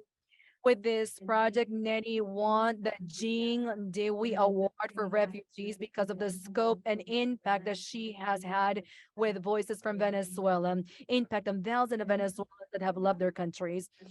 Let us continue. Now we have Julio, Venezuelan, of the co-creator of the Xenophobia Barometer. This is a project implemented among Colombians, Ecuador, and Peru.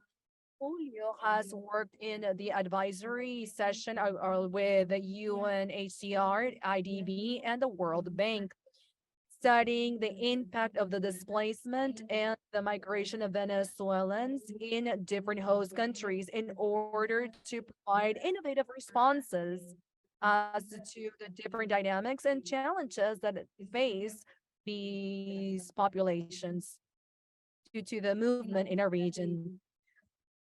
In his seek or his journey of finding new initiatives, he developed the xenophobia barometer in order to analyze data from Twitter and from other social media in order to identify discourse or conversations that are xenophobic and discriminatory in order to counteract xenophobia, and this way develop positive narratives regarding the Venezuelan communities.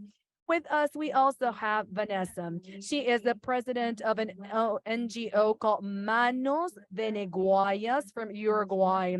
She has been in Uruguay for 22 years now. So she was in Uruguay before the massive exodus of Venezuelans and before the Venezuelan crisis. Vanessa came across this phenomenon of the mass migration. That's when she said, I needed to start, and she needed to do something. Then she started Manos Veneguayas that brings support and information to Venezuelans that come into Uruguay, and they support them with assistance, with labor insertion. They obtain information regarding regularization, employability, among other topics. Very well. We also have Mariela Velázquez. She is the founder of Activados Panama. She's highly committed with her community. She was able to identify how Venezuelan talent can provide support and contribution to the countries in which they are at, providing a social economic boost of the countries where they're in. They wanted to foster and boost this Venezuelan talent in the country. So they have developed a directory of different businesses with that allows Venezuelans to share the different products and services that they provide in the country, and with this helping them in their socioeconomic integration. Lastly, we have Elvi Monsant, Venezuelan. He's currently residing in Venezuela. He's the executive secretary of the network called Clamor. And he will be here sharing a little bit of what is this network, which has a presence in the Latin America and the Caribbean. He's going to share a little bit of migration, displacement, human trafficking, providing a view, a more ecclesiastic view, and how they help this Venezuelan migrants and refugees, and the type of challenges that migrants have in shelter houses, and how this has or challenges and how this has helped migrants. And so he will share a little bit of the beautiful work provided through this network called Clamor. Now that we have presented our 5 dearest panelists, let us begin. The most important part, we would like to hear from you. What inspired you to start this initiative and to work with Venezuelan migrants? Thank you very much. Thank you very much for being here today. These spaces of dialogue, civil society are very enriching. because we learn from each one of you for the different things that are presented and the good practices that are shared. And one of the things that inspired me to do what I do today with Voices from Venezuela were my personal experience as a female migrant living in a country that's not my country of origin. All the different difficulties that I faced as a woman in order to be integrated in that host country and to see myself in an environment that was completely different from what I'm used to, and having to adapt and cope to so many different things at the same time in order to access basic things such as health and decent employment, and how to keep myself away from trafficking network, prostitution networks. I think that was my main motive. My second motive was to create new opportunities for other individuals. I am one of the first individuals that were benefited from the PEP, for the implementation of PEP in Colombia. And I can faithfully say that a week after I had access to my PEP, I was able to be employed in a decent employment after worked for 6 consecutive months in a regular and informal job in Colombia. I was definitely able to access a formal and decent employment. So I wanted to multiply these opportunities. I wanted to be that channel that would bring those opportunities to the houses of all of the different Venezuelans that were in Colombia.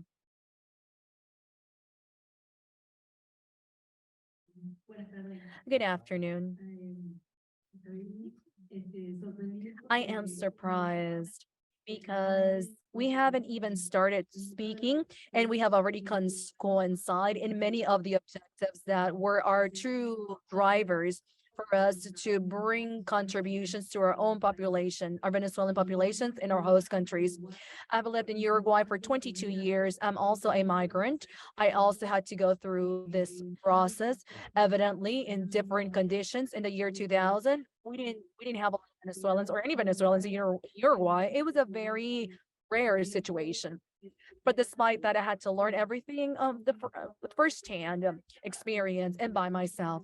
When the Venezuelan population started to arrive, unusual population in the country, I thought the only thing that I can do for them is to share my experience. So this new population that is arriving to the country in a very complex environment could at least have basic information for them to be able to start their new or have a new beginning in this country. So what I had at hand was technology. I created a profile in Facebook back then, and it was the main channel used by Venezuelans because through networks they asked about any process. And my background is as a lawyer, so I tried to help them in this sense. I shared the information to them as to how they needed to go about in obtaining residency in Uruguay. I started sharing information regarding Uruguay, the cities in Uruguay, because many times when you arrive to a new country, many times you're blindfolded. You don't know exactly what's going to happen when you're in the field. So I did the exercise, and I put myself in a situation if I have to move to a different country, let's say China or some other country, what would I do if I go to that country? So I did that in Uruguay. I started uploading in my Facebook page information regarding the labor market, what needed to be done. This was very well received from the Venezuelan population. Then little by little, we started to gather in person with other Venezuelans that were in Uruguay. And we all had that same sense that we needed to help others in their integration in the country. I'm very thankful because Uruguay has everything that is needed for an individual to have a new beginning when they have a migratory regimen that is very equal. It provides equality among nationals, and it is free to access. It allows the individual to have access to decent employment under the same conditions as a national and to have access to free education and health care. So this invaluable information that was already offered by Uruguay, just by you arriving to the country and by having an ID, was for me necessary to share with others. Another thing was for me to share with migrants what were their rights, for them to know that our conditions were similar to a national. This is something that Venezuelans really do not expect to receive. And when they migrate even from other countries, in those other countries before they move into Uruguay, they don't have many services. But in Uruguay, you're able to come into the country in a regular, through a regular system. In a few days, no more than 20, they have an identification in their hands, and if they don't have access to the legal system, they can request refugees or seek a refugee state, and with this refugee state, they're able to even request ID. So we had a very good foundation and legal concepts that I needed to share and convey to the rest of the rest of the Venezuelan population for them to move quickly, for them to put aside the remorse from leaving their countries and the mourning and the grief that they felt for having to leave the country. When you leave everything behind, leaving families that were completely divided creates a lot of grief. So we needed to shed some light in the midst of this situation and show a new path and how how in Uruguay they were able to create a new future. It has been a beautiful journey. I have lived in Uruguay for many years now. Those Venezuelans that arrived to Uruguay in 2014, they have become beneficiaries, direct beneficiaries of the government of Uruguay, and they quickly become volunteers of the people that come after them. This phenomenon is not something that we can just say that this is very something small. This is large. We have hundreds of Venezuelan organizations in the region. We create empathy, solidarity among our people that migrate and that are leaving our country. This is something that motivates us and provides strength in order for us to continue to work for our people. So we are very happy to be here and to hear all of the different stories that have been shared. I think that we share similar emotions or feelings. So these are our key drivers. Thank you very much. Thank you very much, Nettie and Vanessa, for sharing these powerful stories of inspirations that helped you to develop these initiatives that are impacting the lives of many individuals that do no longer have to face your challenges because you have set a path for them to avoid this. Regularization is a process that it is important for the effective integration in the countries that they decided to establish themselves. Let us continue. What have been the main challenge or the challenges that you have faced during this process? Thank you. How's everyone? From where I'm at, I'm able to see, I would say, the face meter, how tired each one of you look from here. Now, let me share a little bit of the challenges or main challenges. In the barometer, we read and assess narratives in social media. We study how people speak in terms to migration. And when we have the xenophobic messages or whenever it's perceived, why is this happening? Why do they occur? Which populations are sharing this? And why is it important for this to be shared in social media? This is important because the discourse in social media, it is a response to what is happening in real life. And there are certain times where this hate speech increases. The perception surveys are very important and useful for us to understand the landscape of what is happening in real time. And social media allows us to understand how in real time this has an impact or has a direct impact to certain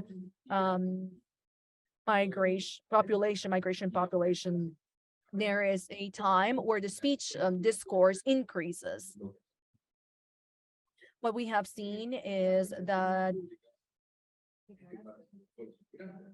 we have a different hate speech against migration population, or if there is a crime committed by a migrant, this is news that spread quickly and creates a more hate speech.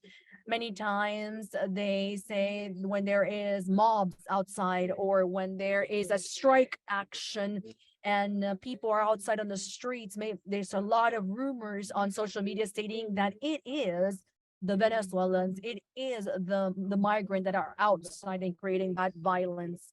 In one of those junctures, which was held in Bogota, that included the migrants and the increase of violence in Colombia, we were able to study how these declarations had an impact in an increase of hate speech in this population, which took action against Venezuelan population. There is different type of discriminatory speech. We have jokes, black jokes, and we have those that people can take action. When a group of people say, let's go out, let's go kick, let's take him out of the streets. If I find him on the streets, I am going to fill in the blank. So after these type of declaration or statements or hate speech that suggest or recommend to take action have increased in 1 year. This information was later used by the court in Colombia to understand the risk of that government officials have whenever they issue any type of narrative or statement that could create hate speech. Activados Panama starts in 2018. This was a response to the great mass that we had due to the violence that after 2016 and 2017.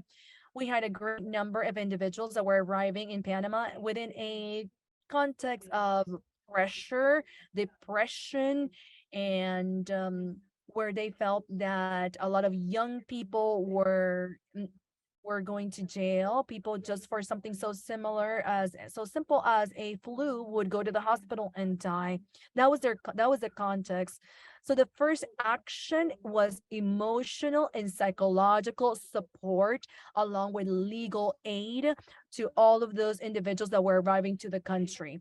It was a discourse that included compassion, bringing them energy and letting them know that I believe in you. I believe what you're doing, and I'm here to support you. I'm here to provide that accompaniment. We did that for the first 2 years. Most recently, we are focusing in empowering their talent for the development of businesses or to have access to employment. We want our diaspora to have a permanent establishment in our country. Recently, we developed a study understanding the economic impact. We did this with the help of IOM, similar to what was done in Peru, Ecuador, and the DR. With this study, we are able to show the host country that diaspora is not a burden.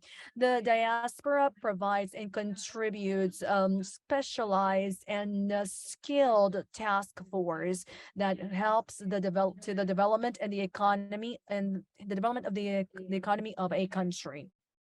So these have been our achievements as an organization. And I just wanted to take away the image that I have before me. There is a great diversity in this room. The drivers are very different, but when we come together, we are powerful. All of the different organizations from all the different countries have a different perspective of view. If xenophobia, that's one thing I look into the socioeconomic aspect. Vanessa talks about her country, how they can integrate into the country. So all I can say today is thank you for the opportunity for allowing us to be part of the response. Thank you.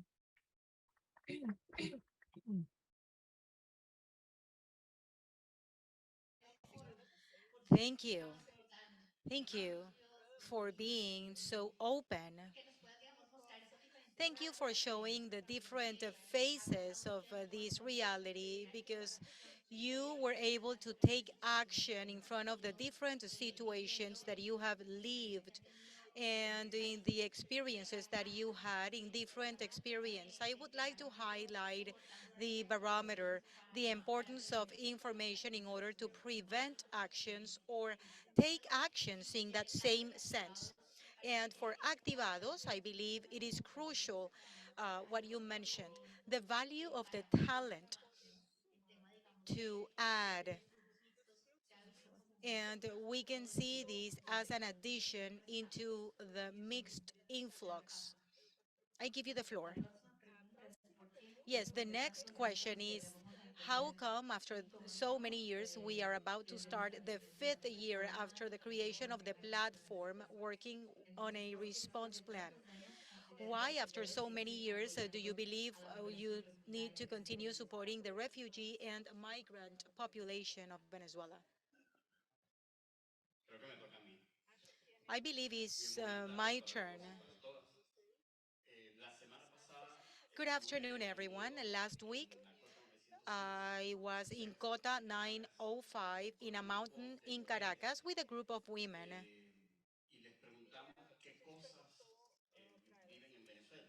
And we asked them the things they were living in Venezuela, what is making them hurt. And the great majority mentioned that they were hurting because they were separated from their loved ones. Christmas is coming and now the holidays, and usually they celebrate via WhatsApp. That was the biggest pain.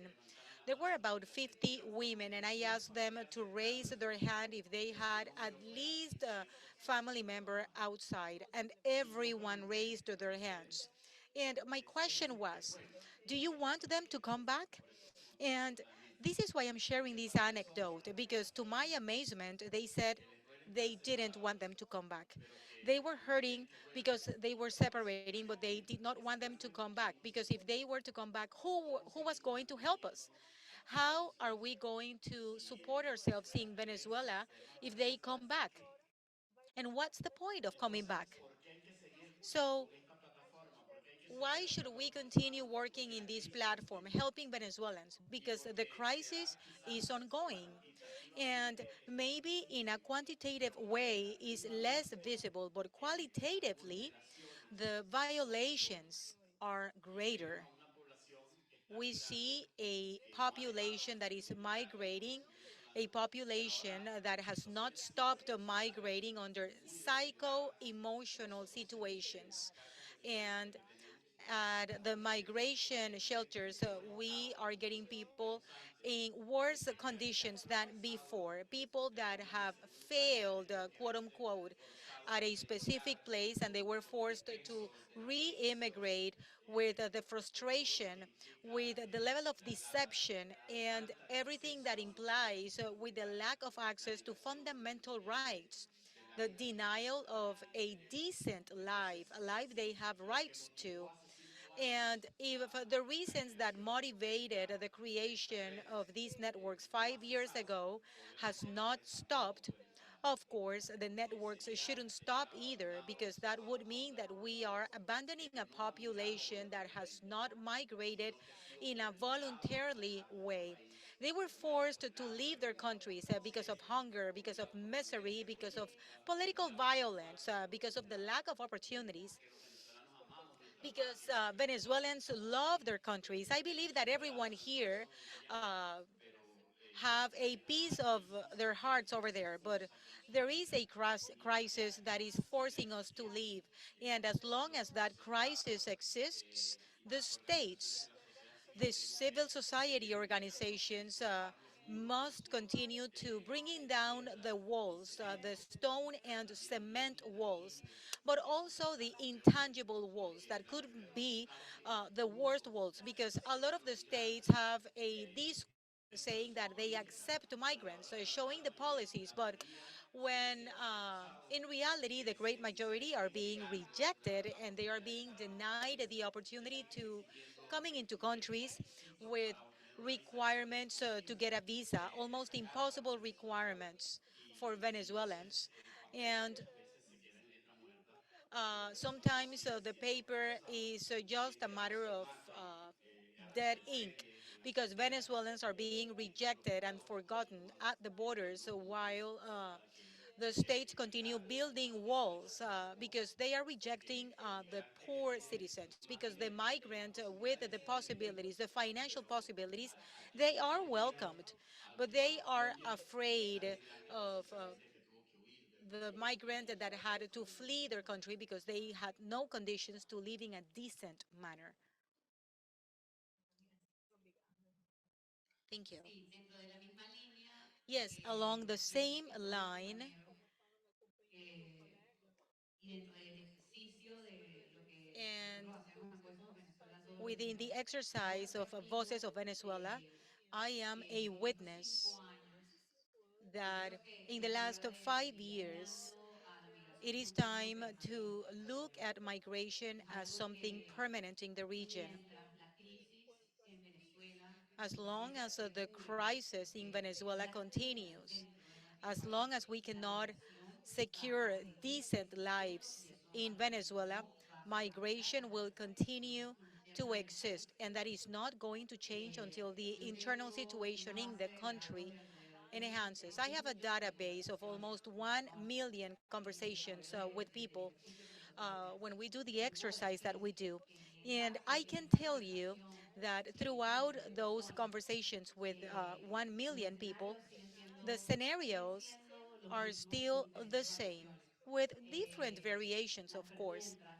Mientras exista el sueño de una As vida long decente en as algún otro lugar, a los dream venezolanos van a seguir exists of living a decent exponiéndose life a los in a different peligros place, people are going to existen expose para llegar a themselves esa vida to the digna. different Porque, dangers y in esto es order algo to que reach that decent dije life. hace This is cuatro something that I meses said four cuando months estuve de ago presidente del Premio when I Sabarino en Nueva York. received a Mientras prize in New sigamos York. con el mismo discurso As long as we have the same de migración discourse, temporal, la gente va temporary a seguir teniendo el migration, sueño de una vida digna people en are algún going otro to lugar. dream with a Y, decent life un sueño no at a puede traer different discriminación. place. And Puede motivar a una a persona decent life a dream un can riesgo motivate de un a tiempo person determinado de peligro. to a Por risk ese for a tiempo determined determinado de period of time peligro because no that es specific nada period of comparado time con is una nothing vida de compared pobreza, to a con life una of vida poverty, de a life carencias, con of una vida sin un futuro para ti y a para life tus without a hijos. future Y eso for es algo them que el and their venezolano, children. es lo que hace And que el venezolano salga this de is su something país. that El forces venezolano Venezuelan seguir saliendo out de of the su country, país and mientras Venezuelans are no going to tenga continue leaving the country as corresponsabilidad long as they con don't su have propio país. decent Por ese conditions in sueño their de own una vida countries mejor to para try to ellos y para achieve a todos. better life Y for es un them discurso and their que children. todas And las this is a conversaciones discourse también, that is todos repeated los in días son every single distintos. Esta no conversation es we una have lucha every single day with people because people mecanismos de are just protección, seeking buscan mechanism of salud, protection. They buscan seek acceso a health, educación, access to están en education. búsqueda de They una oportunidad, seek no quieren opportunities. esperar las cosas They para don't siempre, want quieren to lo be que handed da anything. ese país, People, quieren una Venezuelans, want oportunidad a only an nacer con una opportunity to dignidad build digna, con a sus decent propias life herramientas. with their own tools. Muchas gracias, Thank you. y por compartir Thank you for yo creo sharing que your todos los que dicen hoy perspective. también I feel that dentro del everything análisis you are para saying Venezuela, today and seguimos a considering the esta analysis crisis for en the plan, Venezuela y esta we cuestión continue que está seeing the haciendo crisis. We tanto continue seeing Venezuela people metiéndose con fleeing Venezuela migración, and moving along the trayéndola region, de oportunidades seeking a para decent generar life and economías opportunities so they activas, can para effectively poder apoyar integrate a into campesinos, society so they can campesinas y support campesinos en themselves Venezuela. and their families that Muchas sometimes are gracias left por back in Venezuela. seguirnos Thank acompañando. you for sharing. Let's move to the next question. Preguntas para Daniela. Okay, this question is for Estos Vanessa. años que has Uh, estado trabajando para la población During the venezolana years en you've been Uruguay, working for ¿cuáles the han sido los Venezuelan population aprendizajes in que has Uruguay, recibido what are the de esta lessons learned that you think you can share with other organizations working in other places on the response? Bueno, creo que